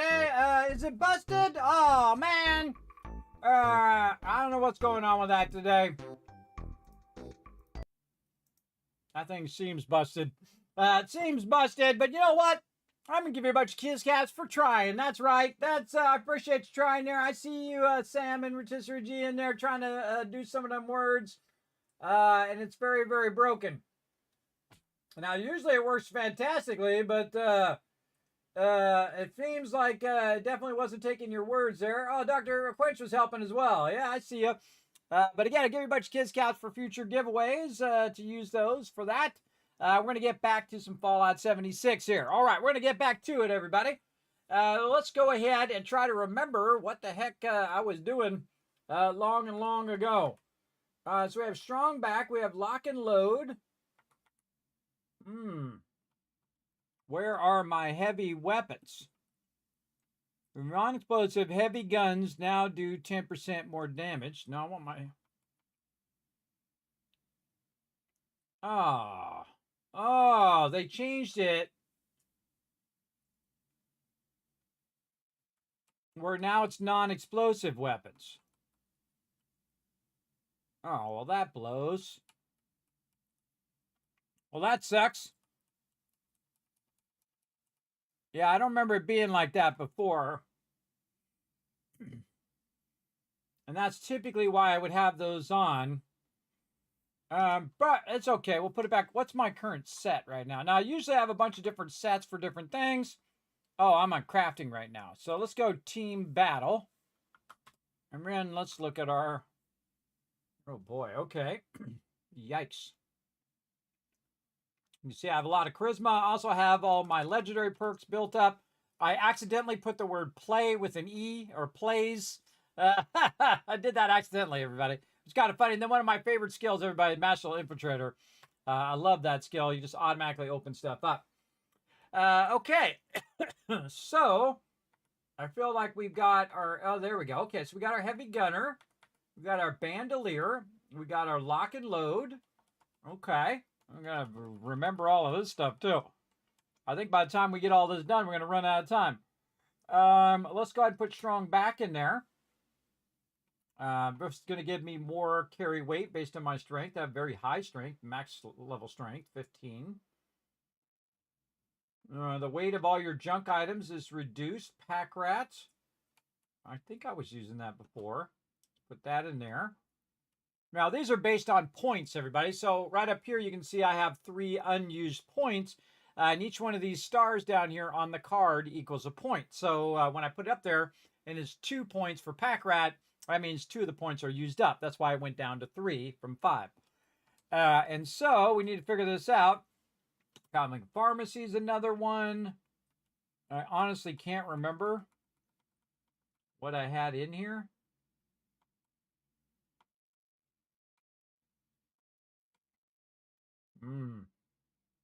Your weapons weigh 75% less. That's a useful one.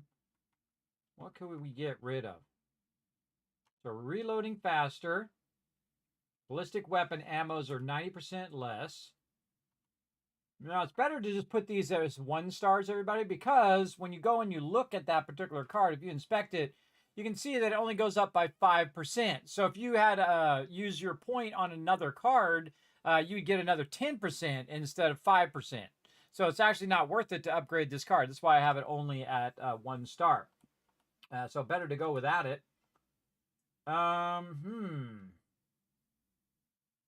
Yeah, I'd really like to get this arms keeper. Well, we can at least do 50% left, so that sounds good. That's definitely one I've never seen before. Now, I do have 146 level up, so I can get 146 cards, everybody. That, again, now, did they come out with new cards? Oh, put a 1 in the chat if you can't see and hear me. That's probably the number 1 thing I should have said earlier. Put that in the chat, and then let me know if there's any new cards that I should be looking for in here.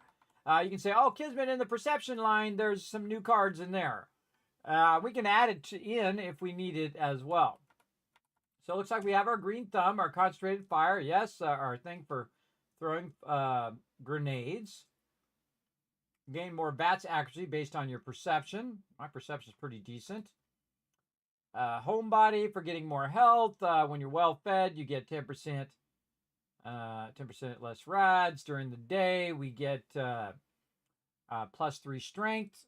Team Med. Now, this is the one I typically use the most, charisma. Because what I'm doing is trying to boost everybody else's thing. Now, I can tell you one of the first ones I would do would be hard bargain. Absolutely. Because I do buy and sell a lot of stuff. So I definitely want to have that on all the time. I have 11 more points I can spend. God, I don't even remember what it was that I used. Let's see. Squad maneuvers. That's another good one. So when I am in a group, I make everybody run faster. Okay. Oh, magnetic personality. Another one. I don't have a level 2 version. I might have left it at level 1 because I have a bunch of other things in there. Looks like suppressor. See how it's level 3? That tells me that I actually had that on previously because I leveled it up. What else? Probably travel agent. That's an easy one. That's only 1 point and just saves you money while you're traveling. 30% fewer caps. Each attack makes your target take increased damage. Yes, please. Okay. Oh, and then Team Medic. Yes, Team Medic is one of my favorite ones in the game.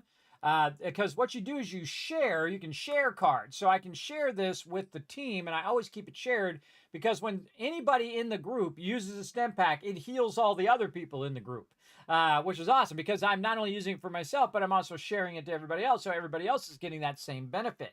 It's probably the most powerful card in the entire game because of that effect. Absolutely.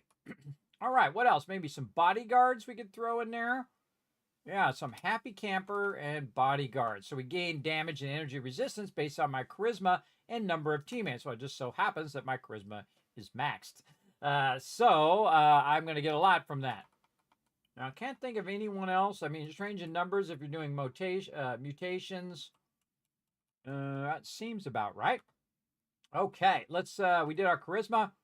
Let's see. Field surgeon, power user, stabilize. Stabilize is a really good one for your Gatling laser. Guns break slower. I probably have a max level gunsmith, I would think. And then stable tools, automatic melee weapons break 40% slower. Okay, that's good. Helps me with my auto axe. Let's go in here and see what we got. I see I have armor, which is there. And I could probably just scrap this other stuff. I should have probably been doing this. And what it does, it gives you perk coins down there, but I got a crazy ton of them. But there's no reason to keep a bunch of them unless you're going to use the 1 stars to just get that one last thing in there, which sometimes I do. Energy ammo weighs less. That's a good one. What else would I do? Again, some things you can just put on while you're doing it. Like if you're crafting, then you would put it on. Same thing with science. Oh, scrapper. That's definitely one I would have on.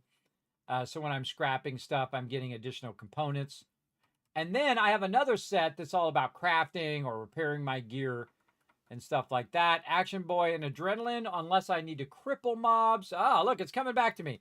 If I need to cripple mods, I need the shotgun one. Yes, Enforcer. Now, I already have Enforcer there, so I can scrap that other Enforcer that I don't need.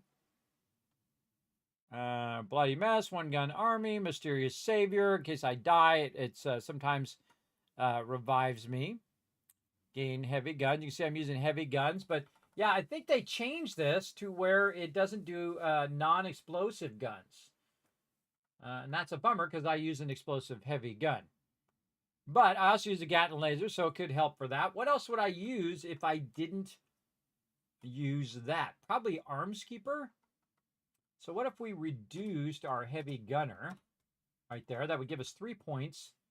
Then we do a level 2 this, and then we can scrap these other ones. And then sprinting and power armor consumes half as much fusion core energy. Ooh, that would actually be not a bad one.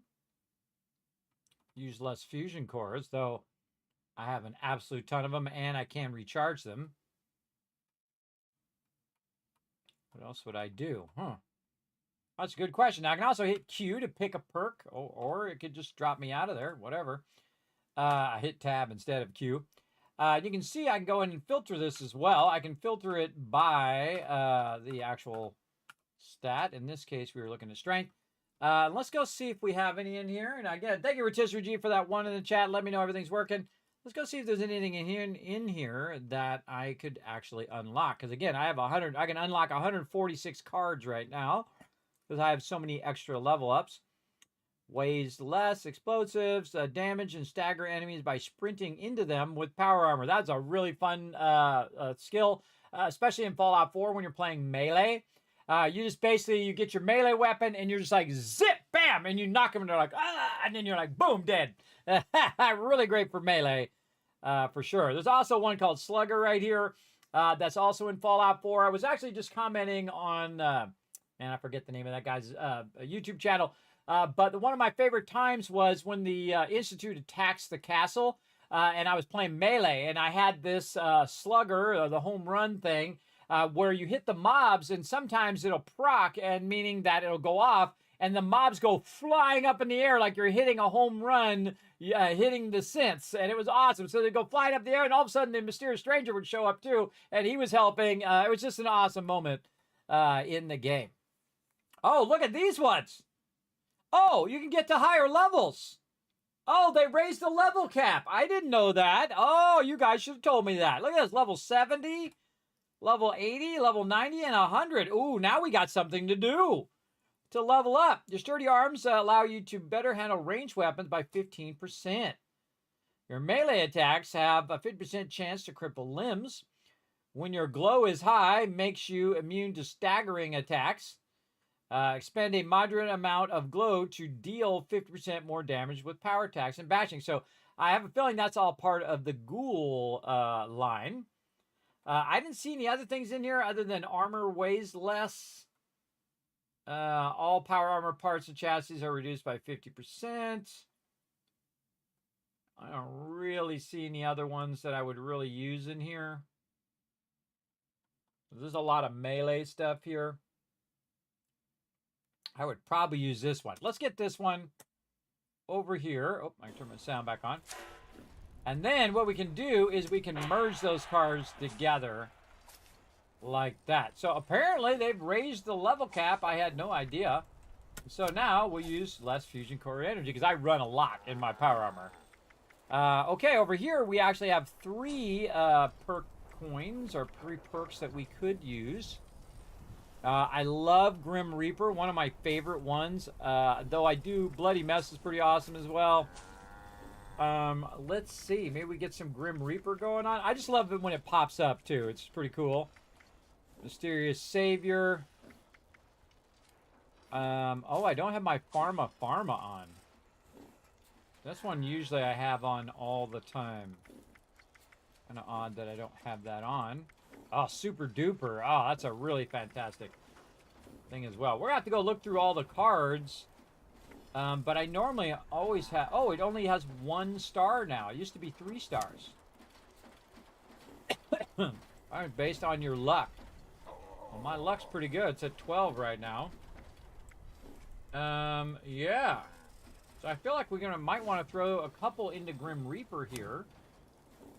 Actually, no, we wanted to bring that back out. What is it? Rank up, R.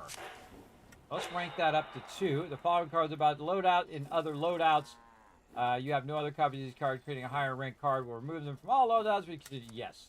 That's all right. Now, again, you have 25% to restore your action Scribe points. Valdez says most problems are either something moves when it's not supposed to. What is that?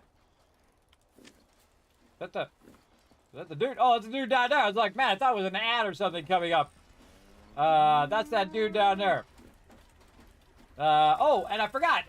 In Throne and Liberty, everybody, I can't believe I never thought of this, but you can go into the audio and just take the voice and turn it to 0, and you don't have to listen to the NPCs anymore. I can't believe it took me this long to figure that out. Let me go find out. I'm going to go talk to the vendor. Man, it's been a while. It's been a while since I talked to the vendor. Hey, it works! I discovered that in Throne and Liberty as well. Now, again, it's been a while since I played Fallout 76. It's been like about 8 months. I have played it since the beginning. You see, I have tons and tons of stuff that I did get going here as well. So thanks for coming in and hanging out.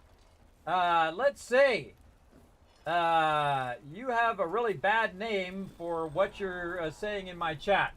Now, I'm of the age, everybody, that if somebody comes in and they're disrespectful in the chat or stuff like that, I'm not your papa. So, again, if you want to be a terrible person, you go ahead, keep being a horrible person, because that's on you. Those are your life things. But I just ban you, just like that. I don't mess around. I don't mess around with people who come in and say, oh, this, that, or the other thing. Because you know what? I've already been called everything under the sun. But I'm in my 50s. So no matter what you say, I don't care, because it goes right here and right out here. But if you do come in and make it uncomfortable for other people in the chat, I just ban you. Like this. You're gone. That's it. I'm not your papa. Go learn how to be a decent human being. It's as simple as that. Oh, one of my favorite ones is up right now. Radiation Rumble. Oh, my goodness. Oh, my goodness. Yes, we spreading good vibes over here. You said it perfectly, Sam. In fact, I'm going to give you some kids caps for that. For saying it perfectly. We're to bring the good vibes up in here as well. Let me put my power armor down and get on in there. Now, it's been a while. It's kind of reacclimating to Fallout 76. Again, I've played every single Fallout. I played the entire Fallout series since it came out. I played it on day 1 when it dropped. That's right, the original Fallout 1. Of all the Fallouts, everybody, I have played Fallout 1 probably the most. Now, Radiation Rumble is my favorite event. Now, I don't know if they've added new events in the last 8 months or so, but we're going to go ahead and take a look at it. We'll see if everybody shows up. Let's see if it's still as popular as it used to be as well. Very, very fun event. Oh, yeah, I've got people down here already. I can see them down there moving around. Get my thing up here and get it going on. Yes, and I never start it.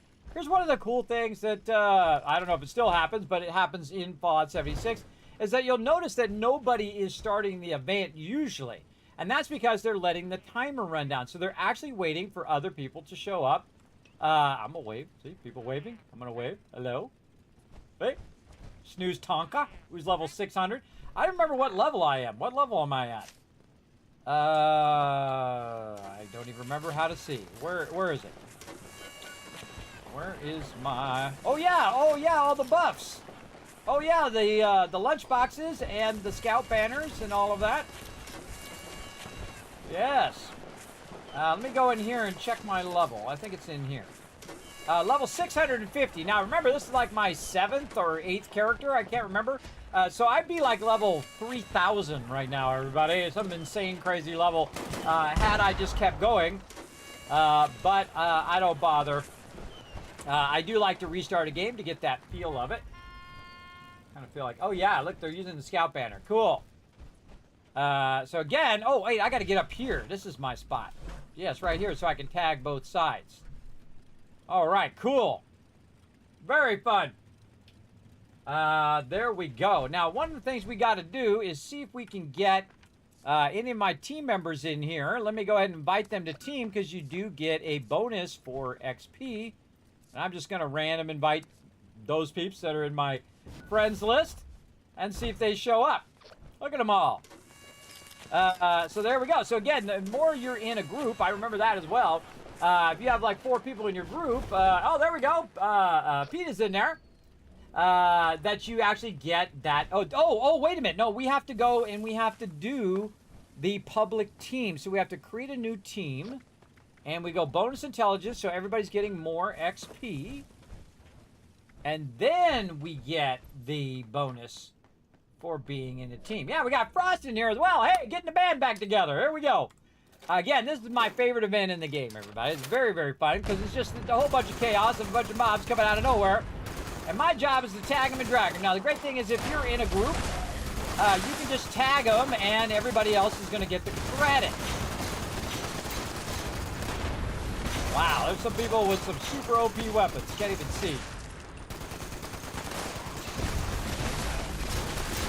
Oh, here's the beast over here.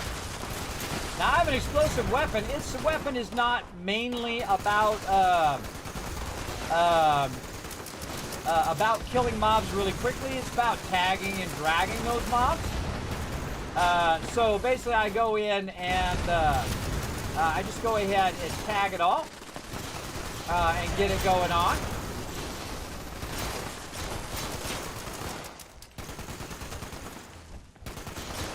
Man, I definitely got to get back into it. Now, usually more of them run in from this side than what I remember.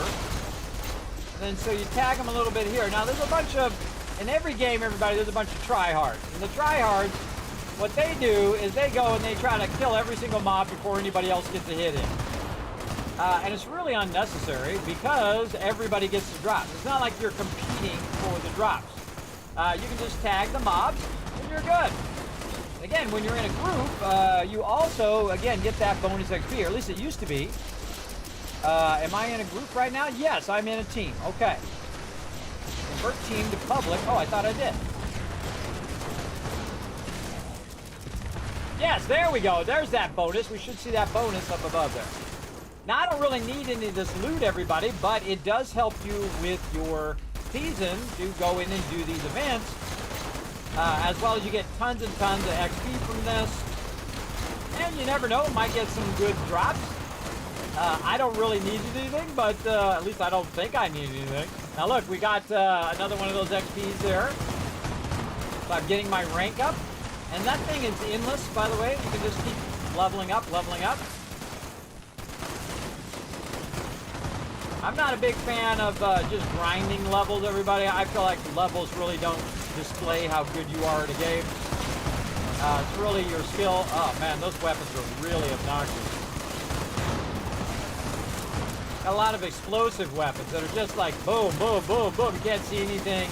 It's a whole bunch of effects going off at the same time. I'm just standing right there. It's a 2-star ghoul. Again, this is why I have a tagging weapon. So if you do play this game, everybody, I suggest to get an AoE weapon as quick as possible or you're not going to get a hit in on any of these. And it's still the same way as it was before.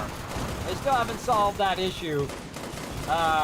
See, again, some people are just killing them as quick as possible and you won't get credit for it. Now, when it comes to the legendaries, they did change it where you can get legendary credit. I just got to turn this down.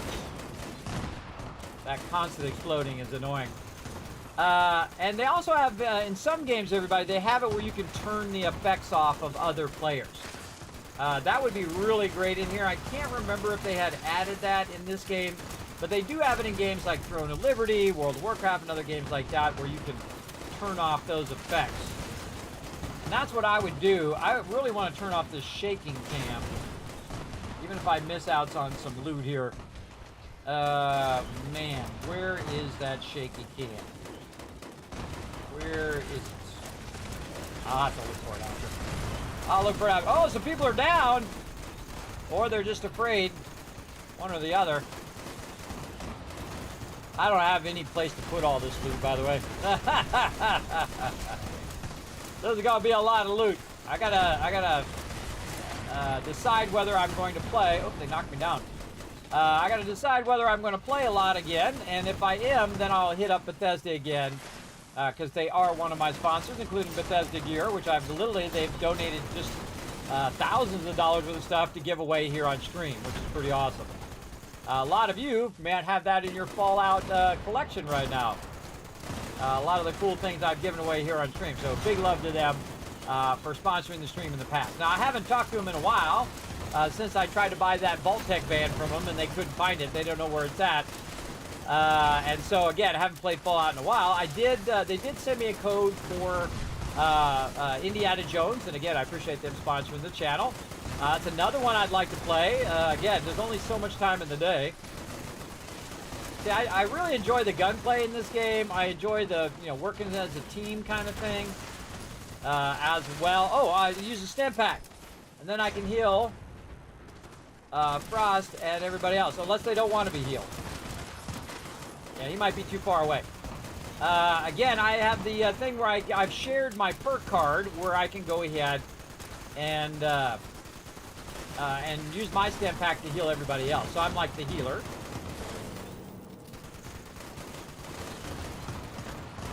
Looks like we got four awards. Still 2 minutes left. A lot of action going on. Yeah, I got to get rid of that shaky cam. I think there's a way to turn it up. I seem to remember. I think when I reinstalled it, it reset all my settings back to default. I'll have to go in and check and see if we have all of our stuff, including our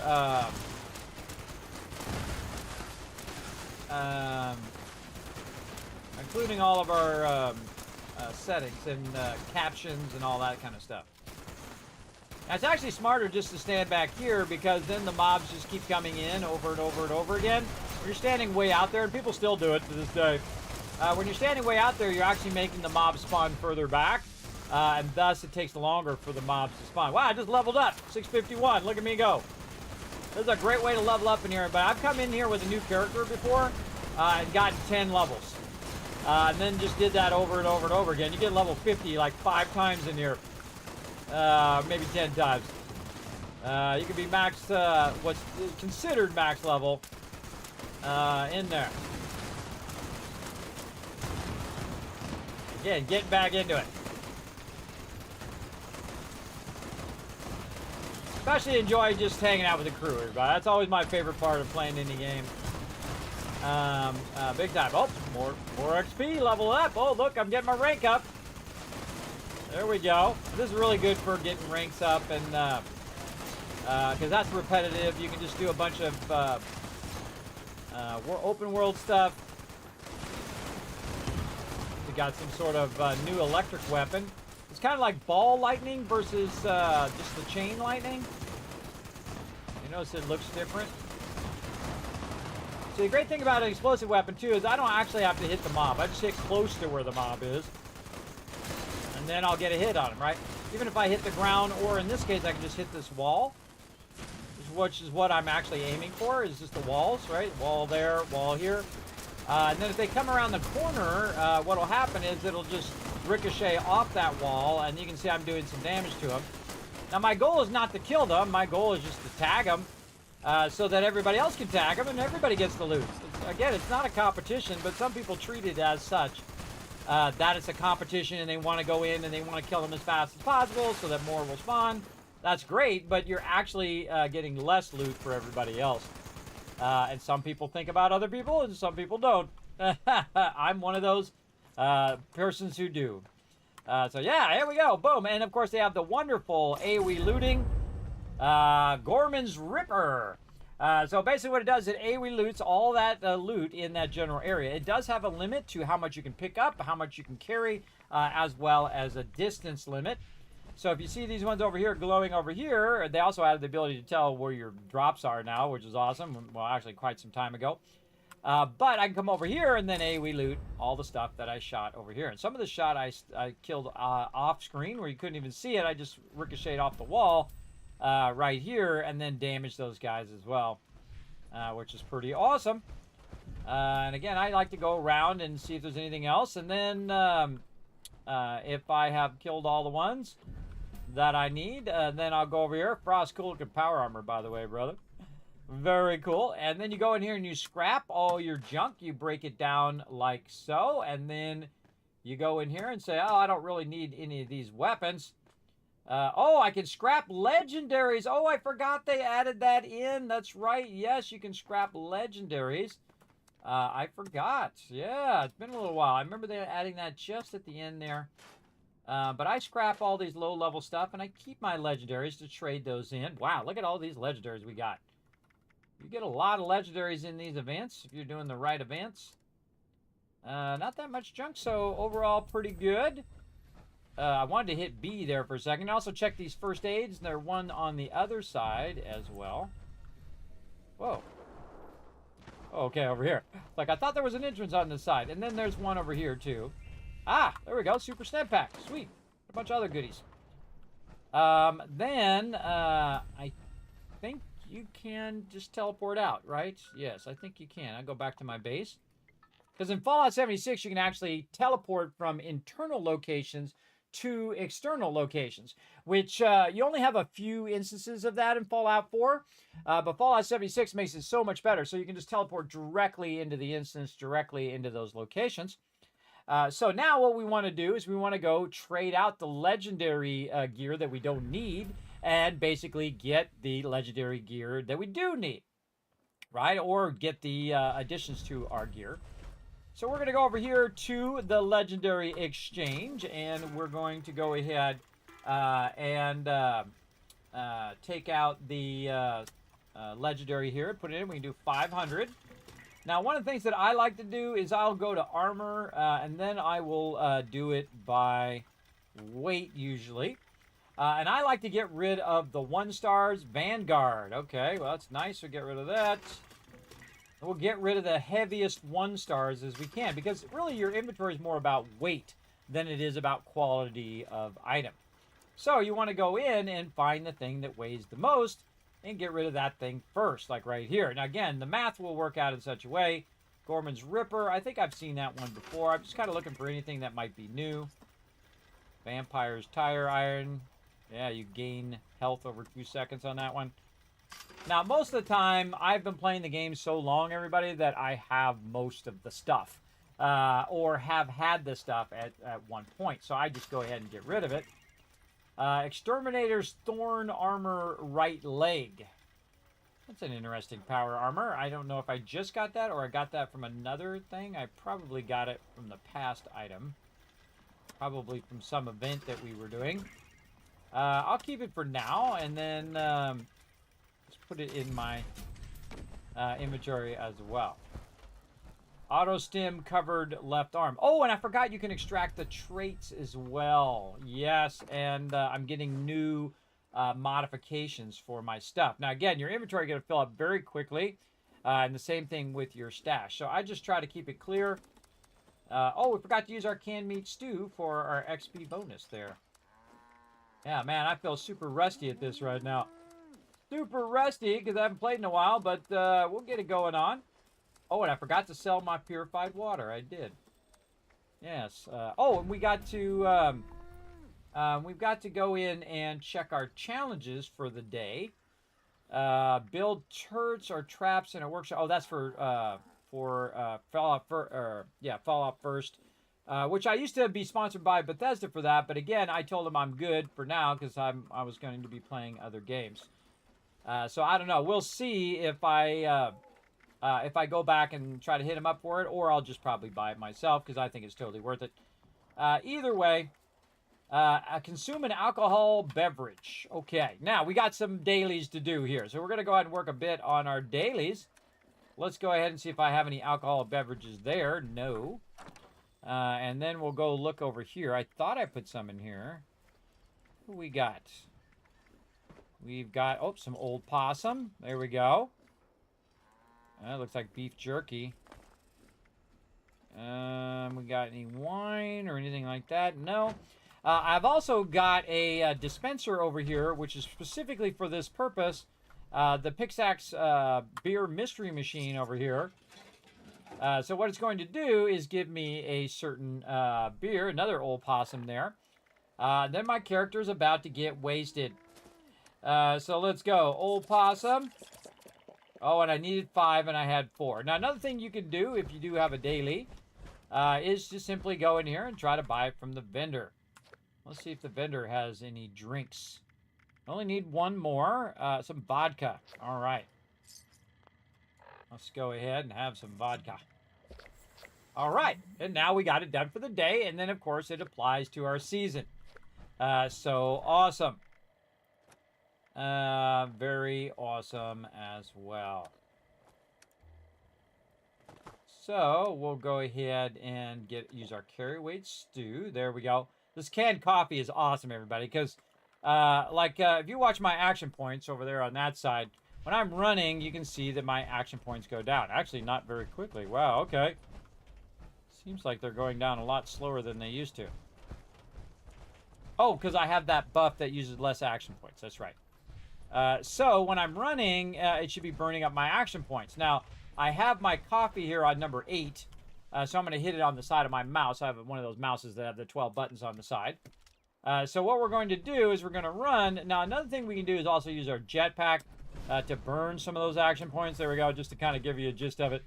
And then we're going to run, and it's going to burn my action points. But if I hit number 8, you can notice that my action points while running are actually going up because that my coffee is having that effect.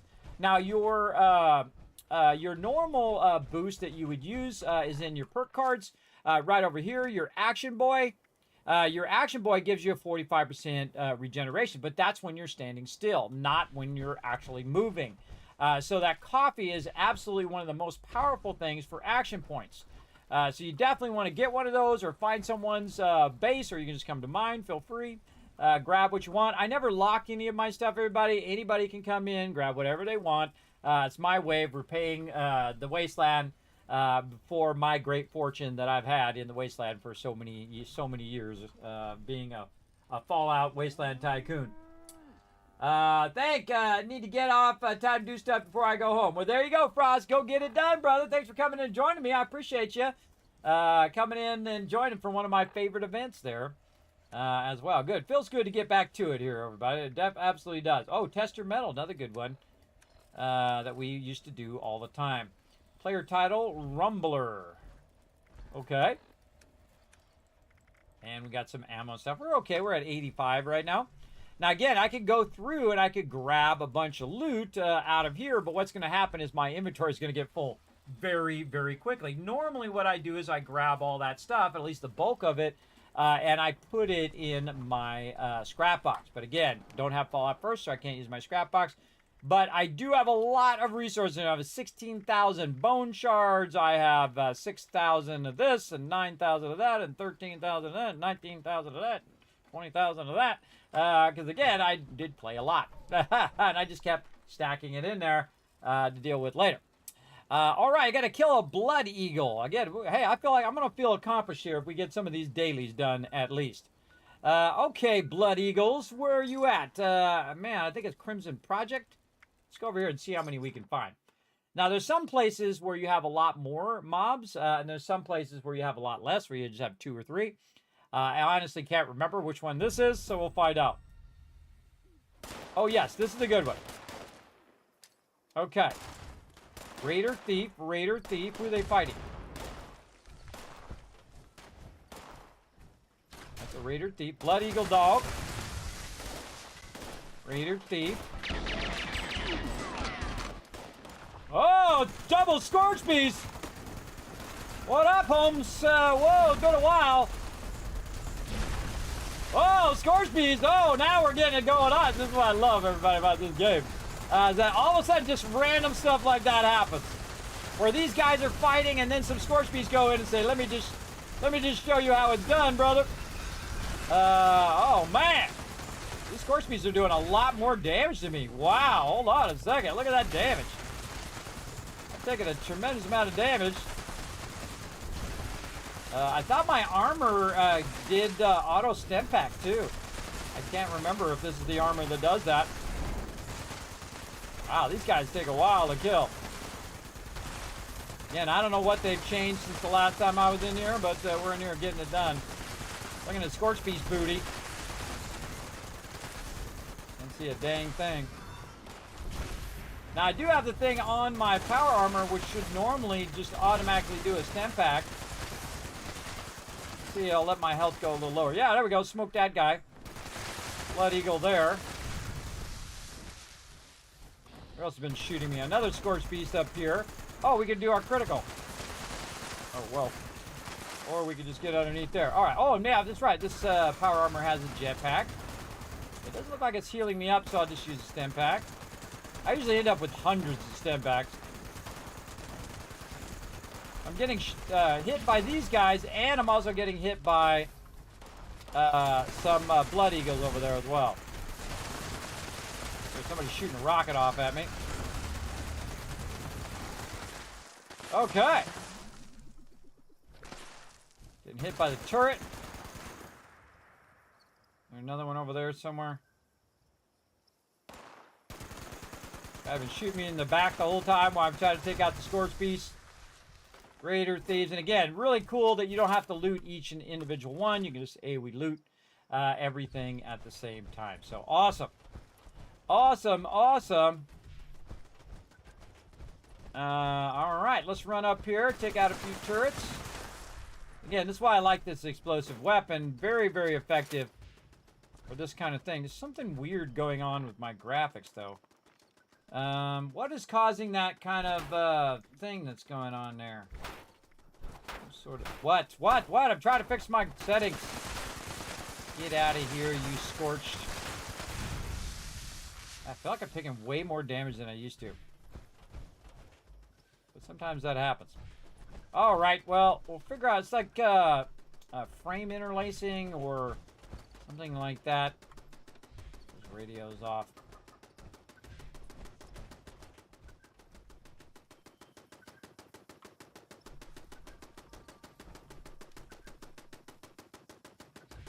There's a turret going off. Looks like all these mobs are already dead.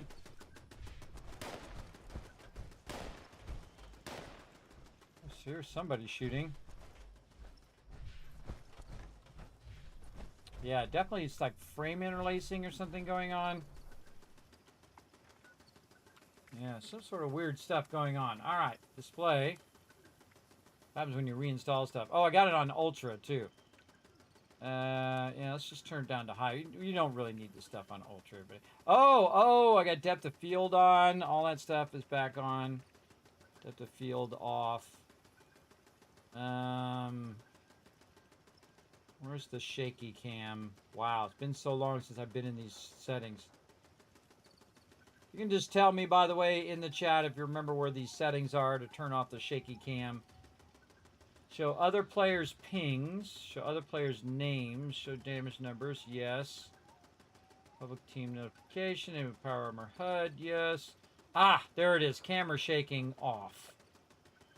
That's a godsend right there. Turning the camera shaking off. As you saw, I was just shaking all over the place. Controller vibrate. I'm not using a controller. Pacifist mode on. Controller off. Notifications. Oh, okay. Remember some of my settings, it looks like. Advanced mod descriptions. Yes. Maybe not. Show muzzle flash effect off. Show non-explosive weapon impact effects. Non-explosive weapon impact effects. Let's just turn that off. See if I like that. If not, I can always turn it back on. Start free cam. Show muzzle effects. Grenade mine targeting mode. Backpack visible. Controller aim assist. No, turn that off. It's mod descriptions. Oh, you can turn the unopened perk card pack prompt off. Oh, yes, let's do that. Reject incoming shared perks in case you have some that you don't want to affect you. This it remembers, because I only want the main quest to come on. A notification for inactive quest started. Fine, we'll leave that on. I'm not a big fan of auto aim, everybody. I think the whole point of it is that you're aiming. I can understand it for accessibility reasons, but not. Yeah, I think I'm gonna have to go back and look in the actual settings when you first start up. See, when you first start up, there's a setting thing in Fallout 4, and then also in my NVIDIA settings for my NVIDIA card, where I can do whatever that's called, like frame, interlacing frames or whatnot, and I can just turn the thing down. You know, I mean, I have it on ultra most of the time, but I could just turn it down to say medium, and it would be fine. High, and then texture quality high. And it'll just allow the game to play better, I find. Did it turn depth of field back on? No. Okay. Actor fade. Now that I want to be... And not adjust that. Use the arrow keys. Very far. So this is... actor fade is how far you can see stuff. Typically, grass fade. I'll just turn that all the way up.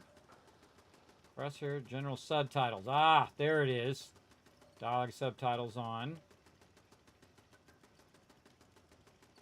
Okay, active effects on HUD. Highlight clear on remove. Disabled, clear on inspect. On remove. Oh, they added that too. I don't remember that being in there. I don't know if they added it a long time ago and I just never noticed it. Power armor, HUD, other players' names. Again, you can turn off all that shaking and all the booming of other people if that annoys you like it does me. Okay. So we managed to kill one Blood Eagle so far. But we did kill at least the one. All right, let's go see if we can find some more.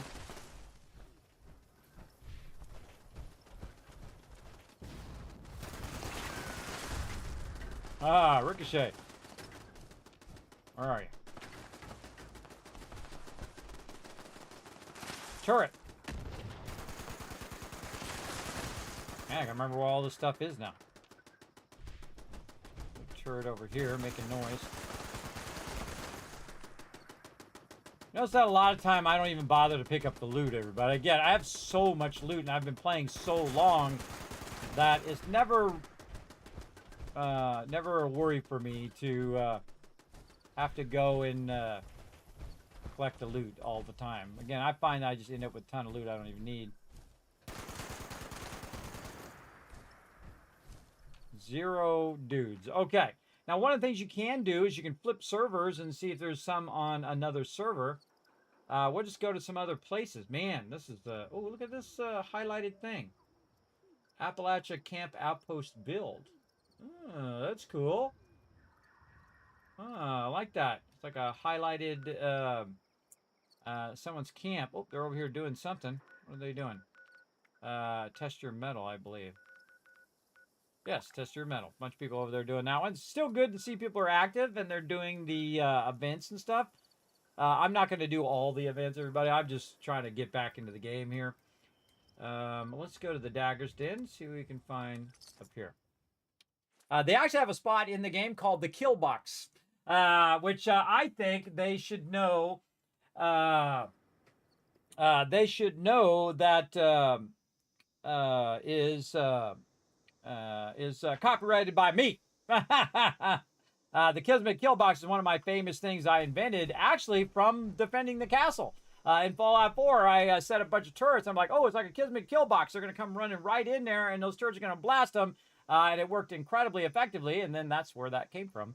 And I did that, wow, years ago in Fallout 4. That was like a decade ago, before they had it in this game. This game didn't even exist then, long ago. All right, blow up some things. No worries, you gotta get some stuff to do. Pacifist mode. No, I don't have PvP on. Pacifist mode means you're a pacifist. It means you're not doing PvP. It's the exact opposite of what you think. It's on. It says, in pacifist mode, players cannot hurt you. So I'm good.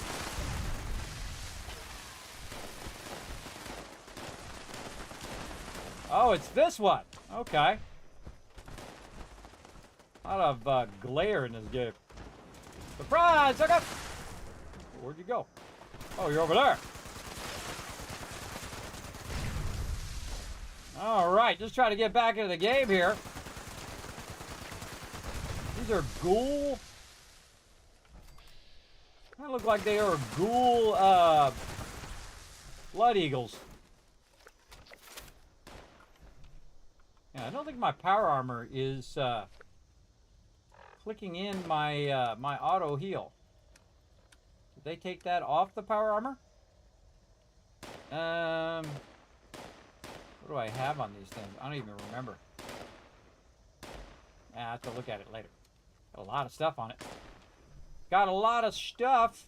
I hear some people shooting. One of the things about this game is sometimes you don't know where people are shooting you. Oh, there's a dude right there. What up? Brad Rumbler. He's in here probably doing his daily as well. There's a blood eagle there.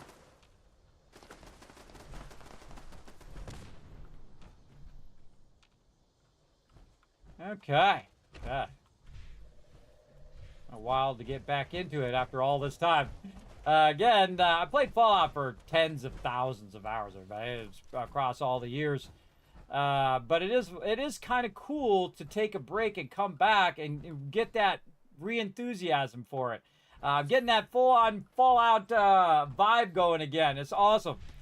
Again, when you're so saturated in it all the time and you're just grinding, I think you miss out on that wonder that you get when you first kind of walk around and you get back into the Fallout universe, which is very, very fun. All right, where else we're going to go? Let's go up here to this camp, see what we can find up here as well. Let's go check it out.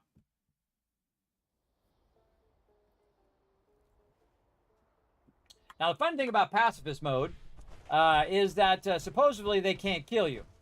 But I've just been standing there before, and then all of a sudden, it's like they kill me. You get away from this alarm. Don't you even try it.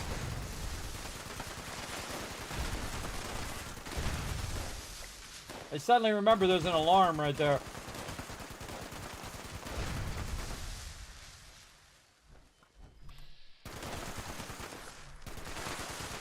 Oh, it also locks in when you do your thing. It totally locks in on them. Again, a lot of times you see I don't even bother. I don't even bother to pick up the loot. But I am a super looter, so usually I just loot it all. And then deal with it later. And then sometimes I get to the point where I just do what I call onesie-twosies, where you're just getting certain items like caps and ammo and stuff like that, and you're leaving all the other stuff along. Oh, there was a trap there I didn't even notice. How many stem packs do I have? I bet you quite a few. I got about 30 of them on me. Okay. Usually that's more than enough. Let me go ahead and get my water up. Let's go ahead and check our food drink here. What do we got? Can't remember if I already used that. I think I did, but I'll just use it again. And just getting back into it. Some 308 right there. And then, see, you notice I didn't have to actually do the pick lock things. That's that perk that I have. You know what? We'll just grab all this stuff. I don't know. I just love super looting. It's so fun. Oh. Blow some stuff up. Paint cans. I probably have this about 9 million times, but we'll grab it anyway. Okay, so more blood eagles that we took out. Okay, now let's go down here and try the cutthroat camp. See what we can find down there. And again, sometimes you have to go around because other people are doing the exact same quest as you. And I kind of remember where these are. where I can kind of run there and shoot the thing and do whatever I need to do. Again, getting reacclimated and it gets you fired back up to play some Fallout. So again, that's what I like to do. Yeah, definitely sort of something going on. Oh, somebody's playing. Don't you hate it when you're playing some music and just some dude runs up and just starts shooting all your friends? Well, stop being so evil. That was this guy. He was playing the banjo. Getting that ricochet on right now. Somebody's sharing that ricochet with me. Anybody else? Oh, this way. See it on the radar down there. You know, I'm so used to not looking at the radar that it does take... actually, I have to think about it. I have to actually look at the radar. Because I do play Fallout 4. I played through 12 times, everybody, including Fallout London. One time, or a partial playthrough. And I have usually in survival mode. And in survival mode, you can't see where the mobs are on the radar. As well as you can't fast travel. You have to walk everywhere or take a vertibird or whatever you whatever vehicle you can find. As well, whatever travel medium you can come up with. So yes, okay, we got them. Now how many more we got to do? I think we got it done. Okay, did we track it is the question. Let's go in again. Oh, not challenges. Yeah, no challenges. Daily. And we got to do a daily op, craft some chems. Craft or scrap a melee weapon. And then wipe out some bad doggies. Okay, where are their dogs? Ooh, this is a good question. Normally with the Blood Eagles, there are dogs. Sometimes with the crazy zealot people, whose name I'm now forgetting, the Children of Adam. There we are. It's in there. You're in any danger of the tornadoes? No, it's kind of in the middle of Tennessee. I'm in the east part of Tennessee right now, though I do get warnings from time to time. It's either one thing or another, everybody. You live in the East Coast and you have to worry about tornadoes and giant storms, or you live in the West Coast and you have to worry about earthquakes. Now, here's the difference, everybody. Here's the difference when you live in California and everyone's like, oh, I don't like earthquakes. That's the one thing I don't do without. Well, here's the difference, everybody. A tornado is going to come, and it's going to take your house, and it's going to locate it somewhere else, right? An earthquake, this is an earthquake, and I've been in many earthquakes in California. This is how it goes. You go like this. You start rocking, right? And you're going, is it the big one? And you know, nope, not the big one. And you go right back to sleep. That's pretty much what you do with earthquakes, everybody. It's kind of like being rocked in a crib as a child. It just rocks back and forth. Now, I was there when the Northridge hit, and that was a very different earthquake, which was very, very scary. But that was one giant earthquake in 30 years of living in California. So again, I think earthquakes are a lot less scary than storms that are the size of Florida. I think that is way more scary. All right, let's go over here and get these crazy cultists and see if they got any doggies. Don't see any doggies. Oh, Tunnel of Love. Oh, that's a good one. Oh, somebody shot at me. That was your mistake. I was going to let you live until you shot at me. Okay. Oh, what is shooting at me? Where? Down from here? Oh, down here.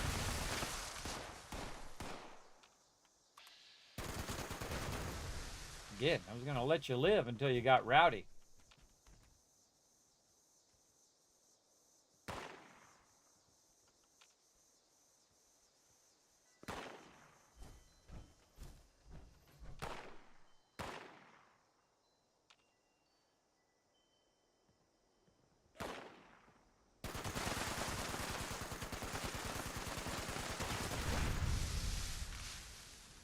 Okay. Got rid of all of them. As you can see, my 50 cal is a very effective weapon. Again, I don't like the one-shot. I feel like it just sucks all the fun out of it. When you're just so OP, everybody, you just run around and just one-shot everything. Especially when you're doing group events and it's affecting everybody else who's trying to get drops and stuff, especially new players. I'm not a big fan of that. Because I'm level 651, everybody. So, you know, my ability to go in and eradicate every single mob in an area is pretty high. But again, I typically only kill mobs if it's for, like, an event or something. So where else would there be canines? Way up here, yes, for the fairgrounds. Wow, I just remembered that. It's not. Is it the fairgrounds? Yeah, I think it's the fairgrounds where you get that wolf. That wolf event. Man, look, I'm remembering things.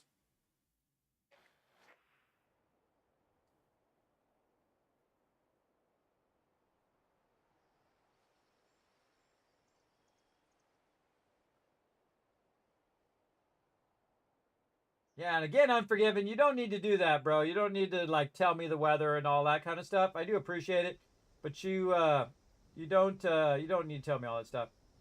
Your state's right in the path of destruction. Well, not really considered my state, even though I've lived here for going on 20 plus years. I consider it still my wife's state. I'm from California. But it's like a second home, I would say. If I could afford to live in California, I would. But see, the thing is I don't want my kids to grow up there because there's a lot of fake people in California. They're all about cars and being fancy and living in Beverly Hills and all of that stuff.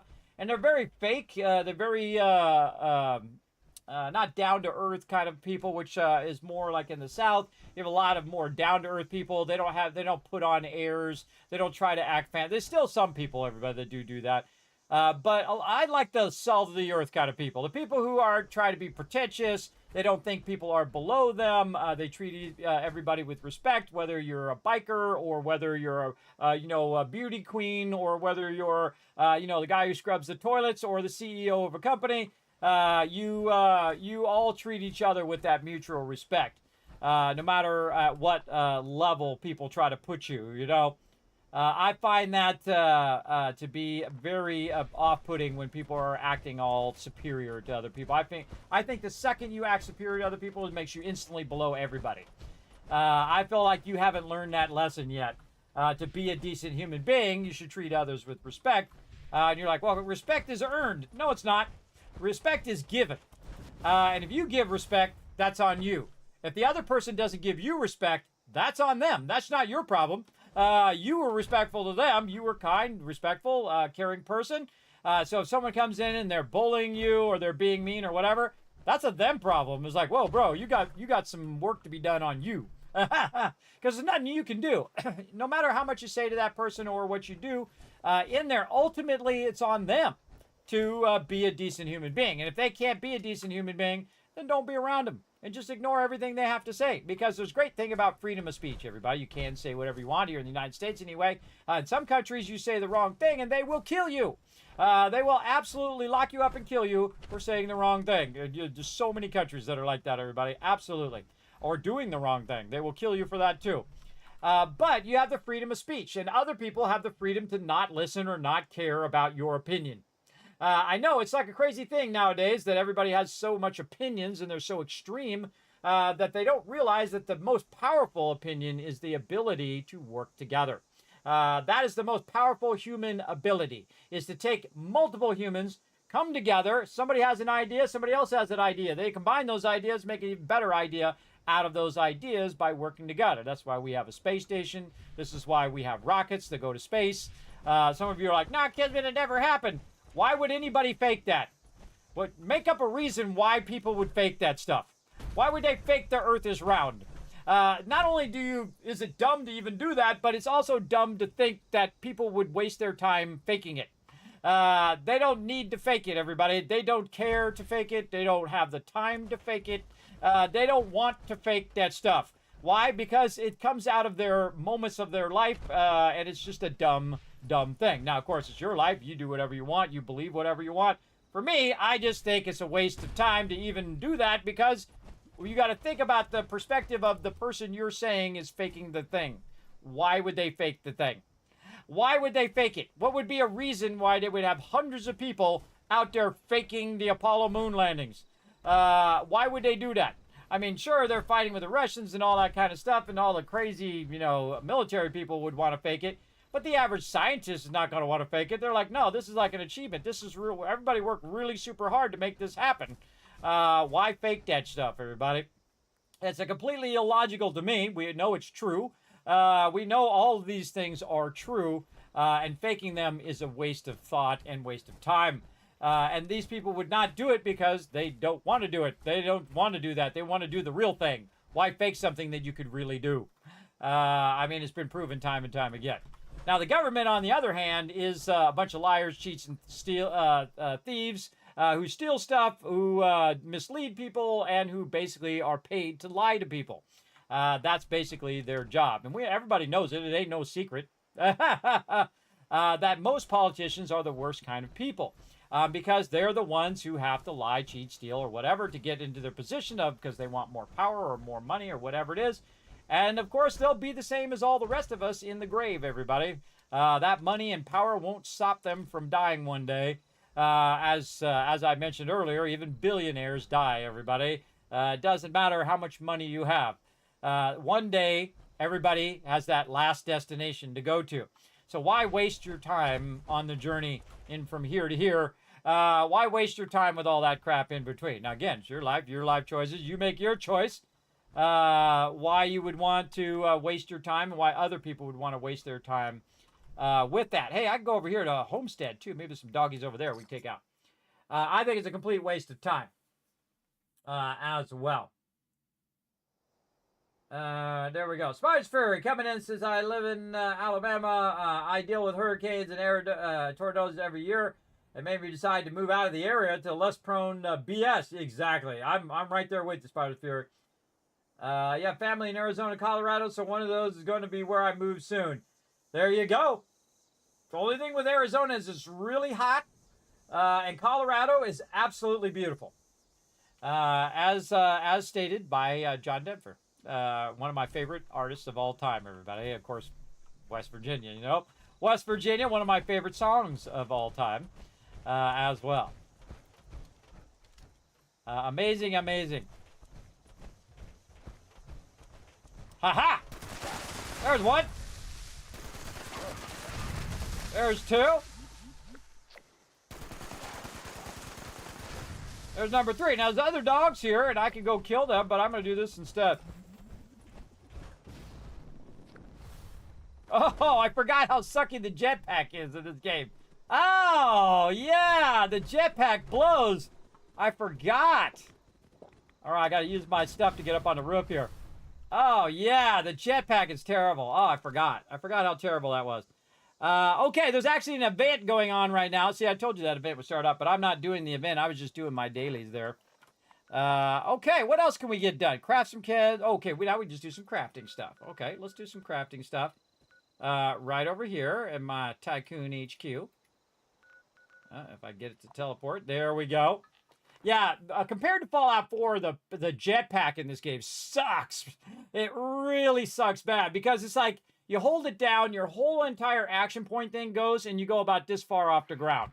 It does that because of the server lag, I believe, for sure. Yeah, you know why? The reason why I don't blow up cars in Fallout 76 is because they just come back. But I do blow them up from time to time. In Fallout 4, when you blow up the cars, they are blown up. That's it. They're blown up for the rest of your playthrough. And here, they just come back. So it really kind of defeats the purpose of blowing them all up. But then again, it is fun to blow them up. I've done playthroughs of Fallout 4, by the way, everybody, for those who are new, where I've blown up every single car in the game. Every single one. And it's really fun. Try it in your next playthrough. So it's really satisfying. And I like explosions, because explosions are fun. Okay, now speaking of stuff, we could go over here and we get out of our power armor because we're going to do some crafting. One of my favorite things in Fallout 76 versus Fallout 4 is that you can just pick up your power armor and it goes in your inventory. Sure, it's not real, everybody. It's not accurate in life where you can just take a power armor and stick it in your pocket. But it is makes the game more enjoyable, so you can just pull out your power armor whenever you need it and whatnot. Which I prefer enjoyability of gameplay versus realistic. I like a good combination of both, but it doesn't have to be hyper-realistic in everything that you do. I feel like it actually sometimes detracts from the gameplay. I already forgot what I was doing. Let's go see what it was. Oh, man, you get in and out of the crafting stations much faster. Wow. Tab to exit? Exit. Oh, yeah! Oh, hey, big love to them with the faster crafting exits. Okay, I like that a lot.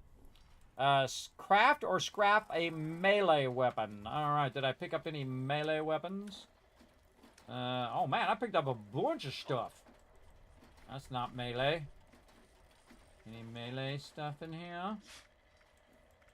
A sickle. That's a melee weapon.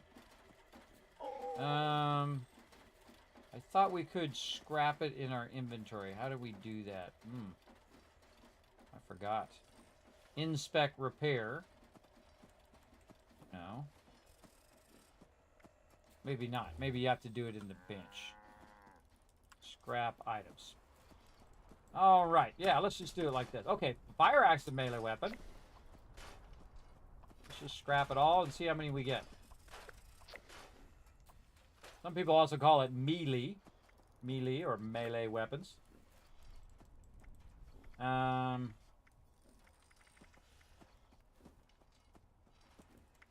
Oh, we were going to put that in our bank here. Get rid of that. There we go. And I usually just end up scrapping most of the stuff. I actually stopped picking it up at some point. Or just stop picking armor up. And then you don't have to deal with it.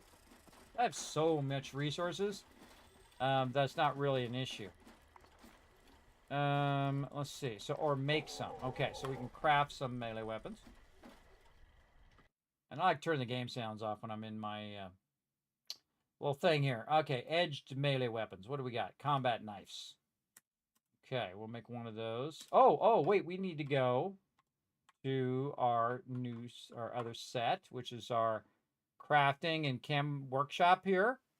This is repair armor. So when I'm crafting weapons or chemical stuff here, again, you can switch all this. This is probably the true genius of this game, everybody, is the perk card system. This is the thing that really I find is exceptionally good in the game. And so I should have my science on. I got my gunsmith on, my home defense in case I need to work on my turrets. All my stuff for finding things. I've got my happy camper on when I'm chilling out for trading. As well. Looks like they put this to a 1-star. That's how come I probably have. It's where I'm getting. A lot of these went to 1-star cards, I believe, and that's why I'm getting a lot of my stuff back, which is pretty awesome. Like Farmer went to a 1-star, so that's 2 points there. And Hard Bargain went to a 1-star, which is based on your charisma, so I'm getting 2 more points back there. But I'm in here doing super duper. That's what I'm looking for. Yeah, so 30% chance that you're going to double whatever you're doing. So if I craft 1 knife, I might get 2 and then basically get it done, which is why I took a minute there to do that. Let's go see if we get one. Ah, it worked. See, it actually, because I had 3 left to do. I crafted 1. It made a double. That thing procs a lot more, I think, than 30%. Yeah, you can see it procking right there. And procking means that it went off, that it actually worked. So yeah, see, look, I got those combat knives out of there. And then I just go straight away and just scrap them back up again. So again, they're not... This game is all about inventory management. I would say the #1 thing that you're doing in this game is managing your inventory. Because they do not give you a big enough inventory. They absolutely don't. They don't give you a big enough stash. And I feel like that's kind of purposely intended to make you buy the stuff to keep the game going. The size of the stash is way under. There should be more like 10,000, not 1,200. I really feel like the stash is still too small, even for the free-to-play players or the people who bought the game. It's at 1,200. Oh, it failed. That's okay.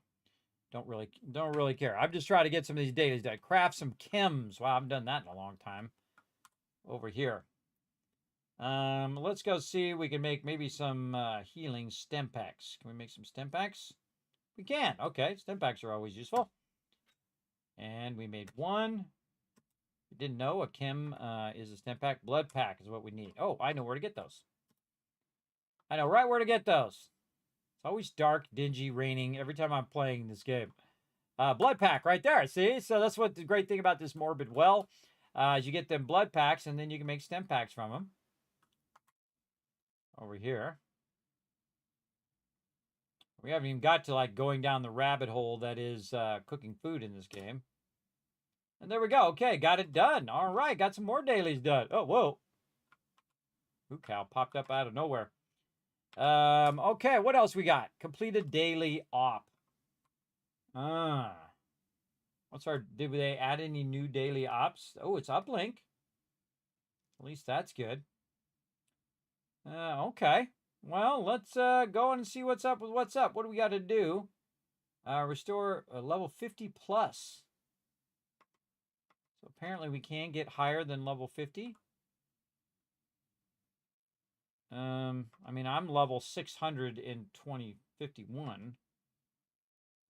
But it does look like to get those other perk cards, I need to level up. I have 146 level ups. I wonder if it counts it based on how many level ups I've done. What should we do? We should go in each thing. Oh, wait, there was a ghoul filter. Go back to that. Ghoul. Okay, action ghoul. Oh, look at all these new cards for ghoul. Oh, dang, a ton of them. All right, maybe I will. Whoa, okay, there's absolutely a whole bunch. Oh, level 100. When your glow is high, gain a 10% evasion chance. Yeah, that's cool. See, being a ghoul is not really my thing, everybody. I mean, it's cool, but I don't typically play a ghoul. But we might get a little bit of that going on. How are we doing on time? Holy mackerel! See, that tells you how much I like this game, everybody. 4 hours. Like that. To me, that's how it felt to me. 4 hours went by like this. That's how you know you like a game. Right? And that I enjoy Fallout 76, and that's why time flies by, and that's my ultimate test for any game. Is when I'm playing it and time really flies by and I'm enjoying myself and having a good time. That's the ultimate test. There is no other test, everybody, that I use to know whether I enjoy a game. That's it. If time flies by, I'm having a good time. Bam! That's a game I'm enjoying. That's a game I like, for sure. And I don't test it for any other way.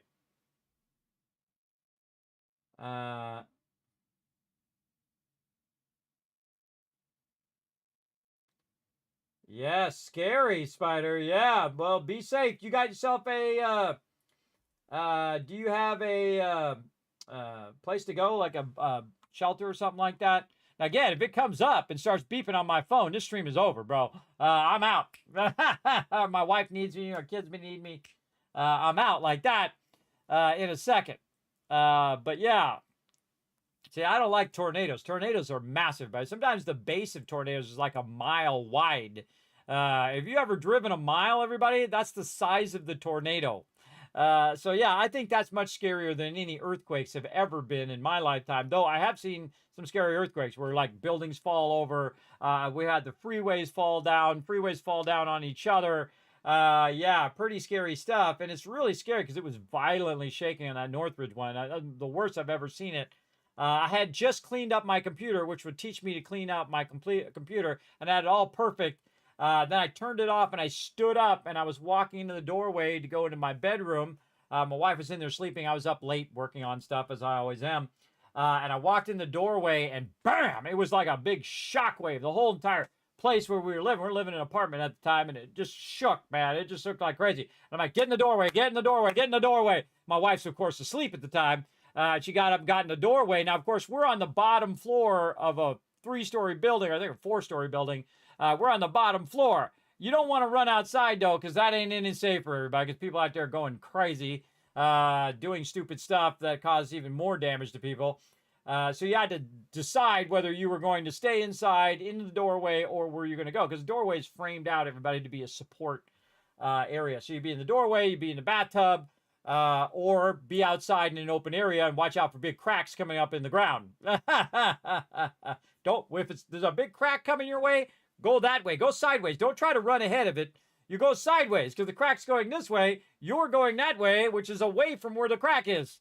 I always watch movies, everybody, where everybody's trying to run away and they all get just zigzag. Go the other way. Turn right. Run away from it. Yeah.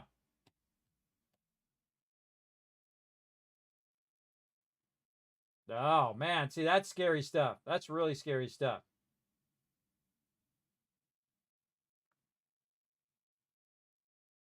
Yeah, well, that's the thing to do.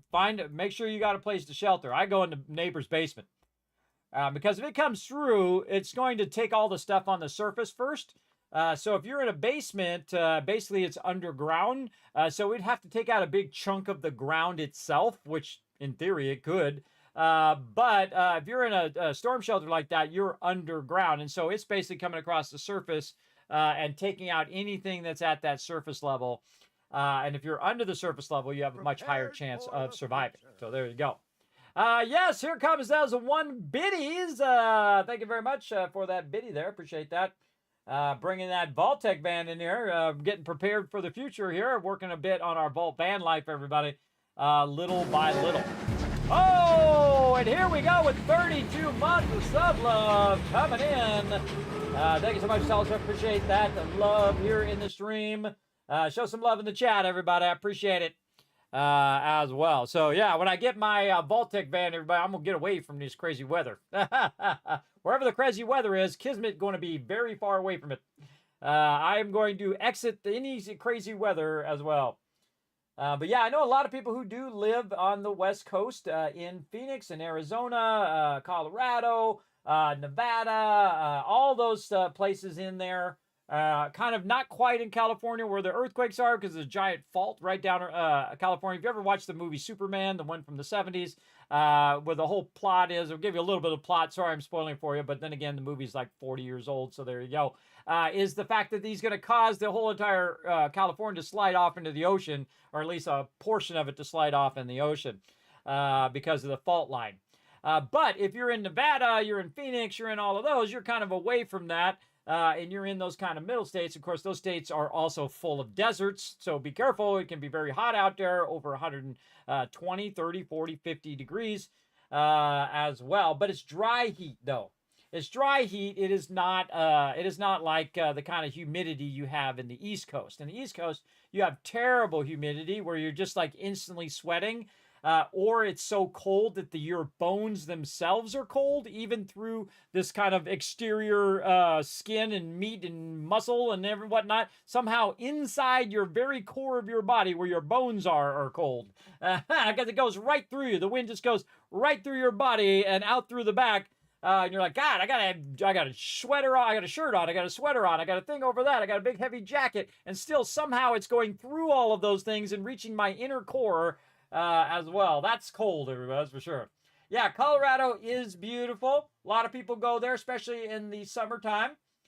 They do head up to Colorado and those other states as well. I know some people who actually go even further north as well. I do watch some peeps who do Vault van life, who wander around and whatnot, and that's what inspired me to do my little thing, because I think that's something I could do. It's something I could do, that I could travel, even if I was traveling by myself. I could do little jaunts of traveling, so I'd go a couple hours and rest, and a couple hours and rest, and a couple hours and rest. And again, I get back out there in the world, everybody, as opposed to being trapped inside all the time, which is my current situation, because I do have some bad medical conditions. And see, in my life, everybody, my life is winding down. I'm in my 50s.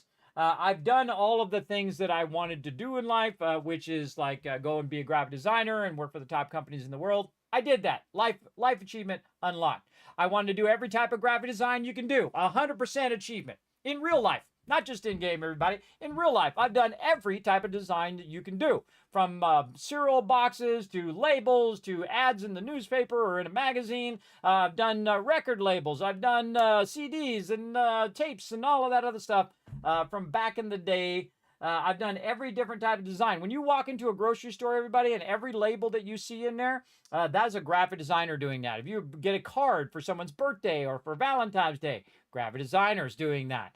Person who does like overlays and stuff like this, graphic designer.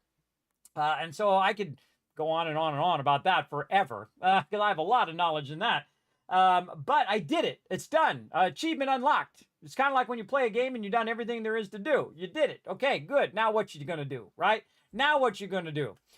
So again, in the time that I have left, everybody, my journey is to travel around and bring some entertainment to all of you. Bring a little positivity into the world, and that's it. That's my the rest of my existence. I don't need fancy things. I don't need to have fancy cars and fancy houses and fancy stuff.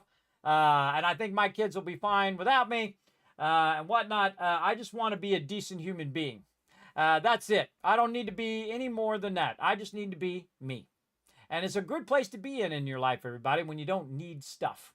You don't need stuff to fill up that emptiness that you have inside. I don't have that in there anymore, but I don't need to fill me up anymore. I've already filled myself up with me, with the person that I like being, right? Be that person you like being, and you won't have an emptiness as much inside there. You might be lonely, you might be sad, you might be depressed from time to time, but you won't have a longing for stuff.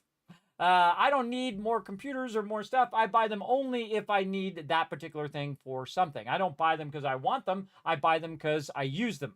And then they have to, basically pay for themselves, right? If I buy something, it has to have a purpose and has a use. Sometimes I buy stuff that's just stuff. And sometimes my wife buys me stuff like, cup holders and stuff like that. Very nice little beachy thing, right? A little decoration, really. Because I have a water bottle that doesn't get wet on the bottom, so I don't really need it. But I like it because my wife bought it for me, and that's why I have it on my desk. And whatnot as well. So I just keep going on every day.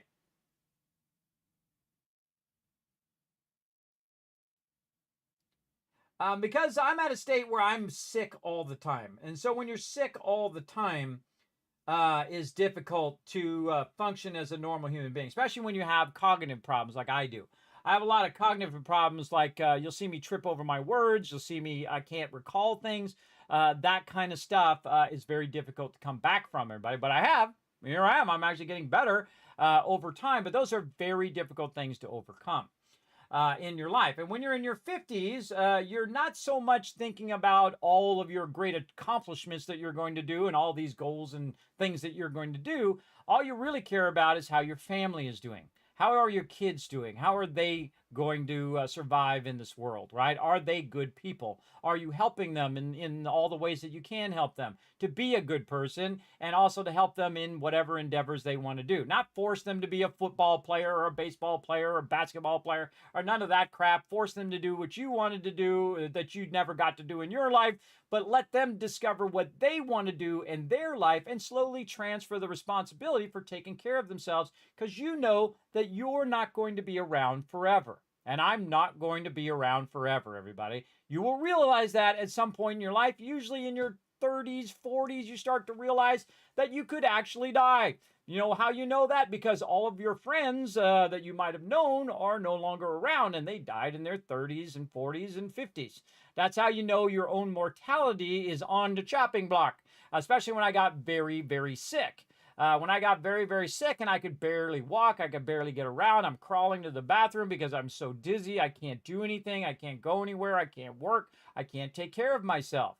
See, when you can't take care of yourself, especially if you were alone, even more scary. I really feel bad for people who don't have anybody. But of course, I have my wife and my family who were there for me when I needed that needed that help at that time.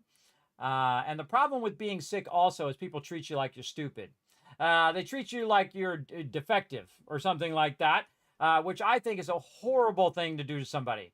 If somebody has a disability or they have a condition or whatnot, the worst thing you can do is treat them different from everybody else. I think you should just treat them like a human being and treat them with kindness and say, hi, how you doing? Good to meet you, or whatever. You don't need to point out their disability. You don't need to, go overboard and whatnot. They just want to be treated like a normal person. Again, same thing with people with who are smaller, who are little people, right? They're smaller. I've known a lot of, because I was very short when I was young, everybody, and I've known a lot of little people, believe me. And they don't want to be, they just want to be treated like everybody else. They don't want to be treated like they're different from everybody else. It's very awkward to do that to people. They feel awkward because they're always like looked at. And the same thing with people who are really, really tall. Like I was at the gym with this guy, and this guy, he was easy 7 feet. Now, I don't want to go in there and say, man, you're tall, because I'm sure he's heard it 1,000 times. I just go in there and treat him like a normal guy. It's like, hey, how's it going? Oh, going good? Okay, cool. Boom, boom, boom. You don't have to point out that people are small or they're tall or they're fat or they're skinny or they're whatever.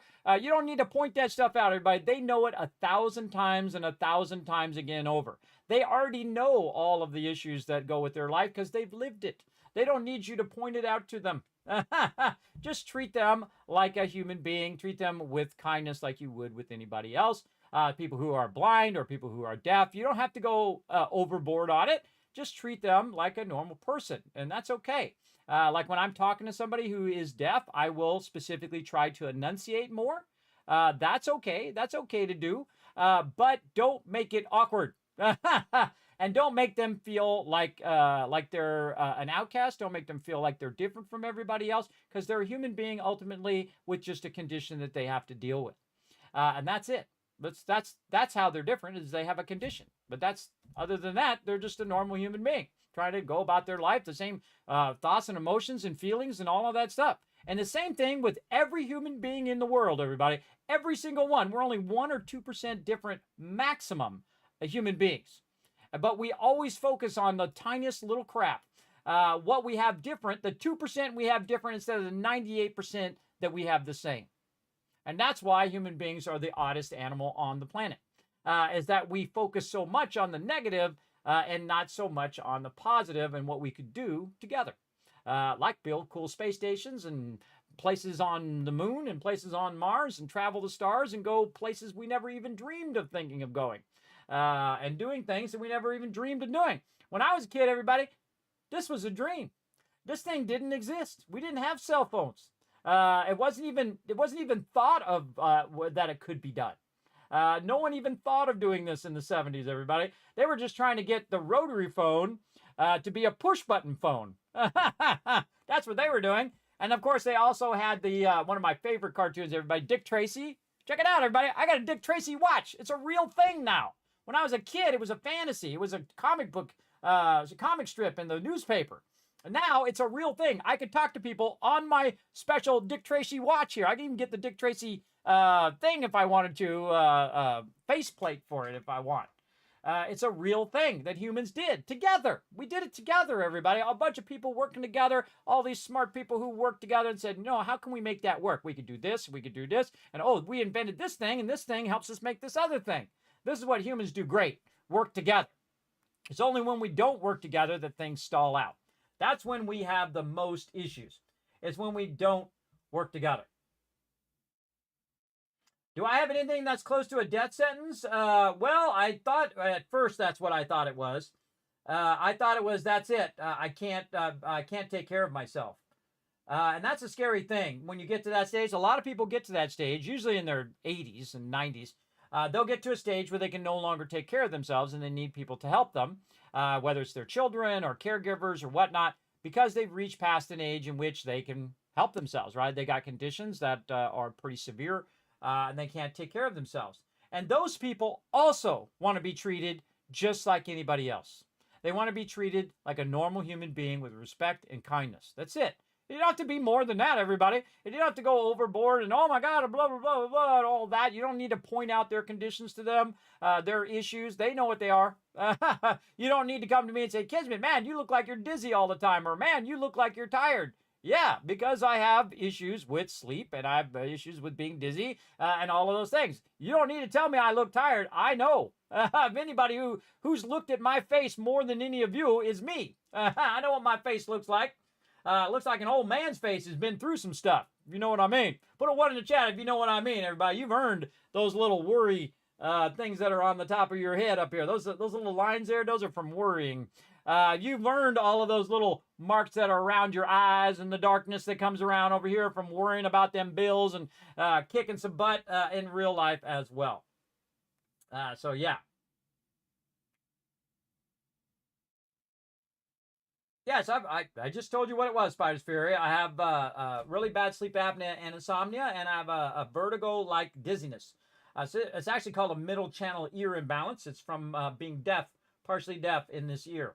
And they did say I could potentially go fully deaf and it might go away, 50-50 chance. And I'm like, nah, I'll keep my hearing, thank you. I'll just deal with the dizziness.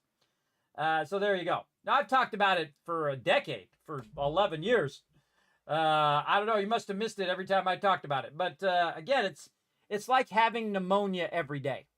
And I don't know if you would want to go on if you had to spend 10 years having pneumonia every day. I'm not kidding. That's how it feels. It feels like being sick every single day. It is a struggle. It is just a mental struggle alone to just say, man, do I want to go on living in this kind of situation? Do I want to live being sick all the time? Right? And the same thing, I'm sure, with a lot of other people who struggle with maybe they lose their arm or their leg, or they have heart problems or kidney problems, or they get cancer, or they get diabetes, or they get high blood pressure, or they get all of these conditions that are painful. Maybe they have a lot of pain all the time, back pain, arm pain, carpal tunnel, whatever it is. You know, these are the things that you have to struggle against. It takes courage to fight against that stuff, everybody, because it is excruciating. It is painful to have to fight against your conditions every single day. And I don't sleep like a normal person. So what I do is I can sleep for 5 hours, 8 hours, 10 hours, 12 hours. And to me, it feels like 30 minutes. Have you ever slept for 30 minutes when you really needed like 8 hours of sleep? And then you feel really, really tired all the time? You're just like, you're just absolutely exhausted. You just can't keep your head up. You're just constantly nodding off. That's how I am every single day for almost 11 years. Doesn't matter how long I sleep, it feels like 30 minutes. Every single day. Now you got to decide. Do you want to live or do you want to die? And I'm being super serious now, everybody. I'm sorry we're getting serious topics here. But you have to decide. And it takes courage to get out of the bed every day and say, you know what? I'm going to do something about this.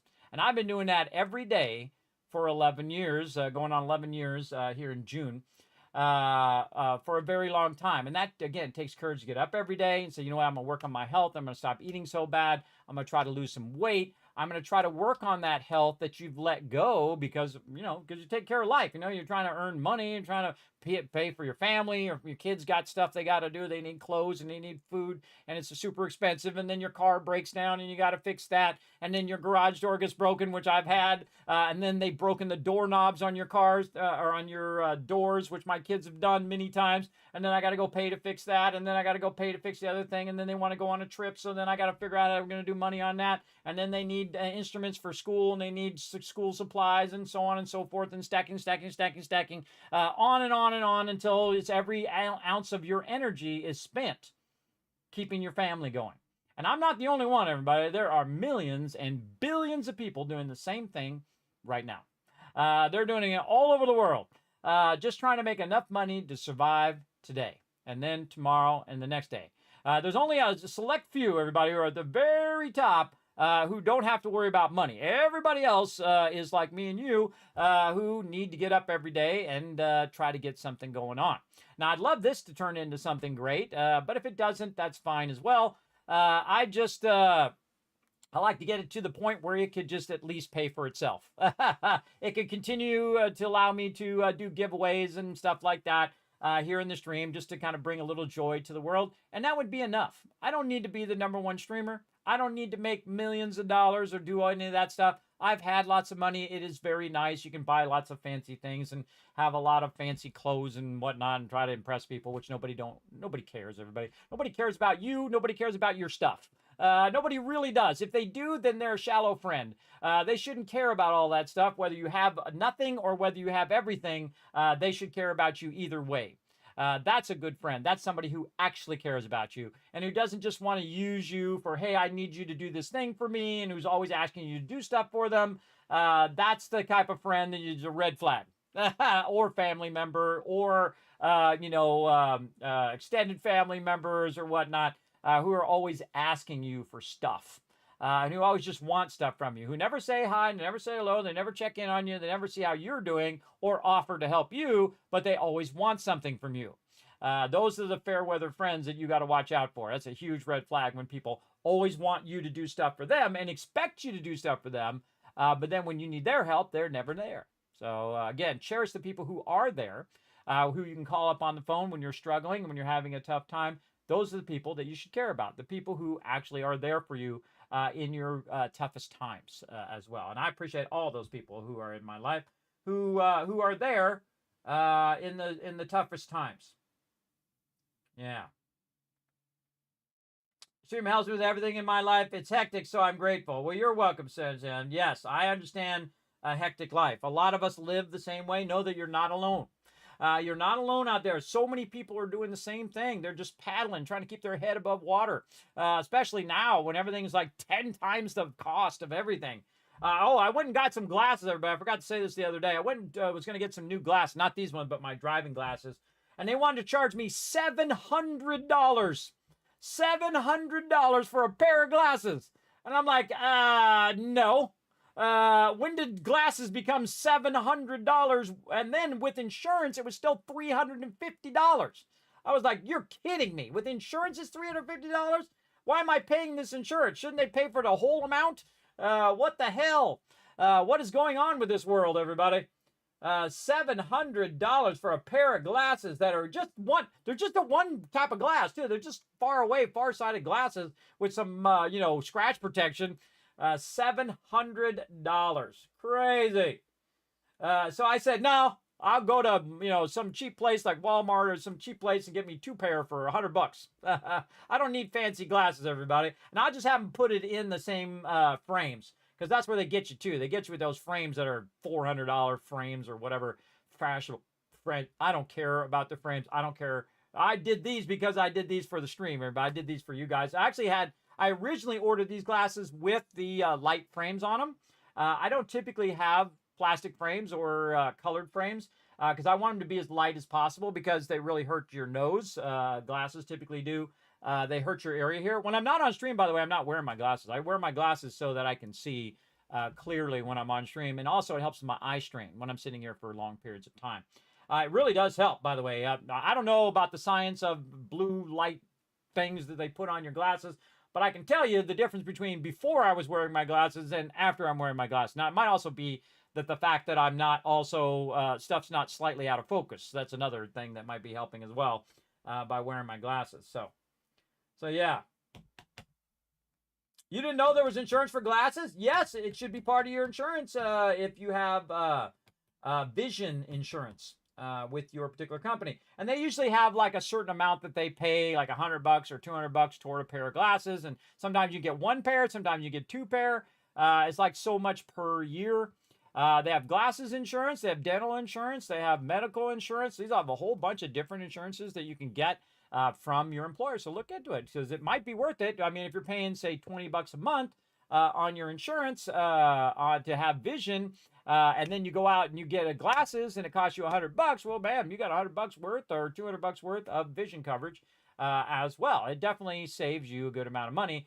And sometimes they do like $100 for the frames and then another $100 for the actual lenses. And so now you just made $200 and $250 you saved in a year. But then again, you're paying $20 a month times 12. And so that adds up too, doesn't it? That's $240 you're paying in a year for the $240 that you're saving from the glasses. So use up those premiums, everybody. Don't save them until later because they don't stack. It's not like you can go buy a $700 pair of glasses in 3 years if you let it build up.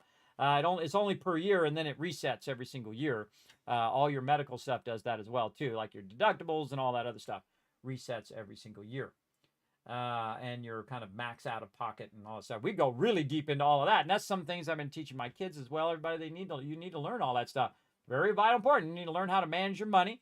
You need to learn how to manage your mental health and your physical health. Those are important things in your life. And you need to know all the things about when you work somewhere, the proper way you should be paid, how you should be treated, what your rights are, what the laws are. Those are important things. You want to know what kind of benefits you're going to get. Are you going to get a 401k retirement plan? Is it a Roth plan or a regular 401k? Roth plans are different from the standard 401k.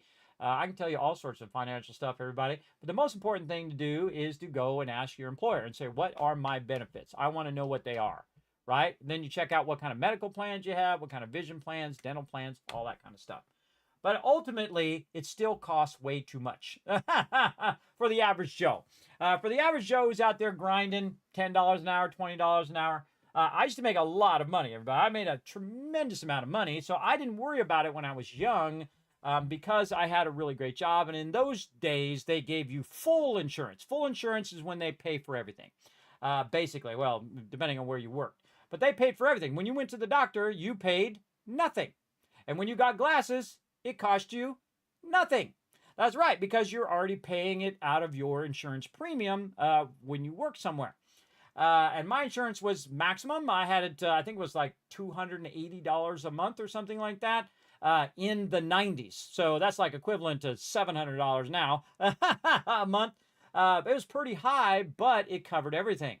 And now what the insurance company's done is kind of, did what they did in gaming, everybody, where they kind of gamified the system, where now you got to make a copay, and then you might have to pay a certain percentage, and then you have to do this and this and this. So they kept cutting their costs down and reducing your benefits and making you pay more for the things that they should be paying for, and so on and so forth. You get the idea. So there you go.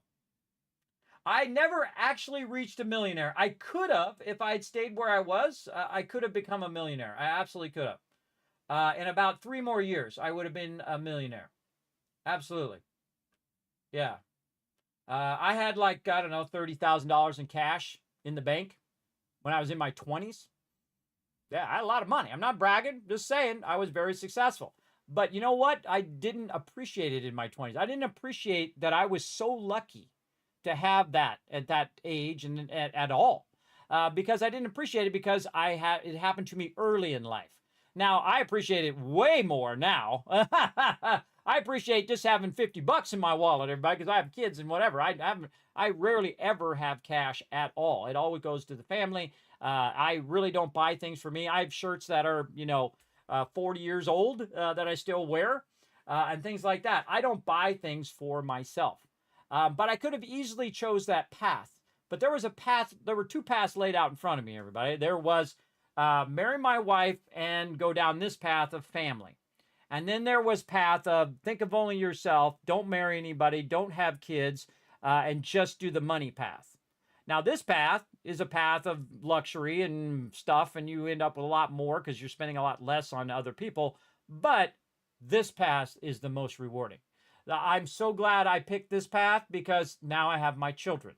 And my children are my greatest thing that I've ever had in my life. Because the second I held them and I got to call them by their name first. I was the first because my wife had C-section, so she was out of it, everybody. But I got to hold them first. And if you have never held your child yet in your life, you will know what true love is. And if you don't have that, when you look at your kid, then there's something wrong with you. You should look at that child and know that you will do anything for that child, even sacrifice yourself. Yeah, so that is, gets me every time, because I am instantly transported back to that moment, because you'll remember it forever, the moment in which you care about somebody else more than yourself. And if you haven't had that in your life yet, everybody, it is one of the greatest things you will discover about yourself. Is that you actually have the capacity to care about someone else other than yourself more. Because in your life, most of the time, especially when you're a teenager and you're young and you're in your 20s, it's all about you. It's all about what you want. I went through the same thing as everybody else, just thinking about me. I don't care about anybody else. I don't care what their goals are or what they're doing in their life. I wanted to be a graphic designer, and there was nothing that was going to stop me from doing it. And there's nothing that did stop me. I went and I did it. And then, when I stopped, I had some crazy girlfriends in the past. And then I said, you know what? Okay, I'm going to focus on my career. And that's the moment I met my wife. And I knew it from the first time I saw her, everybody. You know how they always say it's like lightning, how everything just kind of slows down? It was like that moment. I was in my car, I had the top down. I was going to drive my friends to the movie theater. They invited this girl who I didn't know. And there she was. She had her, I can still see it right now in my head in that moment of it slowing down. And she's sitting there and she has black glasses on. She has a red sweater on. And I just had seen her and there was something different. There was something in that moment that was life-changing, that would forever change the rest of my life. Now, of course, not all couples have, they have their ups and downs. Sometimes my wife's a little sassy, the best way to say it. She's a little sassy. She has a bit of an attitude, and I have to call her on it. I'd say, don't talk to me like that. You're getting a little sassy. I say, no, no, no, we don't talk to me like that. I'm not talking to you like that. You don't talk to me like that. And she'll say, oh, sorry, whatever, right? And sometimes the people you care about the most forget to treat you with respect. So I have to check them every now and again and say, nope, you don't talk to me like that. Same with my kids. I do not let my kids talk to me with disrespect. I especially don't let them talk to their mother with disrespect, because she does nothing but grind every day, just like me. She grinds every day, keeping those kids going. She drives them all over the place. She makes their lunch for them. She's always checking up on them. Oh, do you need to get this done? Do you need to get that done? She works 6 days a week so I can do this crazy thing that I'm doing, so I can work on my health as well. And again, I'd love this to turn into something where it actually paid for itself, but it absolutely doesn't. You can tell right up there in the corner. This is not rocket science, everybody, streaming. Take that 139 and times it times 2.5. I can just do the math for you. It's about $300. So every month I'm spending electricity, I'm spending all the things I'm spending, and taking every extra penny and putting it into giveaways and all that other stuff. And I make about $300 a month doing this. And I spend 12 hours a day, every day, 16 hours some days, 18 hours some days for the entire month. You can figure out that's like pennies on the dollar, everybody, that I'm making per hour. So if I could, I go back to working at Apple. But I can't, because I have medical conditions. There's no way that I can perform at the level I was performing before I got ill. So I go back to Apple and be a senior tech over there and make a great fortune. But see, if you're not enough without that stuff, you're not going to be enough with it. I didn't feel any different when I was successful, when I bought a bunch of stuff, than I did before when I was poor. And I was very poor, everybody. My parents were not wealthy. They struggled for most of their life and still continue to struggle. My father passed away some years ago, and my family is still struggling, as most people are, to just get by every month, and food, water, and all of those things that you got to do, and shelter. And I'm struggling as well. So I'm right there with you. I think I have $8, or maybe I think it's $6 in the bank this month. So yeah, $6 in the bank. But my kids are thriving. My kids are going to be, my oldest daughter is going to be an engineer. My other daughter is going to be a doctor. And my other daughter is going to be a scientist. So I think that's a huge success. See, all that other success is irrelevant if your kids turn out to be horrible people. I think the most important thing is that your kids turn out to be something amazing. And it doesn't have to be like they become like, super famous or any of that crap. I feel like that's very shallow. I think that they can go on and take care of themselves. That's the number one thing that I care about, is that will they survive if I'm no longer around, or me and my wife are no longer around? Could they survive on their own? Have I transferred enough of the responsibility and knowledge to them that they could take care of themselves? And I think already at age 17, and my daughter's now 20, she just turned 20 the other day, that they could, even if me and my wife pass away today, they would be fine. They would be fine. They would go on to live a long, beautiful life and find their way in life because we've prepared them for it. That's what you're doing as a parent. You're preparing your child to go and leave the nest like birds do, right? You're teaching them how to fly, and then it's their time to fly. It's their time to go off. And they don't want to be around their parents anyway, everybody, because parents are always telling them what to do all the time. I try not to, after my kids hit 16, I try not to tell them what to do. I don't tell them to clean their room, and sometimes they don't. I don't tell them to go out and do this or do this other thing, because it's their time to take responsibility for themselves. And they don't always do it, and they're not going to always do the thing, but it is now their responsibility.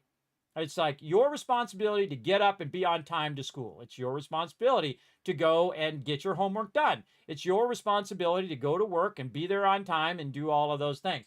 Because sometimes you have to let them fail. You have to let them learn for themselves and learn what they want to do. Don't tell them what they want to do, because they're a different person from you. Your children are not an extension of you.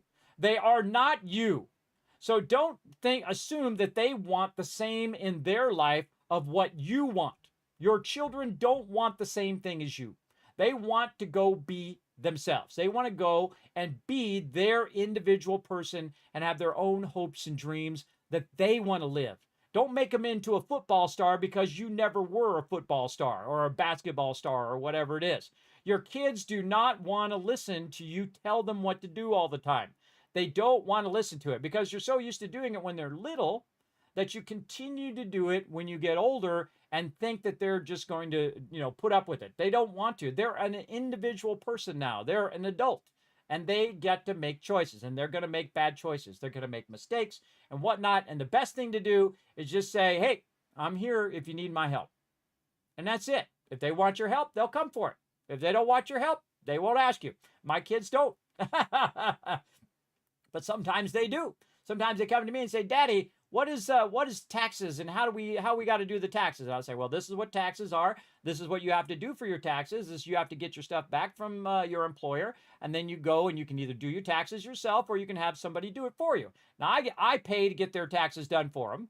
Because that's a dad thing. And I help them understand about taxes and about where all their money goes that they take out of their check and whatnot, and all of that stuff, and the reason why they have to pay for those things, and that those will hopefully pay off later in their life when they go to retire or whatever it is, if that's still around, if they have retirement.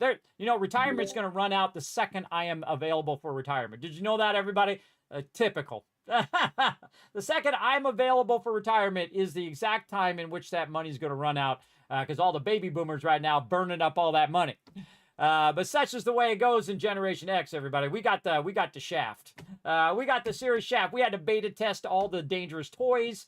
We had to drink water out of the hose out of the yard. We beta test. Oh, it kicked me. I was talking to you guys so long. We got the serious shaft in a lot of stuff. We were let run wild in the streets, ferals, which is good because you learn, your own self-reliance. But I was not coddled as a teenager or as an adult. No one paid for my college. Nobody went and did all these things. And not that my parents couldn't afford that, everybody. They said I'd get more out of it if I did. And I did get more out of it because I went and worked 40 hours a week and I took 12 units. And that's all I did. That's all I did. I spent all my time working and paying for my education. And that education paid off big time because I did get a great job I was still in college when I got my amazing job, and then got even more amazing job on top of that, where I was the top of the whole entire graphic design department, and basically is their highest rated employee of all time. They said that to me. I got a 1.1 out of 1. So if you got a 1 in your evaluation, or 2 or 3 or whatever, you get a certain pay raise. And I got a 1.1, and I only got deducted 1 point because they said, well, we didn't want to make you perfect. This way you got something to grow on. And I consider that one of my greatest accomplishments, everybody, that I actually got a higher evaluation than anybody in the history of that company. And because I produced so many jobs and I did so great a job of managing my crew, that we produced more than anyone else ever. And I was very proud of my crew as well. And I took them out. I took them out to the movies. I sure did. And paid for their dinner as well. There you go.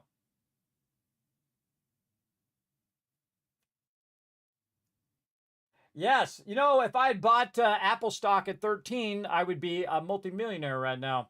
But would I be a different person, though? See, the thing in life, everybody, is you can go back, and I have the same kind of dreams. I go back and tell myself, hey, invest in Google, invest in Apple, invest in all that stuff when it was like 13. And I was there, and I had cash money. I had cash money in the bank. I could take that cash money and bought that stock at 13, which is now split about 50 times and be worth hundreds of millions of dollars today, right? But would you be the same person? Would you be more arrogant? Would you be more non-understanding? Would you be as humble? Would you be as understanding of the people who are struggling right now? Would you be a complete different person? I probably wouldn't have kids. I probably wouldn't have married my wife. Right. I would have went down that other path, the path of dollar bills. And then you end up lonely in a $1 million house or multi-billion dollar house. And then you're there by yourself with no one, all alone. Some of you know what I'm talking about. You know what I'm talking about, what it's like. And having a relationship with somebody ain't easy, everybody. Again, me and my wife sometimes go back and forth. I'm like, no, you don't talk to me like that. I try to treat everybody with respect and kindness. And some people take advantage of my kindness. They think it's okay to treat me badly, and I'm just going to put up with it. I'm not going to put up with it anymore. My amount of F's I give up anymore is 0. So if people talk to me with disrespect, they treat me rudely, they want to argue with me about stuff, I don't argue about anything anymore, everybody. If somebody's got some extreme political view, or they want to talk about politics, or they want to talk about religion, or they want to talk about whatever, I don't want to be involved in it, because you know what? That's my choice. And no one is taking away my choices. And if you want to talk about it, awesome. You go ahead. You talk about it, but not in my chat. You go talk about it in some other chat. I don't deal with it. I don't deal with it anymore. You know why? Because it's like a dog chasing his tail. It's the same stupid arguments. It's the same stupid people who can't seem to get past the fact that to survive and to move forward, people need to work together instead of making it where everybody is just fighting all the time and playing the devil's advocate. I hate it when people say that. I instantly stop listening to somebody when they say, oh, well, I'm going to play the devil's advocate. Well, I'm going to get out of this conversation. I'll see you later. Bye, because it's going to be a huge waste of my time. Here's the thing. Have your own opinion. And even if it agrees with mine or disagrees with mine, that's fine. But don't just take the opposite side, because that's just stupid. I mean, if you're on the debate team, fine. But if you're just talking to a regular human being, they don't want to do that. I don't want to talk to anybody who says that. I'm out. I'm out of that conversation. If you want to talk about politics, I'm out. If you want to talk about religion, I'm out. Right? It's a waste of my time, because you're not going to change someone else's opinion. You're not going to. They're set in their opinion, especially people who are very staunch about, I can't change. I have to always be the same. They don't ever evolve beyond that stage that they're stuck in, right? They don't have an open mind. They have a closed mind. They are what they are. Their ideas are what they are, and they are unmoving and unchanging, and you're just wasting your time trying to convince them, because you're not going to. Because first they have to be open to the idea. They have to be open to the idea that is actually different than what they think. And if they're not open to that idea, you're wasting your time with those people. You're absolutely wasting your time. Just like if you come to me and start talking about that stuff, I'm going to be like, hey, your life, your choices, you go right ahead. I'm going to make my choice, which is not to give a crap. And my choice, you have the freedom of speech. I have the freedom to not listen and to not care about anything you have to say. Because you know what? Your stuff is not as important as you make it out to be. And my stuff is not as important to you as I might make it out to be. I don't make anybody's choices, everybody. I say, look, this is my opinion, and then you have your opinion, and that's fine. We can have a difference of opinion. See, I feel like nowadays you can't be different. You have to be with this group, or you have to be with this group. You cannot have a different of opinion from anybody. You gotta, be with one group or another group or whatever. It's ridiculous. It's ridiculous. You can have any opinion that you want, everybody. You can have anything you choose from. Life is however you make it. You are the blacksmith of your life. You can forge it into whatever you want. You can have any opinion that you want, any thoughts that you want, and it ain't have the thought police come up and tell you who you're supposed to be. Right? Because that's how some people are. They're like the thought police. They want to come in and say, oh, well, you can't think that. You can't say that. You can't do that. I can do whatever the hell I want to do. I don't answer to you. I don't answer to anybody. You don't answer to anyone, everybody. Now, obviously, don't, break the law. Don't, pick up on some social cues out there, everybody. Don't show up at people's houses and do creepy stuff like that. Watch out for the creepy factor. Watch out for putting people in danger or make them feel like fight or flight kind of thing. Like, don't walk up to people at conventions, and maybe it's your favorite streamer or whatever, and she's your favorite streamer, and you walk up there and you start hugging her. Don't do that. That is breaking someone's personal space and making them feel uncomfortable. You walk up, you say, hi, I think you're an amazing streamer. Is it okay if I give you a hug, right? And they might say no, and you got to be okay with that, right? Because that's sometimes creepy to people. It is their personal safety that you are intruding on. And some people don't understand. Some people have no idea.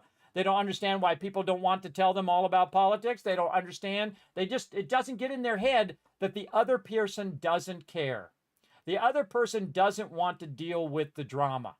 And some people love to live in that drama. Put a one in the chat if you've ever had a spouse, girlfriend, boyfriend, whatever, who just seems to be living in drama all the time. Who's just like a drama queen or a drama king. There's guys who do it too. They absolutely are. There's tons of them who just want to be in the middle of the drama all the time. And then there's all the rest of us who don't want to be involved.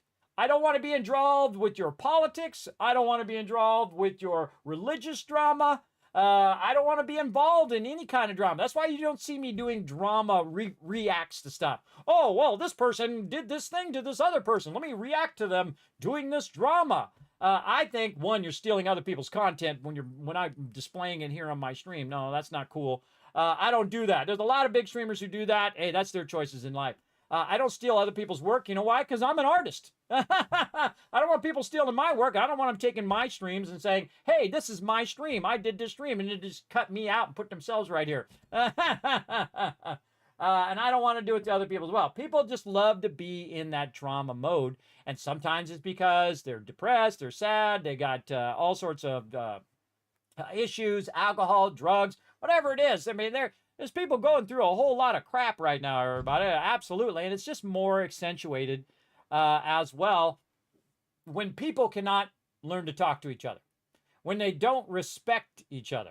See, that's the biggest problem right now, is there's no respect. In my day, my friends could have completely different opinion than me and be very vocal about it, say, Kismet, you're stupid, this is the way it is, blah, blah, blah, blah, blah. In my day, by the way, they weren't soft-spoken. They weren't politically correct. They were harsh, everybody. They would rip you a new one, and every flaw, every single thing you have, they would drop it on you, bro. We were not nice in those days. I was nice. They were not. And they would just rip into you like crazy, everybody. But they weren't mean about it. See, today people are mean about it. That's kind of like a thing you would do to your friends who are friends. You wouldn't do it to a random stranger. You wouldn't go up to a random stranger like they do on the internet now, and they start saying like the worst crap, you know, and they start cyberbullying kids and whatnot on the thing because you have that anonymity. But in my day, if you said that to some of the people that I ran around with, they would kill you. They would not even have a second thought. If you walked up to them and said half of the crap you say online now, they would punch you in the throat. Without saying a word, by the way. You walk up to them and say, you're so stupid, I think you're a jerk, blah, blah, blah. They'll turn around, bam, and right in the throat. Or they'll stab you, or they'll shoot you. There are people still in the world who will do that, so watch out. If you're used to doing that online, everybody, and then you do that to real life, go to a biker bar and start that. Go to a biker bar and start telling them all about your political views and how you dislike bikers and how you dislike people. Yeah, go try that. See how that works out. Yeah, they don't mess around. You treat them with respect, and I do. I treat everybody with respect. I can hang out with any type of people, everybody, because I show them respect, and that's what people want. They want to be treated with respect and not be told they're stupid or dumb or whatever. They don't want to be told how dumb they are.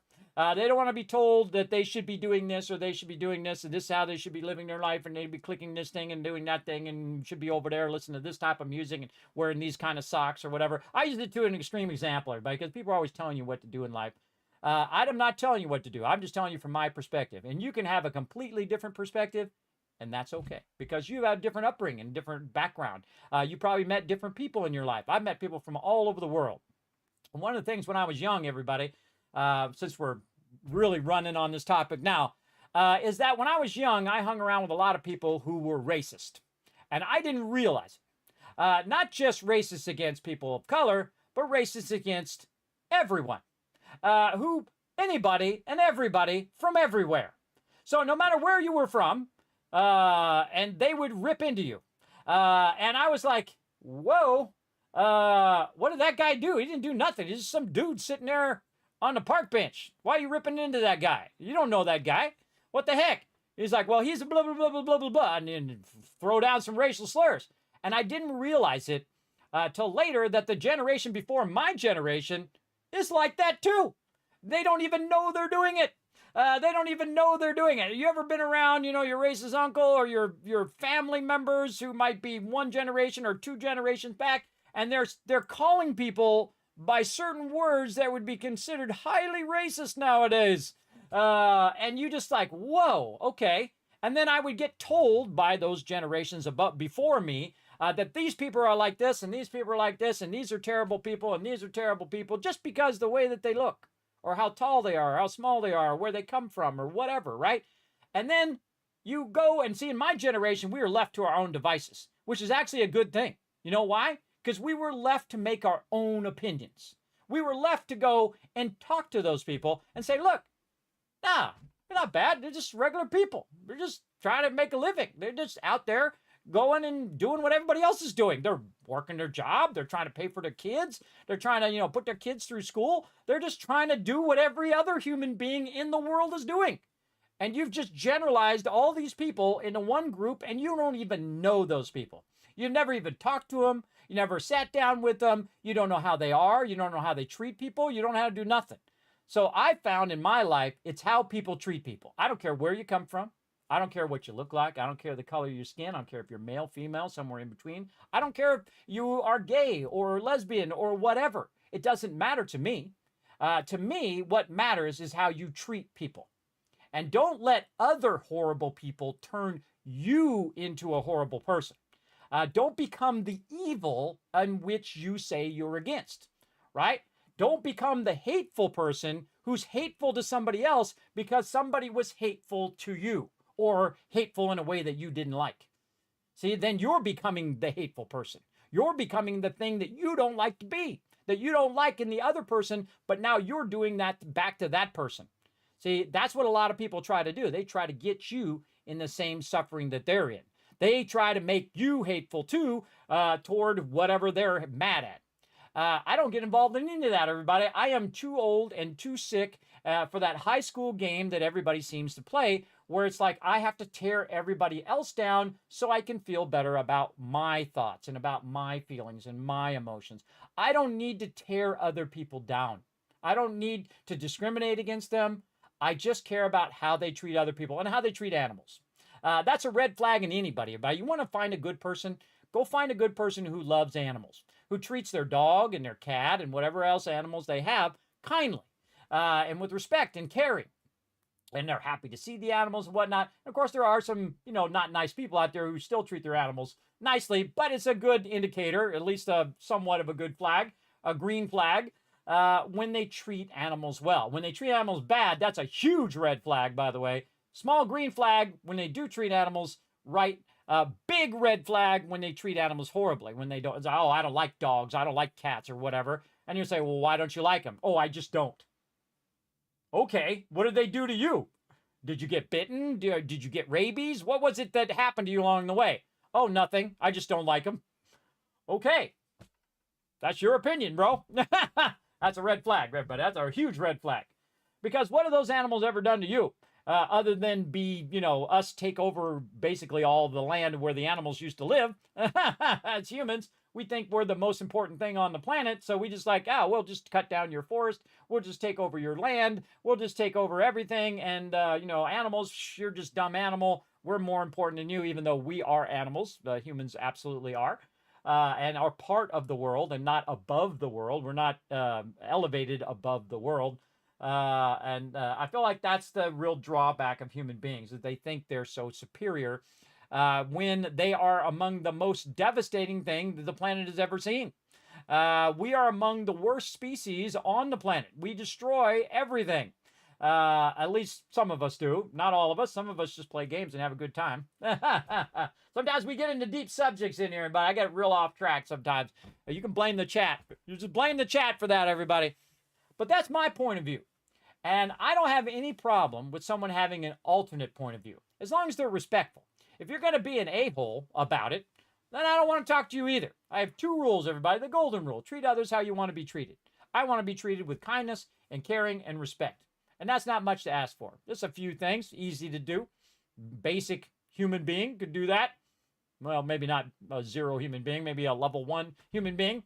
Basic human being only cares about themselves. That's why they call them a zero, everybody, because they're level 0. They only care about themselves. They're completely self-absorbed. They can't even understand how, if they screw someone else over, why they would be upset. They don't even understand that. They're not all there. Sometimes that happens also over time when they take too much drugs or alcohol or whatever it is. They lose all those morals. They lose all that kind of center of your spirit, of your being, of who you are. And see, I'm only going to be around for so much longer, everybody, and I want to like who I am. And I want to continue to like who I am. And that's why I don't need to fill up that inside with stuff anymore. I don't need to fill that up. I'm good. I just want to get another day. I just want to play some more games. I just want to hang out and chat with all of you. I love talking to the chat, everybody. By the way, have you ever noticed that I can go on and on and on and talk to the chat for like an hour or two? Because it's my favorite thing. My favorite thing is you. That's right. You sitting in my chat right now. You're my favorite thing.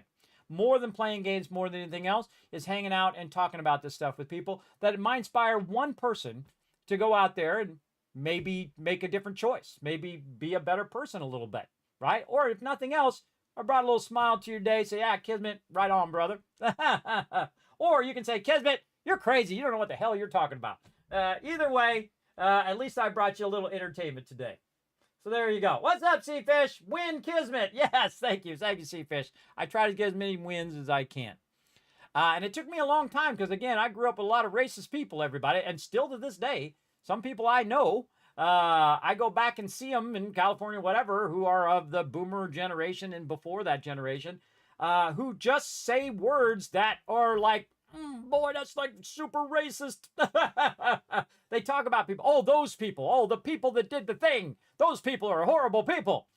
No. Maybe the person that you saw doing the thing was a horrible person, but not everybody. You're talking about everybody? Even the children?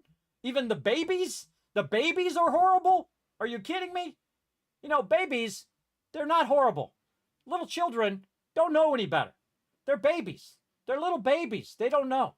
It's the human, the older humans, that make the little kids bad because they don't spend enough time with them. They don't teach them to be a decent human being. That is your ultimate goal as a parent. And if your children turn out to be decent human beings, then you did a good job.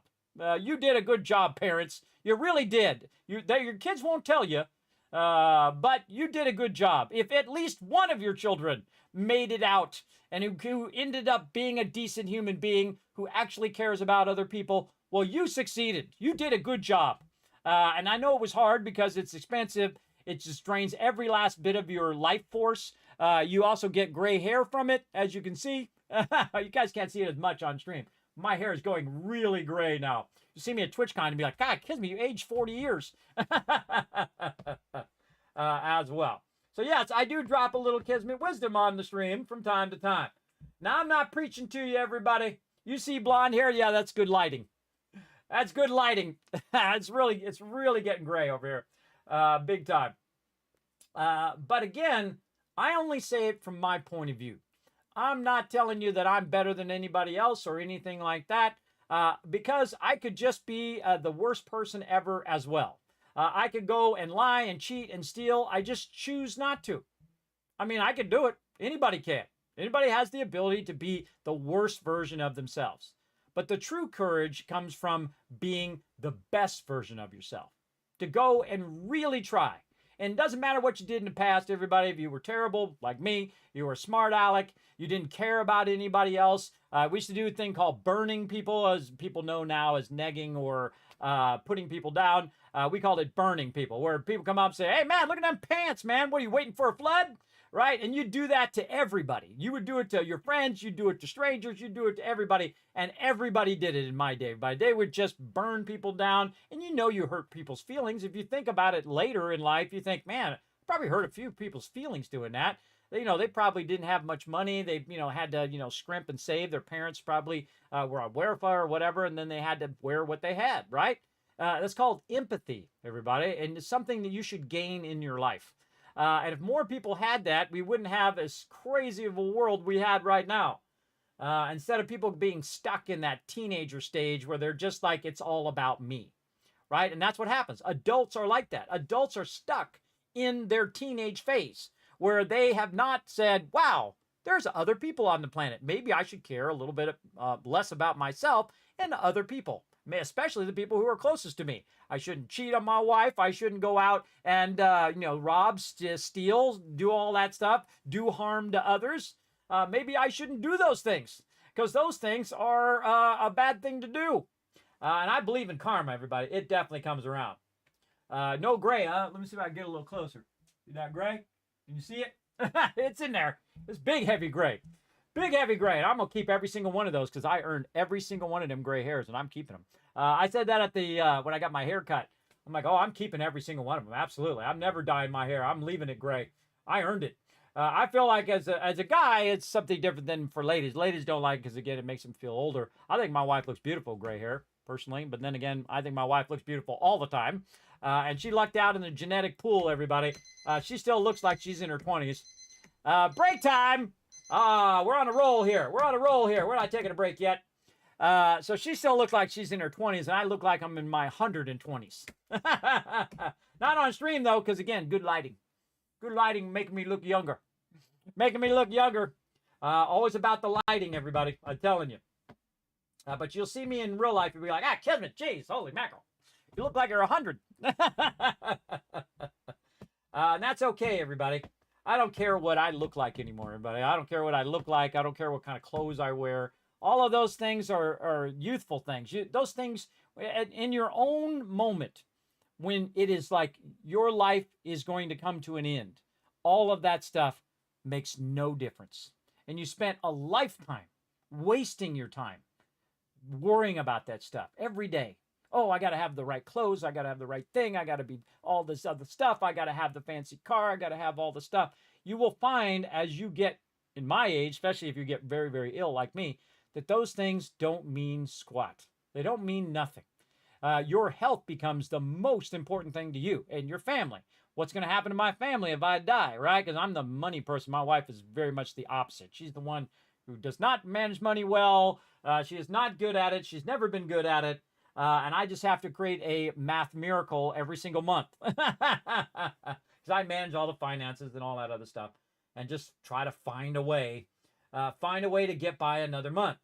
And that's what we do. We live that paycheck to paycheck life, as a lot of people do. But again, my kids are now at the age where they can go make their own money. And I'm hoping at some point they can go off and be very successful. And me and my wife could have a little less burden on us.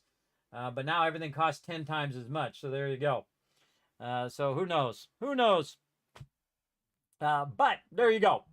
There it is, everybody. I laid it down for you. At least my takes on that kind of stuff. So I think it is a good time to take a break. Let's see if we can get our words on stream working here. Hold on. We're going to go ahead and bring this up and see if we can fix this. I wonder if I need to go in. Let me go in and try to, hold on. Let's take that out for a second. Let me log out, log back in, do all that stuff. Always something.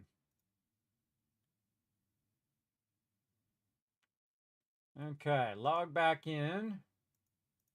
Let's update the link. I do so much work for you guys. I really do. Really put in just thousands of hours into this kind of technical stuff. It is an endless thing. And I'll get it fixed. This is what I do best, everybody. I have the most ultimate skill, and that's problem solving. Of all the skills you can have in life, problem solving is the AO #1 because you just do it all the time. You know, you're solving a problem when you're hungry. That's a problem solving. Where am I going to get my food? I'm going to go get me some food and eat the food. Now you're solving that problem. Where I need some water, I need some shelter, I need a job, I need to make money, and so on and so forth. All these things you got to do just to get by in life. Huh. Yeah, let me go ahead and redo this over here. We'll get this to work. I think it's super fun to play some words on stream while I'm AFK. It gives you guys something fun to do. That's kind of my goal. My goal is to give you guys something fun to do while I'm walking around. Okay, here we go. Let's try it again.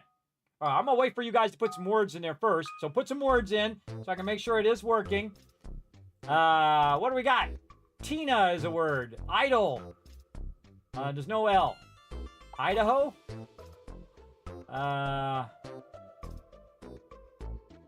What do we got? I can't think of one word.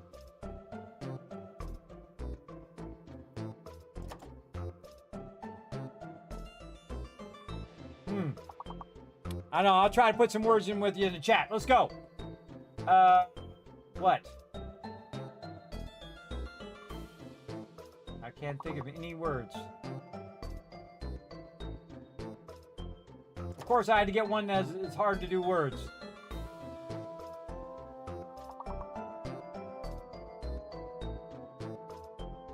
Dote? Is that a word? Oh, I'm typing on the wrong keyboard.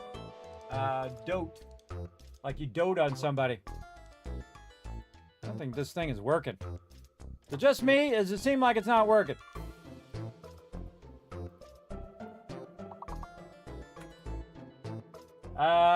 Don't.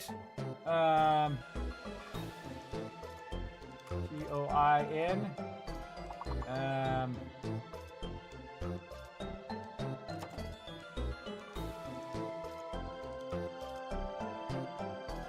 I can't think of one word. This is level 1.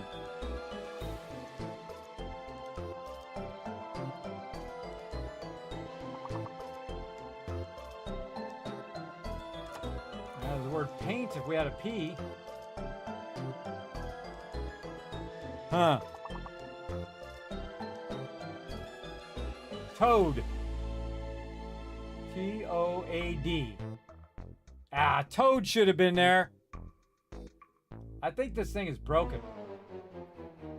Toad should have definitely been there, right, chat? Oh, yeah, Sam got it, too.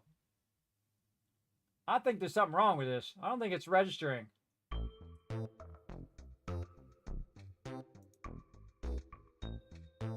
Reset link.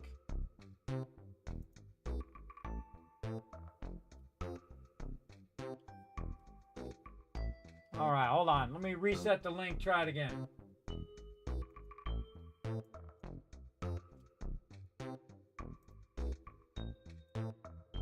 Reset the cache of it.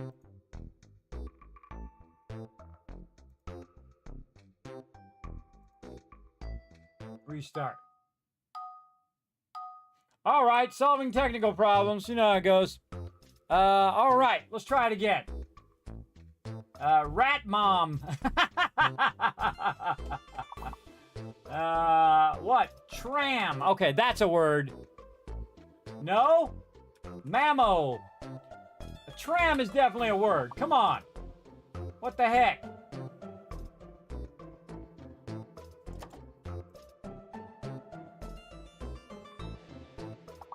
I don't think it's working. I think it's broken. Most? That's a great word. Mortar? Wow, great word there, Rotisserie G. I think it's broken. All right, it's broken.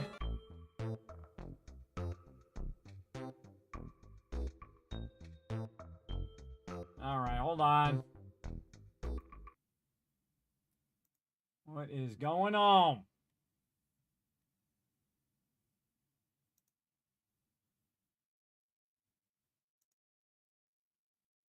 Maybe they're having an outage or something.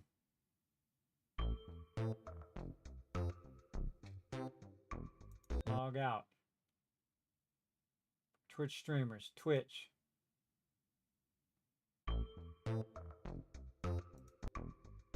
Reset link. Reset, reset, reset. Copy the new... Wait, no. Do this. Then refresh. Copy the new link. Redo the link.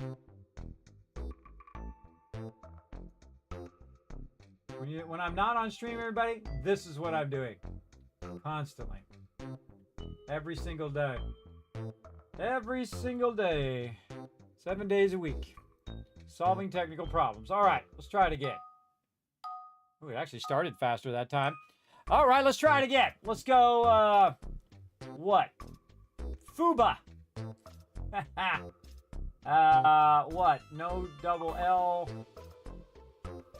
Ball. What is with these words? Really? This is level 1. Buffalo. Oh, good one. Buff. Yeah, buff's a word. I can't even get the word buff. Yeah, this is broken.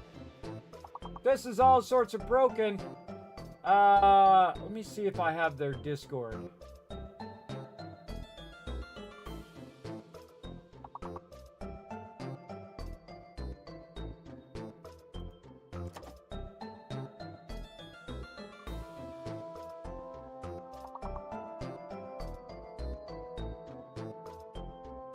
Thought I did. All right. Technical problems. All right. Turn the sound off. And the autopilot. We got issues, yeah. We got issues. Do they have a Discord? There's a question. Thought they did.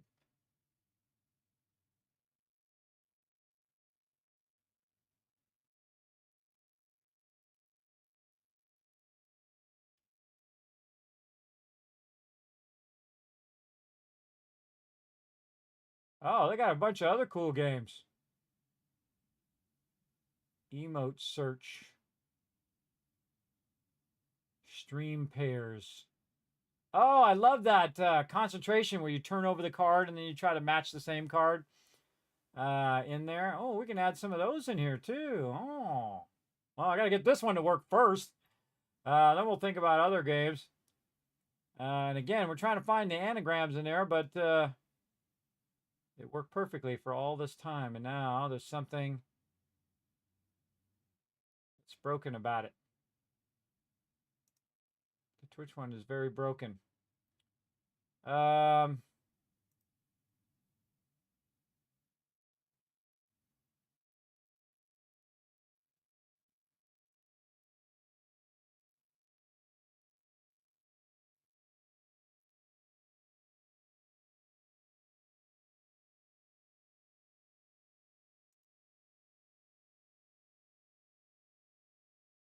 wonder if it's a Twitch registration thing. Good question. I know you guys are getting the words. Just doesn't seem to register in my chat. Been working all this time. Especially it's like a Twitch login, you know, you gotta go in and put your code in or some crap like that.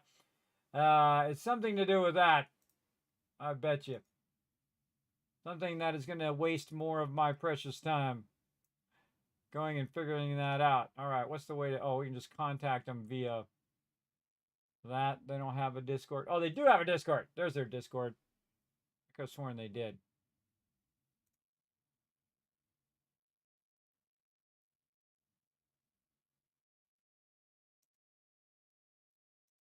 All right, hold on.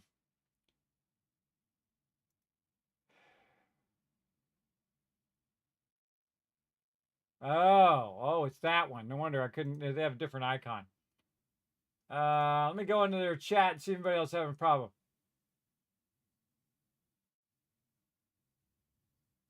Support. What's today? It's 3rd.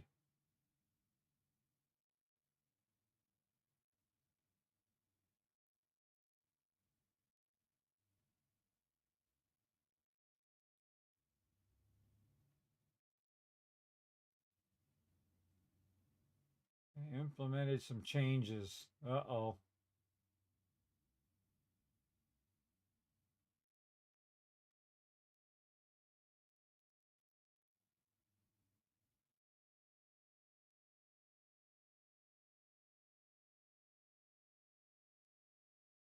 Yeah, people have been having lots of problems. Oh, someone just put is words on stream down. All right. Let me go in there and ask him.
All right, I'll throw it into support there. We'll see what we can do. It's a words on stream issue. It's not working. I guess I could download it. I used to have it downloaded and then play it that way, but I've been playing off the browser and then I just link it to my chat via Twitch. We'll give it one more shot here. I'm always a fan of one more shot because the second I say it's broken is the second it starts working. Usually. And they'll say like, oh no, it works fine, Kismet. I don't know what you're talking about. All right, let's type some words, everybody. Let's give it one more shot here, and if not, then I might have to find something else for you guys to do while you're AFK. What do we got? Why does it have such sucky words, man? Give me an easy word so I can test this. Tore, T-O-R-E. What? What do we got? It's got to be a four-letter word. Four-letter word here. Trying to think of some easy words that you know it would be there. Rope. Rope would be a word that would be there. R-O-P-E. Yeah, rope. Yeah, it's not registering. I mean, me as the streamer, I should absolutely be registering mine every single time. But again, yeah, something is a port. Good one, King Coco. Well, it's broken. I don't know what to do. I mean, what can I say? It's broken. It's broken. It's not working. All right. Well, I guess you guys just get to stare at my Pip-Boy, I guess. You get to stare at the Pip-Boy, or you get to stare at the wasteland. You can watch my dog walk around or something. I'll get up here so you guys at least have a cool view. Well, off. Forgot about the jetpack. I forgot about the jetpack, everybody. Oh, wrong buttons. These buttons. The jetpack sucks. Oh my God. Okay. I'm gonna use some of my my coffee and get up here on top. All right, there we go. At least you can watch people come in and out of the camp while I go ahead and AFK. See, this is the stuff I do all day, but hundreds of thousands of hours over my lifetime. Just solving these issues that worked just fine before, and now today is the day that it just stopped working. So, all right, we're going to go ahead and take a break, everybody. I'm now 17 minutes since the time in which I was going to take a break. So I'll take a bit of a break. We're going to come back. We're going to do some more fun. I think we'll switch over. Man, we're running out of time. So we'll switch over and we'll do about an hour of the other indie game that I was going to play, which is called Stellar Settlers. We'll switch over to a little bit of that for about an hour. We'll do a learn to play on that. We'll see how that game is. And again, show some indie devs some love. And that's what I like to do in the stream as well. But the small devs are crushing it right now. They're making great games. They're really working hard, and they're making great games because they want to make great games, not because they just want to make a buck, which is sad. Sad state of these big AAA companies that have been doing that for so long, and that's why their reputation is terrible. Their games are terrible, and everybody who works for them is probably burnt out and sick to death of them. But that's just my thoughts. All right, everybody, going AFK. I shall be back in just a bit.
I am back, ready to rock and roll. I forgot it did that spinning thing.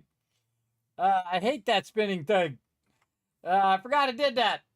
But look, it's daytime. Look at this cool camp I did. Man, it's one of my favorite things I've done. What's up, robot doggy? Okay, everybody, we're going to go ahead and jump on out of here, and we are going to switch over to another game that I have going on.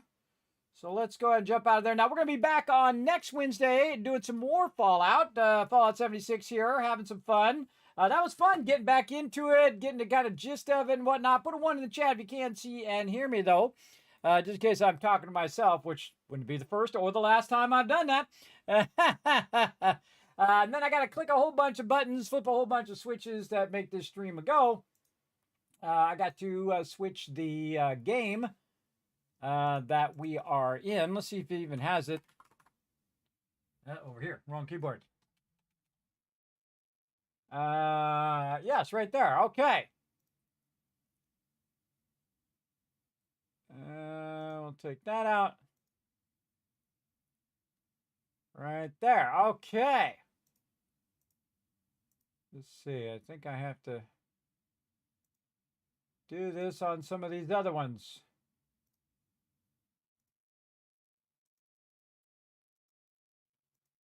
It's really sometimes difficult to switch all of these things because they don't always have the game.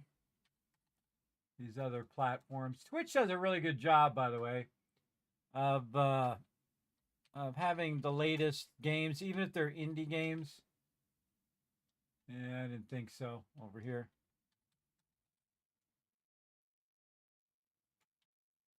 Yeah, see, Twitch has it, but these other platforms don't have it. They suck. They suck at their job, which is to have the latest games in there. Yep, they suck. Oh, well. Oh, well. Not my fault. They suck at their job. Okay. Well, we'll try to see if I can fix that words on stream, off stream, everybody. But we're going to play this game right here. Ba-bam! Called Stellar Settlers. As well. And again, it's like a little settler game. And it has, let me go over here and check it out. And again, I appreciate them sending me a code to check it out. Right now, it's about $12 on Steam, $11.99. You can get it for a bundle right over here. Get it for a bundle on there. Highly recommend these kind of space games. I love these type of space games. They're really, really fun. I get all wrapped up in them. I still want to play that other game too. We might play that next Wednesday as well. Again, I have a ton of games on my list to get to, so I thought we would just make Wednesday like a bit of Fallout 76, and then we'd do some Learn to Plays as well. So very cool. So again, this is a chill space-based city builder and colony sim. Where you can use vertical or horizontal base building. And you can settle on 10 hostile alien planets and build your own thriving colony. Get enough materials to build a physics-based spaceship and try to escape from disasters. Okay, well, we'll see how it goes. Now, again, I have never played this game before. You have seen as much as I've seen, because I just get in and make sure a game is working before I play it on stream. Let's make sure that we do go in and turn off the music, which I have already done. Let's see. Controls, WSD, change the camera angle, Q and E. Open channels, R for rotate. Submit, refresh, change. Getting to chill. Change camera, open building pods. I have no idea what I'm doing, so we're just going to hit new game and see what happens. Let's go. Choose. Who do I want to be? A good planner and leader decreases pod resource generation by 5%. Matt, who's a talented civil engineer. Tunnels are free of cost. Ooh, I like that. Decreases special architect. Decreases spending by 10%. Harper, alien planet increases whatever this is. Research credit generation by 10%. Building materials, decreases building material spending. I see there's a legend over here. Holy mackerel, there's a lot of peeps. Decreases building material spending, conductive material spending, pod resources, always keep probably happiness over 30%. Decreases life support material spending by 15%. Oh, wow. You can play through this a whole bunch of different ways. Decreases need for settlers to arrive by 10%. Regeneration times by 15%. This is inhabitancy. Oh, and these you got to unlock at level 30. Okay, some of these you have to unlock as you go. I get it. Yeah, these are all unlockable. I think I'm going to go with tunnels are free of cost or increases the generation of research credit. I think I'm going to go with research credit. Oh, I can choose a whole bunch of people. Oh, okay. Yeah, I'm taking a whole bunch of peeps. I'm taking the free thing. 20% evade negative effects. Yes, increase bot movement speed. I want that. 10% chance to trigger a positive event twice. Decreases all material spending by 5%. Resource pod generation times by 5%. I probably want that one. I don't know if tunnel costs are really that necessary. How much tunnels am I going to make? Probably a bunch, and I'm going to regret not doing it later. That's how it always goes. Yes, how about 10% chance to trigger a positive event twice? Now, I don't know, everybody. I'm just trying out. Best thing to do in a game like this is just go for it. Let's do it. You can mine materials and collect them faster by placing your storage something. Oh. Olivia. Oh, I got to move over. All right. Oh, wrong way. This way. Again, I love, this is my favorite part of any game, everybody. Just getting in, not knowing anything about it, and just going through the basics. Again, that's why we call it a learn to play, everybody. All right, Olivia says, welcome to your first ever settlement in Stellar Settlers.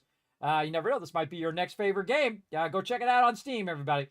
Your goal is build a well-connected space station. Harvest valuable resources. Build a spaceship with the parts you research to escape the planet.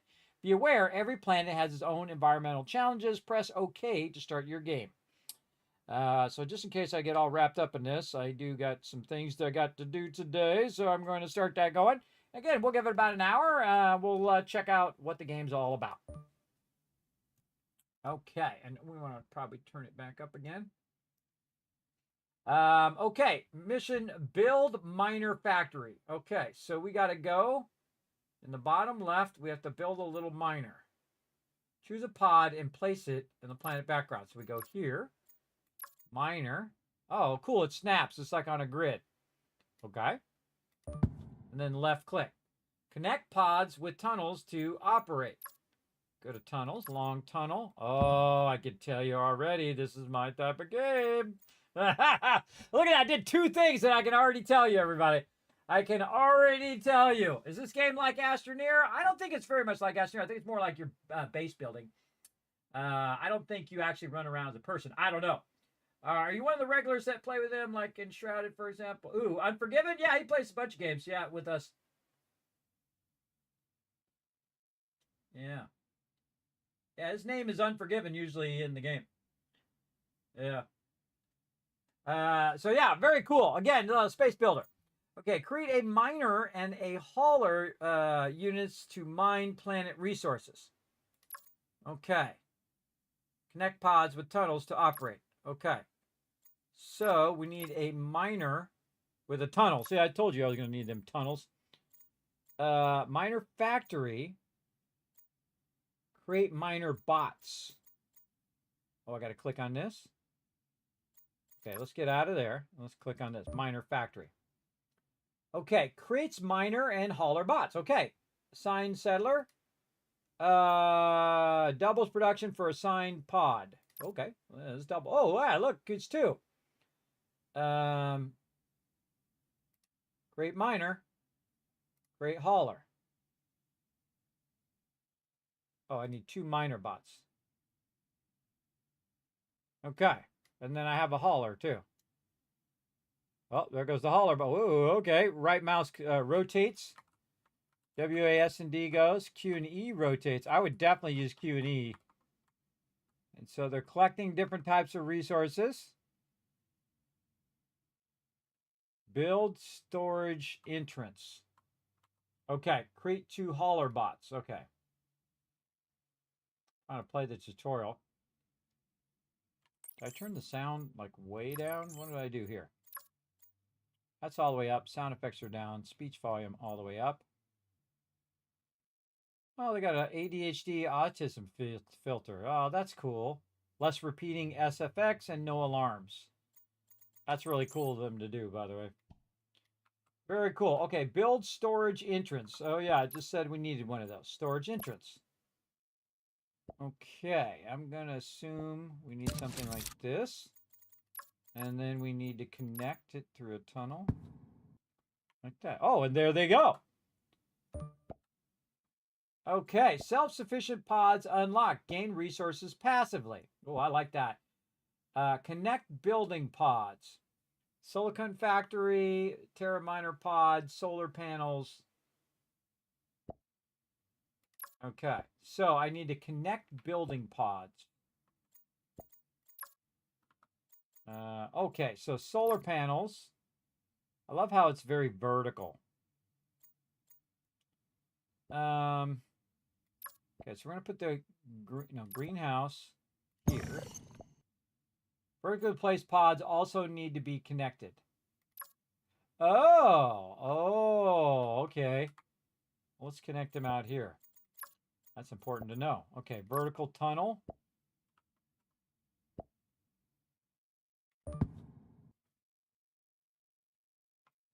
By pressing tab. Oh, yeah. See this one up here?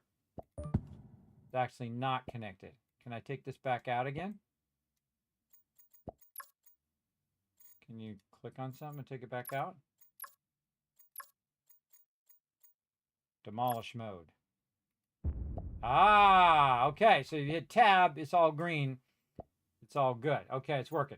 See connection status by pressing tab. Okay. Connect building pods. Okay, so those are all connected. And then we have our thing there. So B for building. We did greenhouse and then Terra miner pod.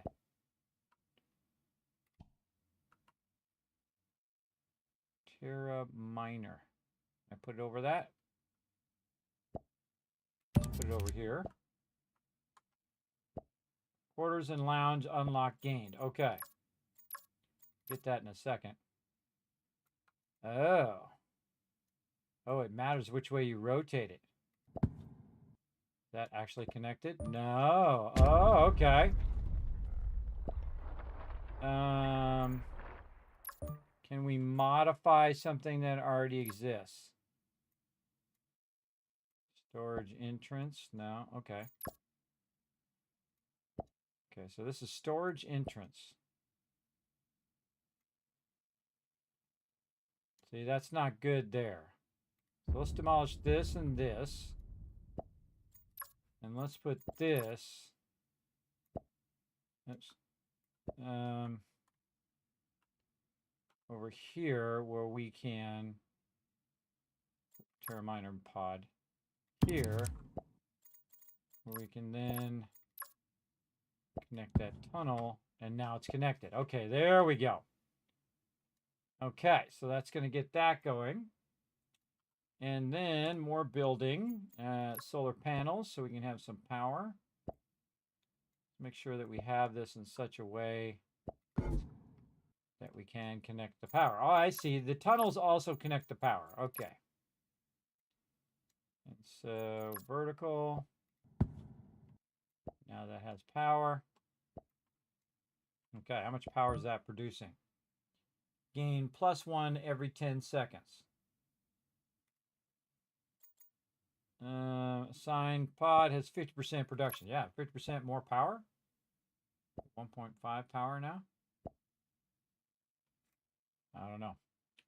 How much power do I have? 45. Okay, so if I take that guy out, 46. Have any effect?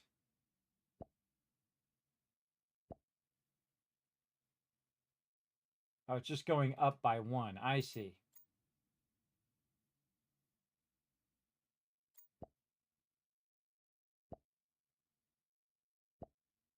Protect against negative effects. Yeah, we'll put her over there. Okay, then on the greenhouse, we will doubles production for assigned pod.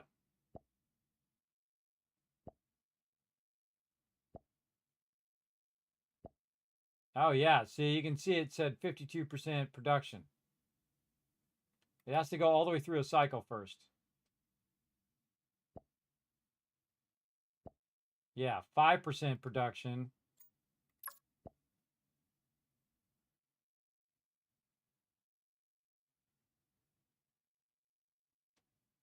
Now 52.5. Okay, very nice. Okay, so we're assigning people different pods. Unassigned settlers. Over here, do we need to assign anybody? Olivia, yeah, doubles production for... not Olivia over here. Actually, I want to take... There's Olivia here. Put her there. Then Olivia here. Yeah, just double the miner production now. Now I'm gaining building materials. Okay. I love all this logistics. It's pretty fun. Good. And the name of this game is called Stellar Settlers Space-Based Builder. I'm going to go ahead and throw it in the chat for you guys so you guys can check it out. If nothing else, just wish list it on Steam.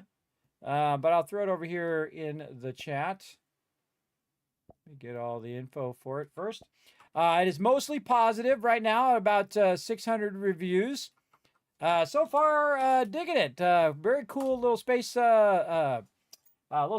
It's like $12. Again, I love these type of games because I get all wrapped up in them. Everybody, I want to optimize it and rebuild it, and then when I learn something new, it's like, oh, I can take my whole base and make my base better. That kind of thing. I could totally make it vertical as well. And we need to do 4 more pods. What do we got? Silicon Factory.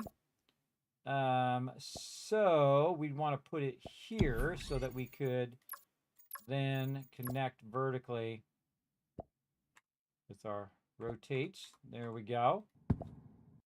Now we got power there. And then a lounge and quarters. I feel like we'll put our lounge here. And our quarters.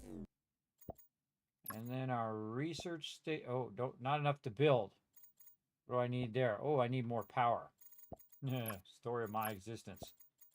Okay, and then we'll put a connection there and there. Hold down tab. Oh, something's going on here.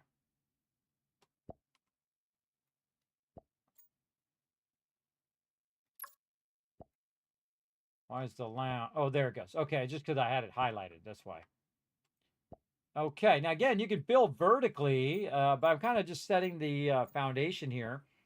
So I need more power. So how much power does solar panels get me? Gain +1 power every 10 seconds. Can I put solar panels over other solar panels? No. So it's like on top of everything else. And then that gave me some more power. So now I have 51. And I need to get 60. 6 bay unlocked. Treat trick settlers by assigning peeps. A settler has fallen ill. Uh-oh. Uh-oh, where's my sick bay? Oh, I need a lot more power. Solar panels. Oh boy. Can I connect that somewhere? No. Take that out. Build. 63 power. Nope, I screwed that up too. Okay, solar panels, then, nope, solar panels, rotate, there we go. Then what's this? This is T for tunnels. And then this one. More power. So we're going to have a power issue for sure. And then we're at 74. Rotate, rotate. T for tunnels. Okay, so now we're getting there. And we need a sick bay. We need 100 power.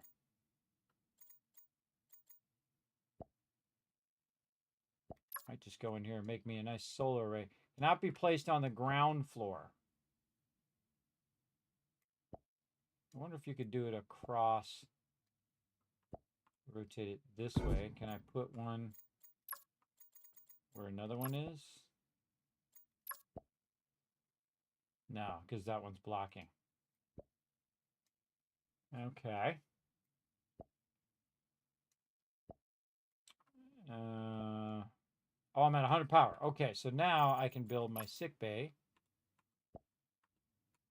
Which I kind of feel like I want. Right there. Oh, and you got to watch out that it's not in the way of your trucks. Can trucks get in there? I think they can.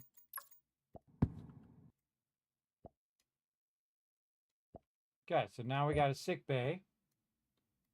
And then Teresa's to it in 10 minutes. Okay.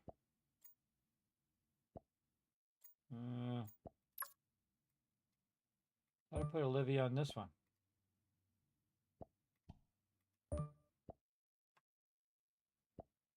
Huh. Can't assign her to that one. Put Olivia on that one then. Quarters.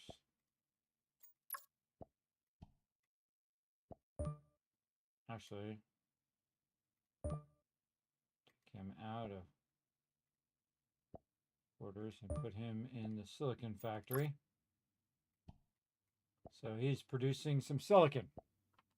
Okay, what's this? Research credits. Okay, and then I want to do some research. Which way do I want to connect this? Oh, in that corner. So I want to research, but I need 60 power.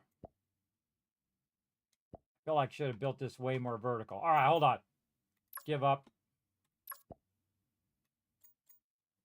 You gave up. Yes, I did. That's because I think I could do better. I'm very much that way, but I'll start over again just because I think I could do better next time. So I still like my crew. We'll go ahead and take them. Start. We're going to start again from scratch, and that's because I could stack this way better vertically, I think.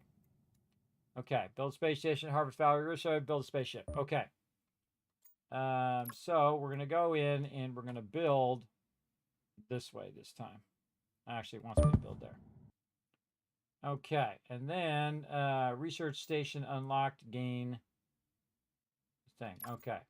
Quarters and lounge unlocked. Oh, there's a, oh, you can put a double tunnel in there. I see right there. I could have done it where it's further down. I see.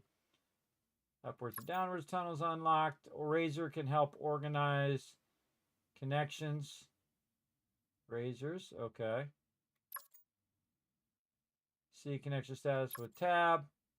Connect pods with tunnels to operate. Okay, it's just giving me the same thing over and again. Okay, tunnel. There. Create miner and hauler. Okay, and we're going to get Olivia in there for doubles the production. So we're going to go miner and hauler. We're just going to do 2 of each of those. Okay.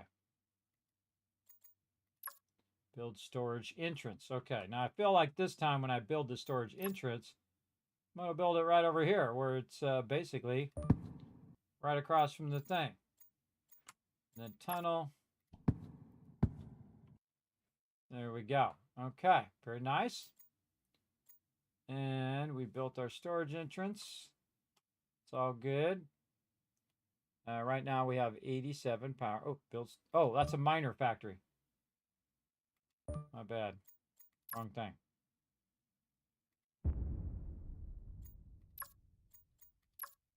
Forge entrance. There we go. Substitute product. Unlock gain resources passively.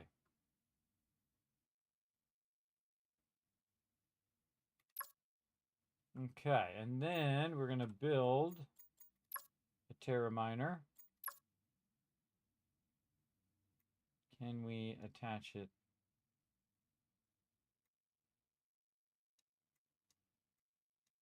I feel like right here is a better spot. Then tunnel. Top, up out of the way. There we go. All right, that's looking better. Then we want to have a greenhouse. Make sure we put this way we can connect it. 2 greenhouses. So we will do this long thing. So I just saw that it showed me how to do the long connection. So you do one of these. Oops, no. You do one of, nope. Come on.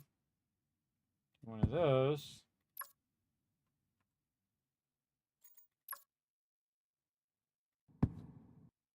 There we go. And those are connected much further across. Then you use one of these to get that. Okay, so there we go. And then we're going to go ahead and do our silicon factory. I can't afford to build. What do I need? I need more power. So we'll go ahead and get our solar panels involved. We do these? Yes. Let's just do them here.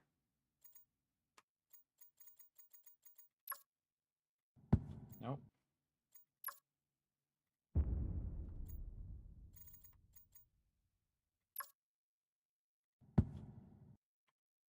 Okay, now we got more power.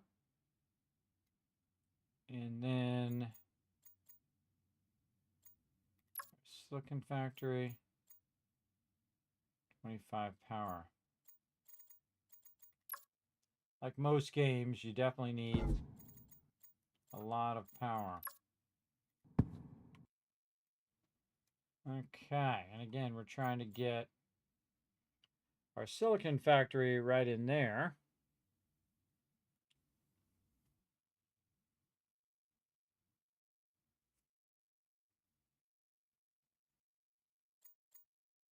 $25 power.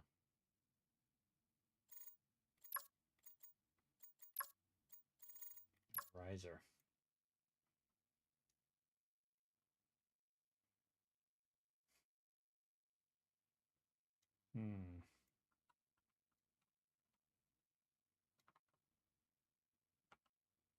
What about using a riser? And then solar panels on a riser. Okay, yeah, that works. Okay, and then we would want to do, say, something like this.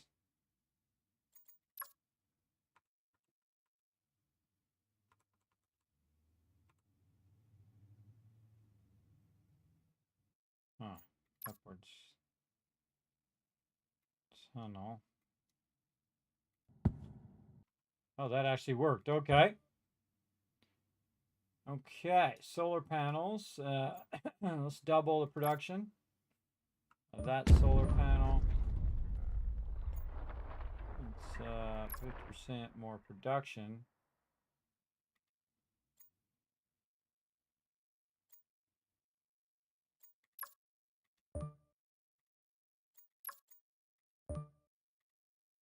Definitely going to need more people. So let's have missions for you. Completing these tasks will increase settlers' basically happiness, I think that is. A meteor hit the planet. Haul materials and repair the damage. To hit us. Oh, there's like a capsule. Spaceship crash site. Seems like we're not the first settlers to arrive on this planet. From the look of the tech, they were a discovery party from the 11th Sector Trading Company. We have a hard task ahead of us. We want to eventually leave this planet. Gravimeter, which is Been a breeze for the thruster tech. We have the thing worrying me is the constant meteor showers and sandstorm. Let's salvage. Salvage that stuff. Okay, so now we got our little thing going. Are we ready for our silicon factory? Yes. And then we'll put a research station on the top and a solar panel on top of that. Okay, then connect our power. Come on. This way.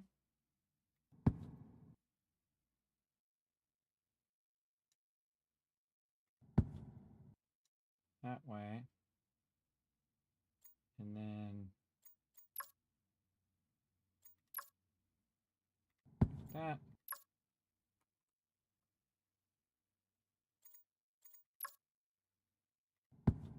Aha! Yeah, I love the verticality of it. That's really cool. Okay, so now we got lots of power going on. We know we can put the solar on those risers as well. Build Terraminer pods. That's these things, Terraminer pods. So let's go ahead and build another Terraminer pod.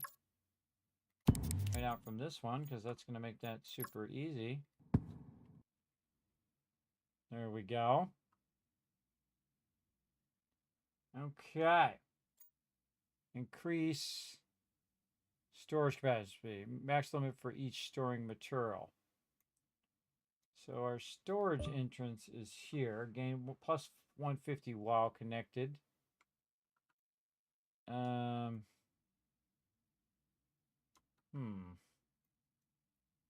Great if you could middle mouse button that and pick that up. Storage entrance.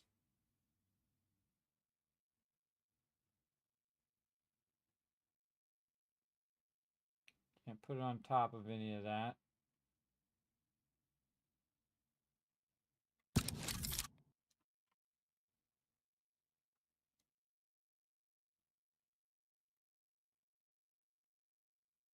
Huh.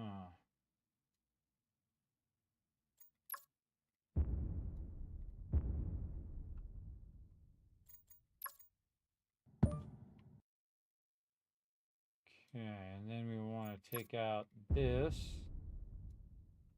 and connect these together to bring the power up. Like that. Oh, okay. So maybe this one.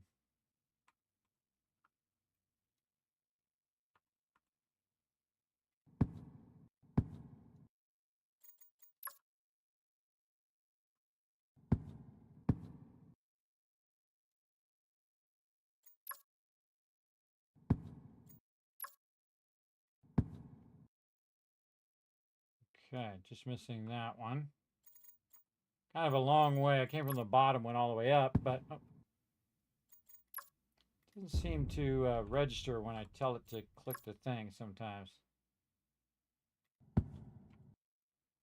Okay, we all good? We're all good. Okay, yes, okay. We did a bunch of things.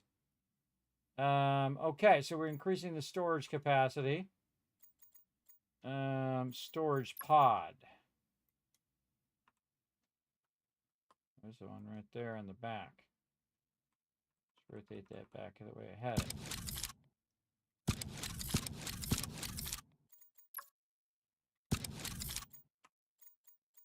Put in a lot of storage. Okay, so we'll connect that there. And this. That. This. Going back and forth. Oh, new settlers arrived. Okay. Decrease spending of life support. Decrease pod resources generation by 15%. Decrease spending by 15%. Do pod resources. Sick bay treatment area. Okay, and then we were going to put a nice solar panel on the top of that. Rotate it so we can get our thing in there. little connector. Let's give us more power. Okay. Uh-oh. Mira's fallen. Cell has fallen ill in sick bay to heal them. Sick bay needs more life support material. Okay, how do I get more greenhouse? I feel like we'll go this way.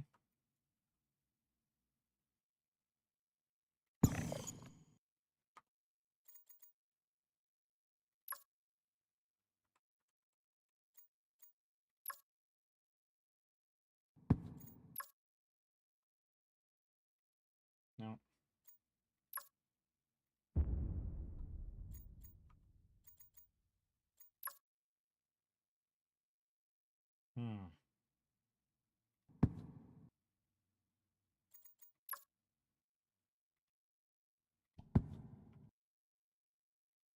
Okay.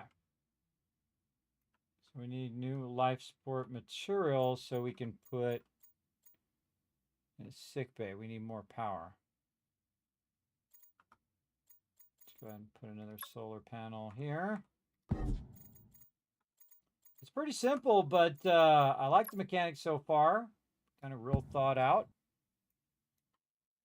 Okay, awesome. Sick bay.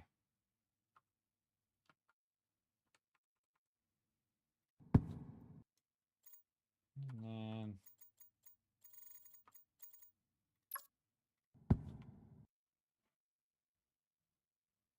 all right, digging it, digging it. Very fun. So again, it's collecting resources automatically, putting it in there, and I'm building this up so it can make different items over here. Which one is sick? How do I know when they're sick?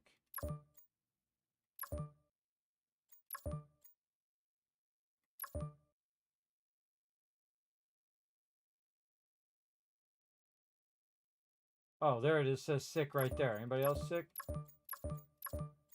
No. Okay, so we'll assign her to sick bay. Treat 6 settlers assigned to it in 10 minutes. Wow, okay. That's going to take a while. Okay. So build 2 lounges. Okay. Build lounges. Again, I feel like it doesn't always click in. 1.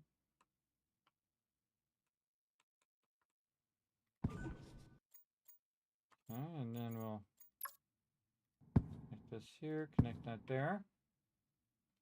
Now 2 quarter pods. Quarters. Oops. Have to hit rotate.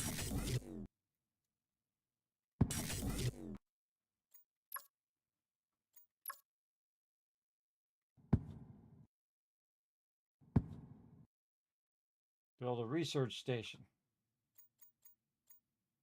We need more of the goodies. 1 more. There we go. Research station.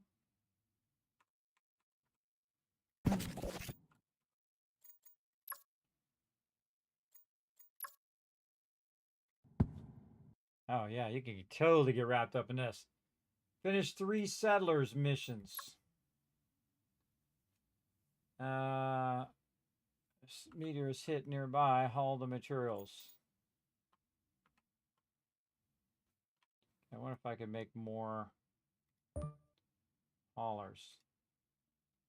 Make 2 more of these. 2 more of these. You can change minor bot resource priority by clicking on it. There we go. Now we got 4 peeps out there getting it done. Yeah, now they're collecting some of that stuff, and they're collecting that stuff. Collecting all sorts of stuff. Really enjoying this game so far. What do you did you get the guy with the free tunnel card? Seems like you might use a lot of them. Yeah, I just thought of that, Kiwi Wolf, after I already did it. I was like, the second I don't get him, But I might get him later because it does look like I get more people over time over here. So finish 3 settler missions. How do I see? A meteor is sitting nearby. Upcoming meteor. A meteor will hit the planet in 50 seconds. Possible events. Now, where's the meteor at? Is this the meteor? I don't know. I don't know. I kind of feel like I need another miner factory. Let's make another one of those. And we'll put it way over here. I wonder if you can turn things sideways. Like, say I did it this way. And then I can use a straight one. Yeah, and then a corner or a half turn. Oh, it's got to be a turn tunnel. There we go. And then now I can assign somebody else over there. What are you doing, Tommy's in the silicon factory. Okay, what if I take her out? Do I lose the bots? Oh, I do. Okay. I need somebody down there.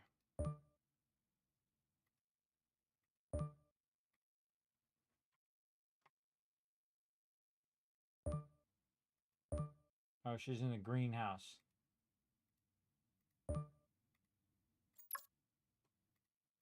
All right, more bots. Make this faster. And this is my conductive material. More bots, the faster it's collecting stuff. Get another meteor somewhere.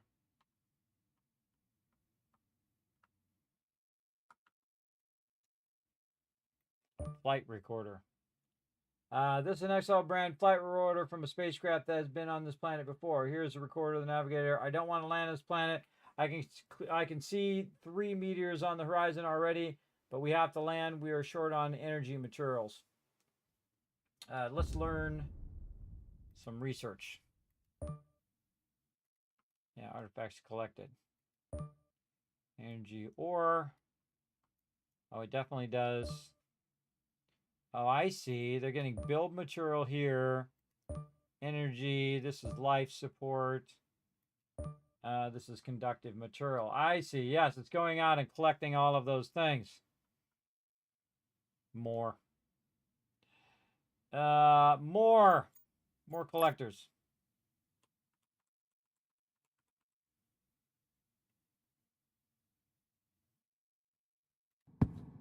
Turn it that way.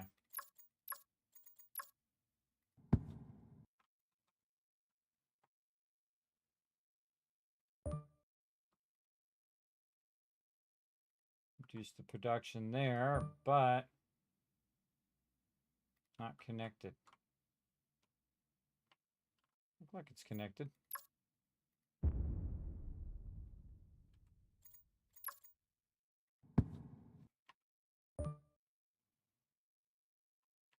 Huh, let's turn the different way.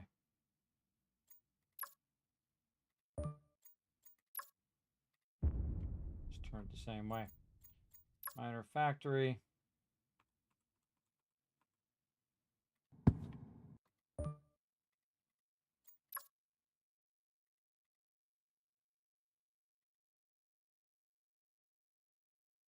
Oh, yay, more peeps.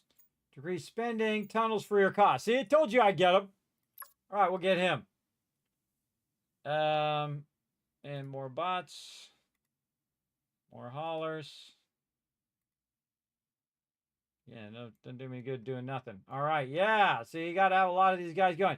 You know what this reminds me of more than Astroneer? It reminds me of Surviving Mars. Another fantastic game, everybody. I highly recommend that game, too.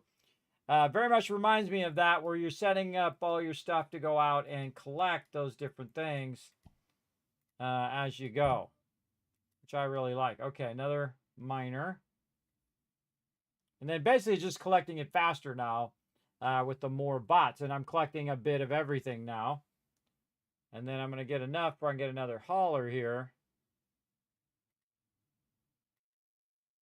I gotta give it a minute.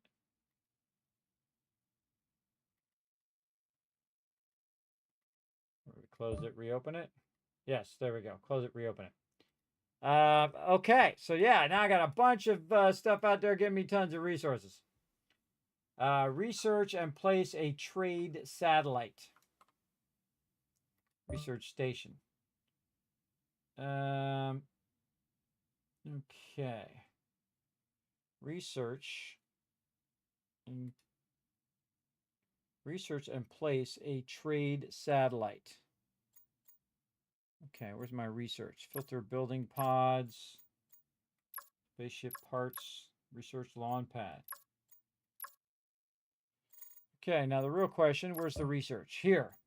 Okay, so said research and place a trade satellite. Trade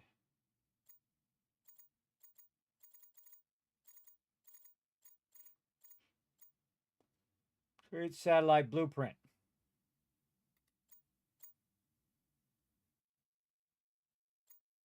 Okay. And then build. Yes, right here, trade satellite, but wow, okay, I need a lot of materials.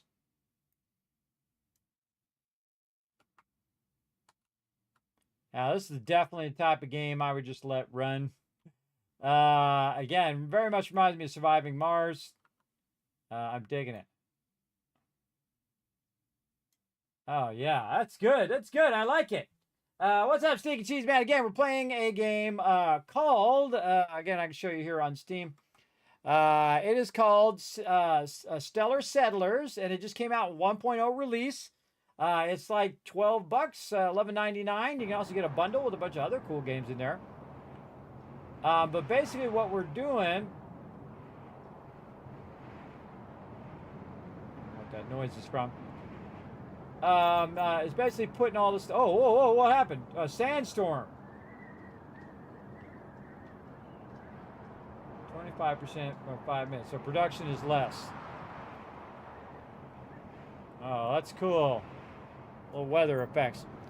But again, you can check it out on Steam. Let me see if I can throw it in the chat again for you. Oh, it still is in the chat. Still is in the chat. So you can feel free to go ahead and check it out. Yeah, it's like weather. And so I need a 270. 270. So again, this is like something you need to let run. I wonder if I can increase the speed. 2, 3, 4, 5. Settler will get sick. Another 4 minutes. What's this girl doing?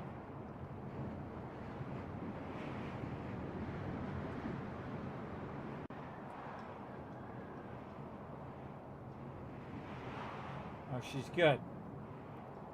Oops. I think I might have screwed that up now. Wait for that to go all the way across there for 10 minutes.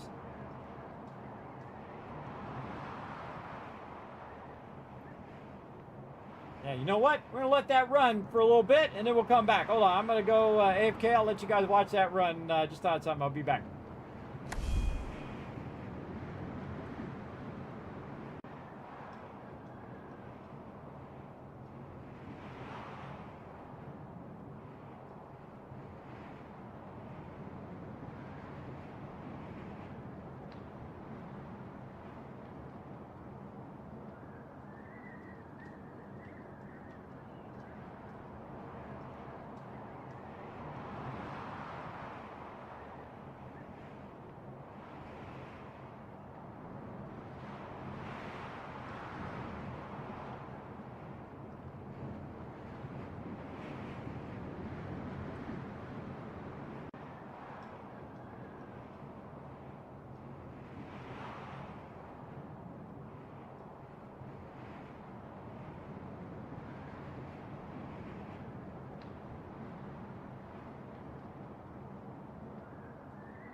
I suspected. You go take AFK break, you come back, you got massive sums of resources. Awesome. I think I can't store anymore. I think that's my problem. Research and place a trade satellite. So let's get our trade satellite going. Can we put that on the top here? We absolutely can. And then, sorry, I had to take care of some IRL stuff there. I just suddenly just thought about it. Okay, so now I got the trade satellite going. Research and place a repair. Oh, that's a trade satellite. I was trying to do a repair satellite. Oh, those are two separate things. Yes, that was trade, not repair. Okay, that'd teach you to not pay attention. Trade satellite, economy, researches, trade,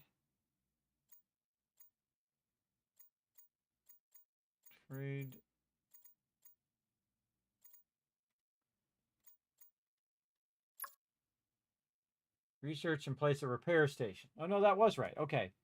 Research and repair a repair station. Repair station. Wow, look at all these cool things. Repair station blueprint, research. Okay, and then repair station. Let's put that. Where are we feeling this?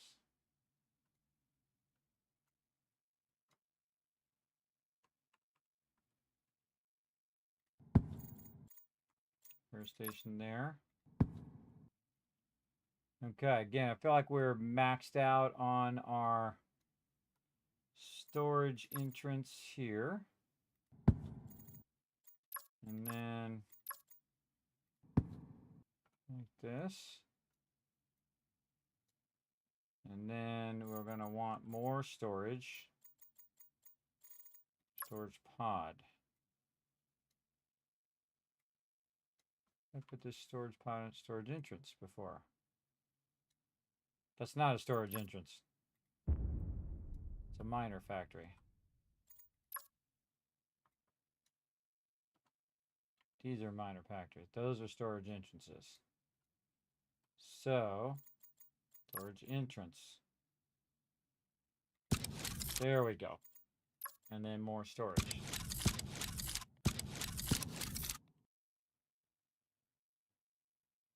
And a hauler bot. Directs a drone repair to repair a malfunctioning thing. And then more storage, maybe.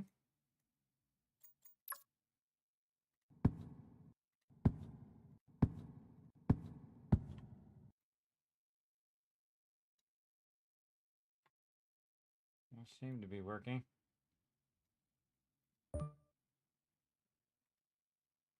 Oh, I can rotate it.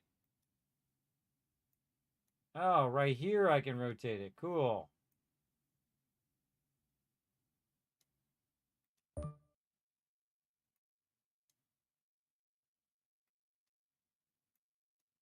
Why can these not move?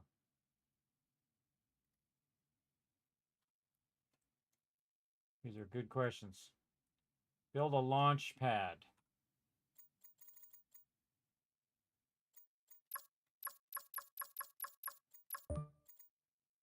Launch pad. Launching pad, research 6. Build a... So, I did landing pad. Okay. And we do what we gotta do. Okay. Here. Oh, started back up again.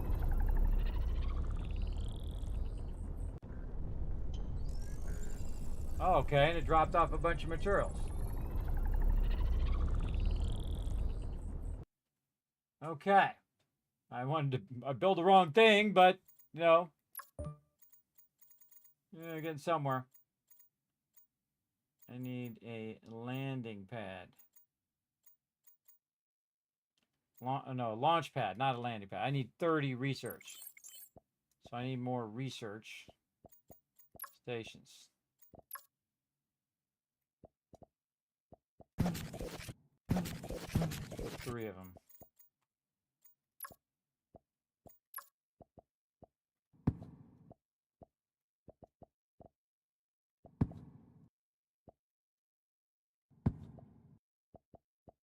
Okay, maybe that'll make our research go faster. Select material to use for research. Energy material. Okay, so that should make our research go faster, and we need 30 research for the thing. Really cool concept. I'm digging it, everybody. Really digging it. Very, very cool. Again, I have to build the launch pad, but I can't build the launch pad. Or I can't, I gotta research it first. And I need a, yeah, I need 30. And I have 11.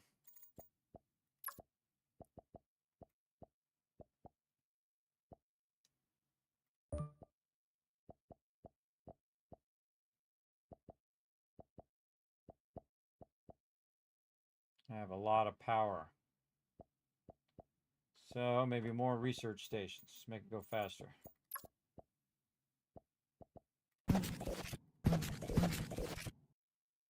Can't afford to build any more. Oh, I'm out of materials. I see.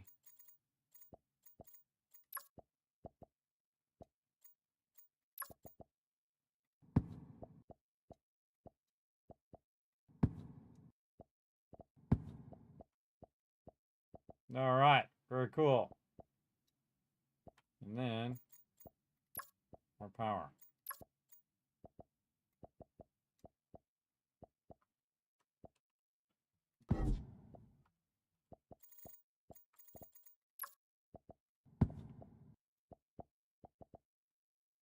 Okay, yeah, you can build very vertical. Very vertical there. Okay, research is at 12.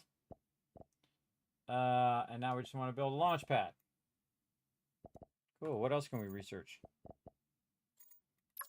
Take a look. Taller razor, hub tunnel blueprint. Unlocks tunnel hub. Observatory, focus on gaining faster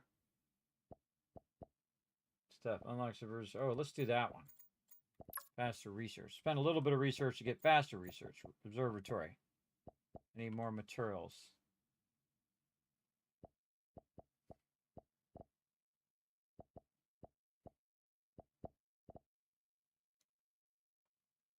It's always something. So I need 110 to get faster research. What else we got? Higher thing. Warehouse blueprint. Focus on storage capacity. Max limit for storing each material. 1500. Okay, yeah, I got plenty. Nuclear reactor. Focus on your passive power gain. My power looks fine. That looks fine. Focus on your passive. It's not getting too much. A little bit at a time. Focus on your passive enrichment pod structure. Enrichment pod structure. Enrichment pod. Okay.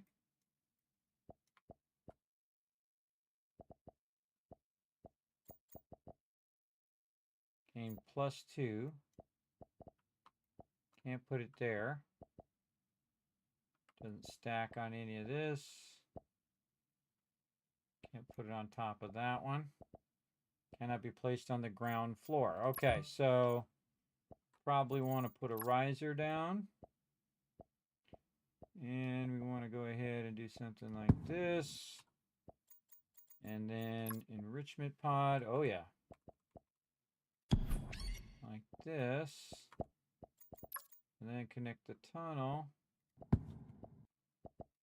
now we're getting +2 and use minus thing every 5 seconds. So we're getting rid of our life support material to gain faster conductive material. And then that conductive material should allow me to do my observatory, which I think, can I put on top of that? No. So my observatory,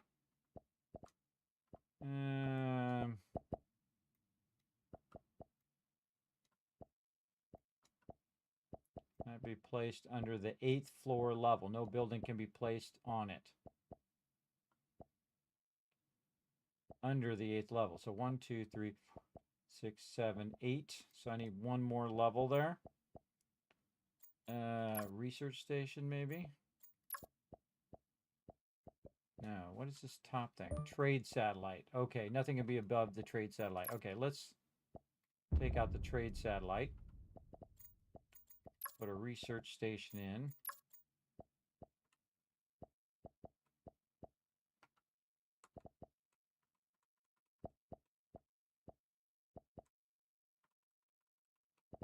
Research station. And can we put observatory above that? Yes, okay. And then turn it so we can get power to it.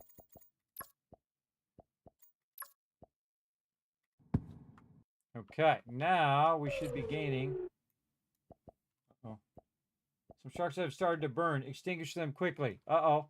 How do I extinguish them? Extinguish.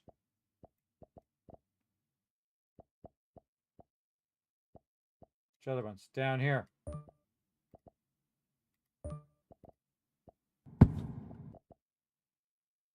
Uh-oh. Rebuild.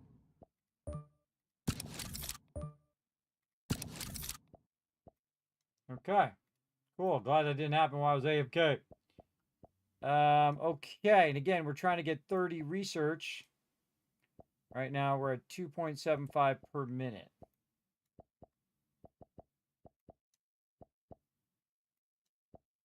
So I kind of feel like we need to get some more life pod material. That's greenhouse. Can't put it on top of there. Greenhouse. Greenhouse.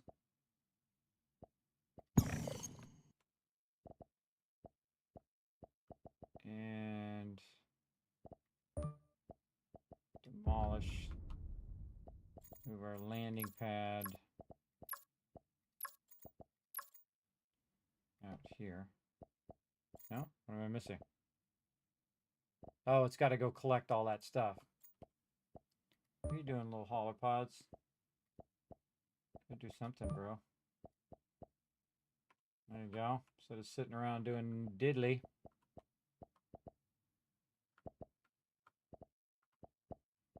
Okay. And we'll build another connection. And then we got to rebuild our landing pad out here. Put it right there. And then, cool. Dropped off a ton of resources.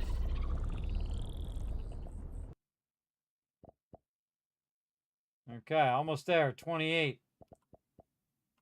Okay, yes, we're there. Okay, then research our launch pad.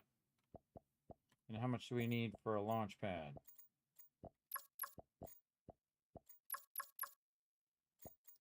Landing pad.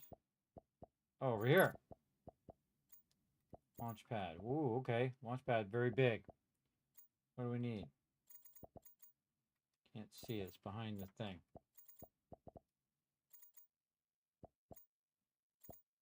Can't afford to build. I don't know what I need. I don't know what I need to make it work. I can't roll over the thing behind it.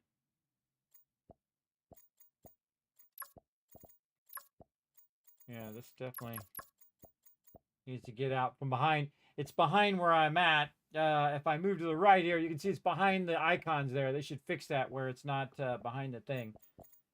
Because I can't just roll over it like these and see what the actual requirements are. So I just have to wait, I guess.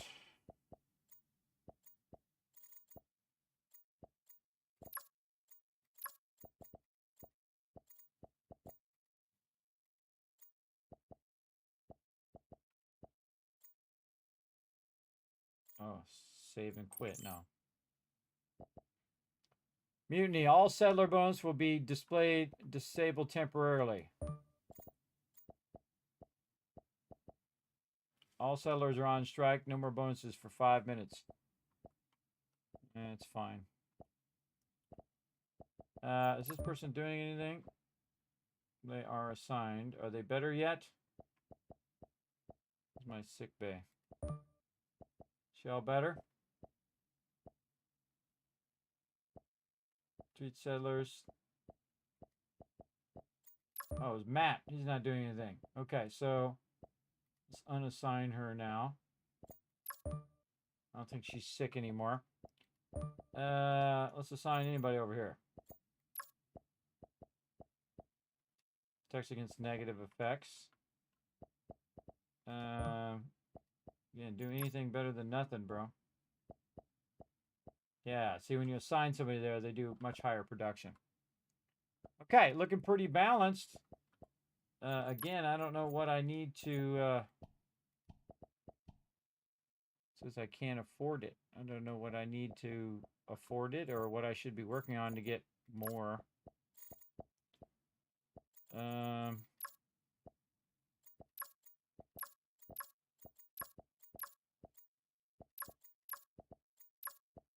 Ah.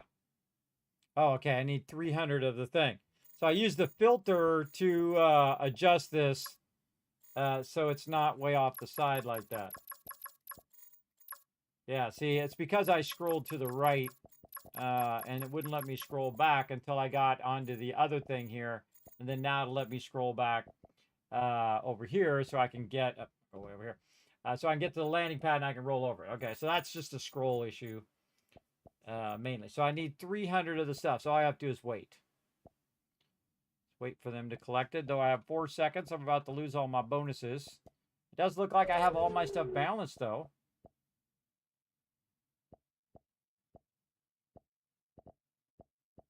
All my stuff is going up. Almost can make the launch pad. Probably should put the launch pad over here somewhere. So I could add more to my little thing. Though I could add that way. Maybe right here is a good spot. Hey, there we go. Built the launch pad. Spaceship Designing Handbook, page 1. Your goal is to design a spaceship which will escape the gravity of the planet by reaching a certain height. If you fail and the spaceship touches the ground, it blows up and disappears. If a spaceship falls, you know what this also reminds me of Kerbal Space Program too. Another fantastic game. If you fail and the ground, it blows up. If the spaceship falls on a space base, creates an explosion, it might demolish some of your base. When a module malfunctions, that module stops giving its mentioned effect. Malfunctioning module will have sparks coming out of it. When a module explodes, it will be destroyed, and if it's connected to two different parts that holds the ship together, it will be separated. Successful liftoff gives 200 XP and finishes the game. Okay. Okay. So we need some thrusters.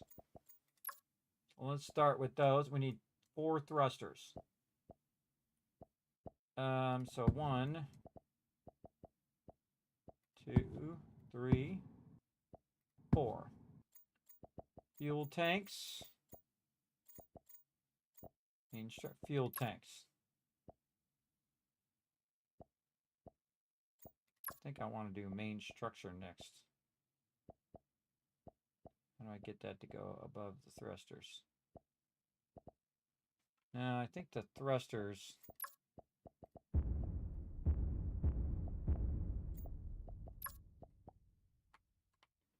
should be in more. Okay. So... and it kind of snaps a little bit. thruster.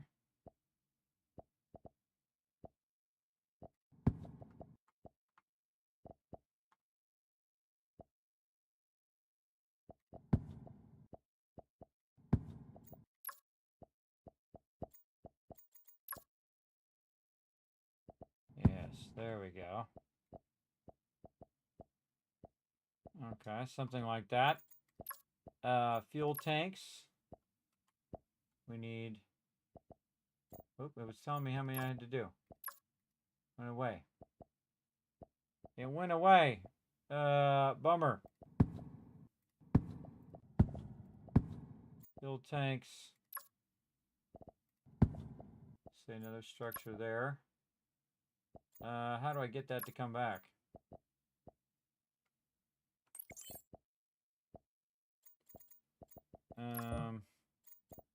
Missions.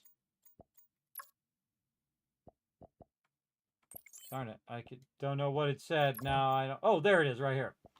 You got to go into the building. Life support module 3. 1, 2, 3. Habitat module 1, 2. Then nose cone. Okay, and then we've got to have a whole lot of everything. Okay. What do we need a lot of? We need a lot of conductive material. What's this thing doing over here? Is it collecting? We need a lot of life support, which our life support's going down right now. So we need more of these. Greenhouses +1. What else can we research? That would give us a lot of blue ones. Hydroponics bay, focus on passive gain. Yes. Hydroponics bay. Okay. Oh, can only be placed on the ground floor. If I do it.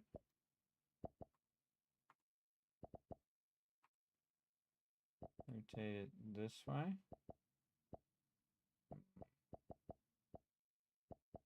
Say something like that. Then we'll do this.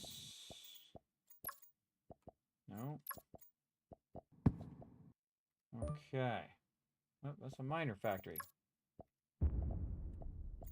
Sometimes I feel like you click on it and it doesn't select it all that well. Hydroponics bay.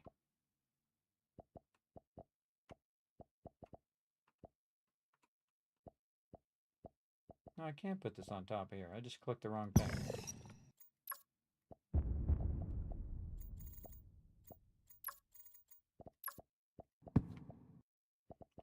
Okay.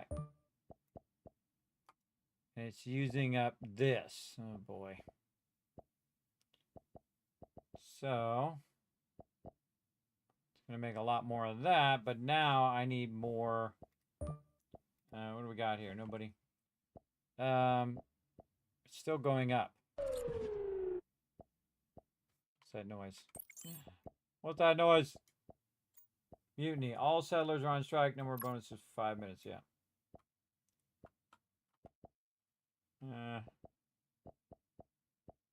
That rocket sure does look iffy, doesn't it?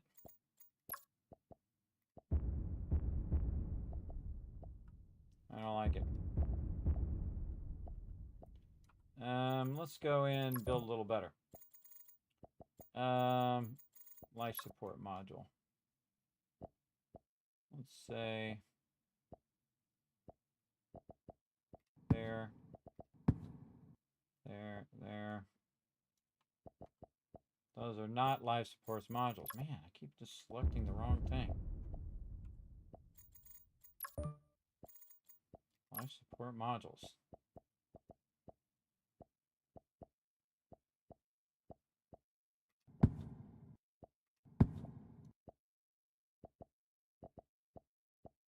Huh.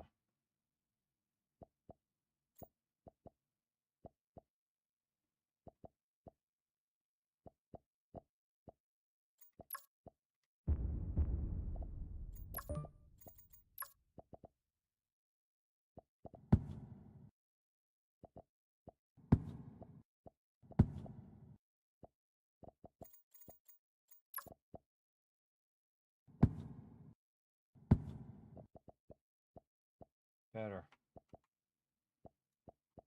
You know what? I'm just going to put another one in here just to create the stability of that. Decrease the spending by 15%. Yes, this guy.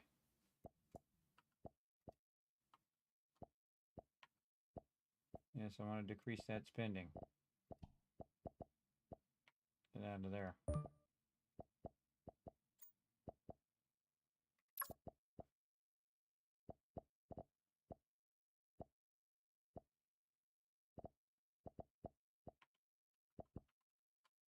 Okay, and then a nose cone.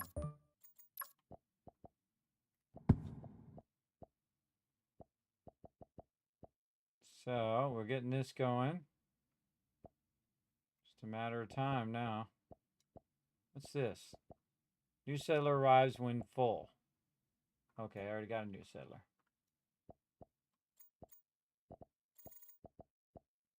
Zero settler morale. Use additional risers. Settler mission. Use additional risers and get 20% settler morale. Okay, more risers. I'm on it, girl. You want more risers? I got risers. Some risers on this side. Riser and a riser. Oh, okay. So that's where the settler things are, right there. Now we know. Settler quests are right there. Matt wants... already got his done. Liam spent that one. Good. Build new greenhouse. Done. An additional thing. We did that. Toomey. An additional there. An additional power. Use additional three-way tunnels. Use some three-way tunnels, huh? Okay. Let's see. Yeah, three-way tunnels here. Over here. Oh, right here.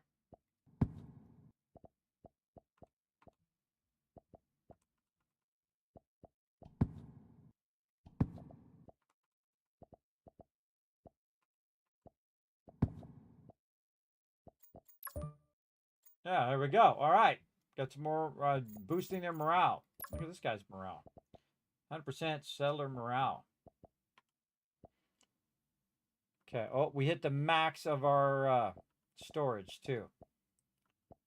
Let's add some more storage.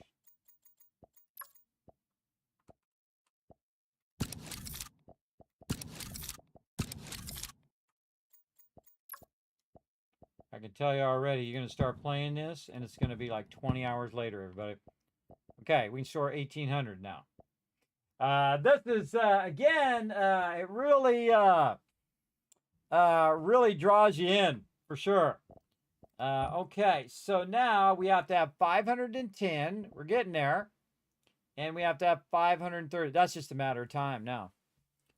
That's just a matter of time. Oh, what's about to happen in a minute here? A sandstorm will decrease production. During sandstorm production, minus 25% for 5 minutes. Okay, fine. But yeah, we're almost there.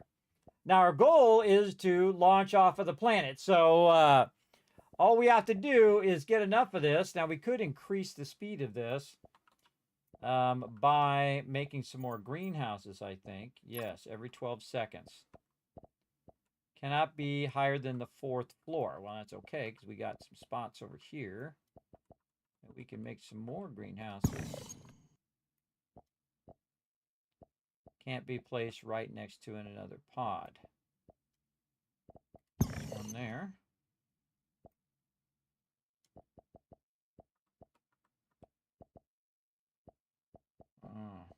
There. Okay, okay. There's that sandstorm. Okay.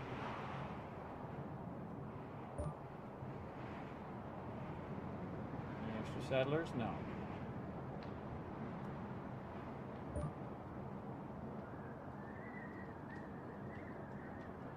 Take him out. Is it the same? I think I need to move this guy over here. The greenhouse. Oh.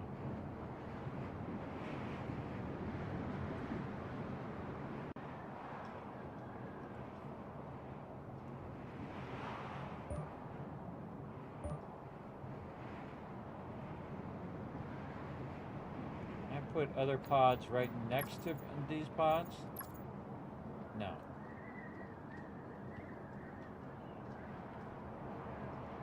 I think we're getting there. 530. Oh, we're almost ready to launch. Oh, here we go. Let's see if it blows up.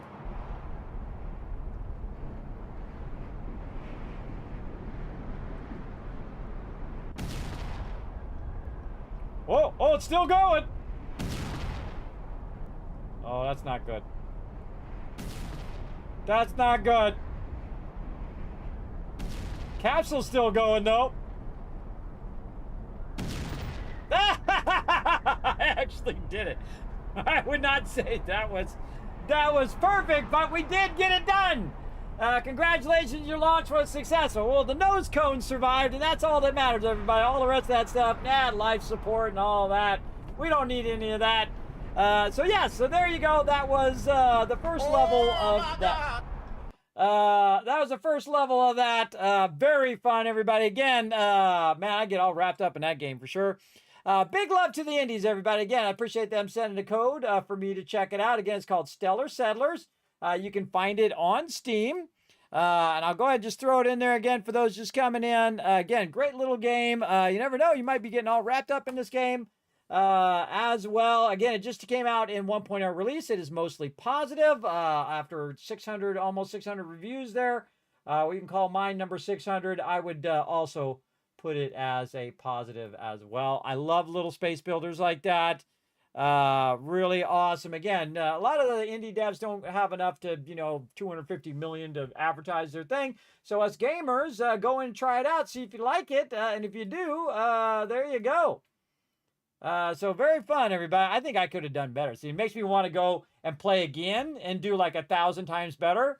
And you know what I would have done? Probably built the base around the outside of the materials so that I could have put the collecting areas right next to the resources, right? So I would have built a bunch of storage units right next to the thing.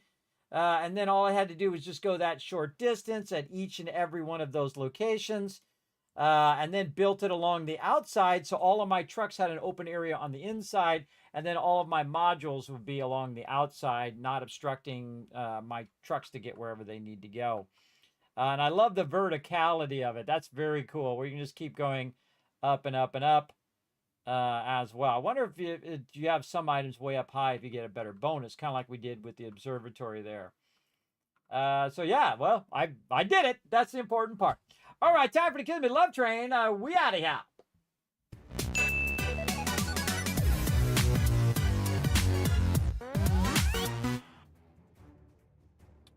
You remember the voices again? Do you want to play? Oh, yes. There you go. All right, everybody. Thanks to all my patrons right down below. Thanks to all the awesome people who are going to be scrolling up here in just a minute. That was a lot of fun, everybody. So, again, we played some 76. We got back into it. Again, we're going to start playing 76 again on Wednesdays. And then we're going to have a Learn to Play Day where we play a bit of 76. And then we have another game that we play, or maybe multiple games, depending on how we look at it.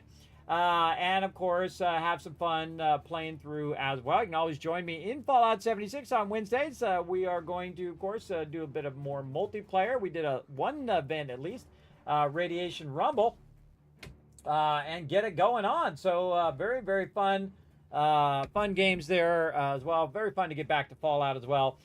Been having the Fallout itch, if you know how it is, everybody. I want to get back to it. Makes me want to play a whole bunch of Fallouts and do another playthrough of Fallout 4 and play some London and all of that other stuff as well. But we already got 76 going again, so we'll go ahead and get that going over there. So I'm going to go ahead and, again, rest up, come back, do it all over again. But I'm going to go ahead and give you guys a bunch of kiss caps right there. You can also help out the stream by simply popping over to that social media that you'll see pop up there in the chat. Pop on over to YouTube, hit that subscribe button. Pop on over to Twitter, hit the follow. Check out the Discord, check out the website, especially check out patreon.com/Kismet, the best way to support the stream, get exclusive content up there just for you as a patron supporter. So I appreciate you. So that's it for me. Again, going to go rest up. Be back later tonight. Tonight's going to be Thursday night. So I'm going to be playing with my team, but probably doing a lot of solo stuff and then a bit of team stuff. Then we're going to do a bunch of team stuff on Friday with the team. We're going to do that as our new raid day and see how it goes, see how many people are there. If there's not enough people there, I might also be on Saturday just to kind of get the team back into the swing of it. And then I don't know what I'm doing on Sunday. We'll see. And go from there. All right. So it's kind of up in the air, kind of waiting for 7 Days to Die to come through. I've already put it on my schedule, but we'll see if it actually drops on the 15th or not. You know how it goes with game development, everybody. But we're going to go ahead and roll on out here. I'll see you again tonight. Now, remember, I'm back to my regular time at 10 p.m. Eastern Standard Time. I am going to be doing World Bosses, but off stream, or Arch Bosses, as they call them in Throne of Liberty. I'm going to be doing those off stream on Wednesdays and on Saturdays. So for my team, be watching for me on that. We just did one earlier today.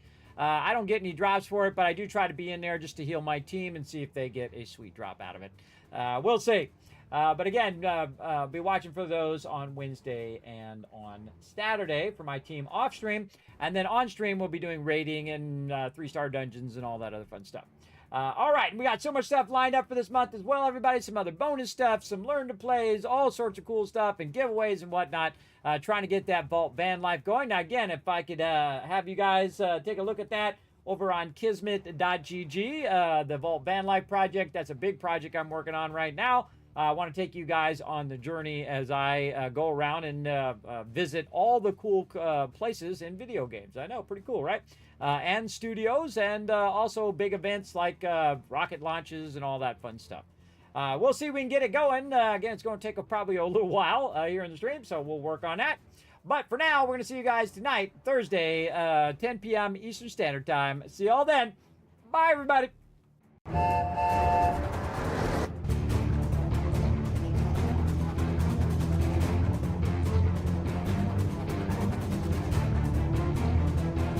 Hi, this is Noru. Thanks for watching.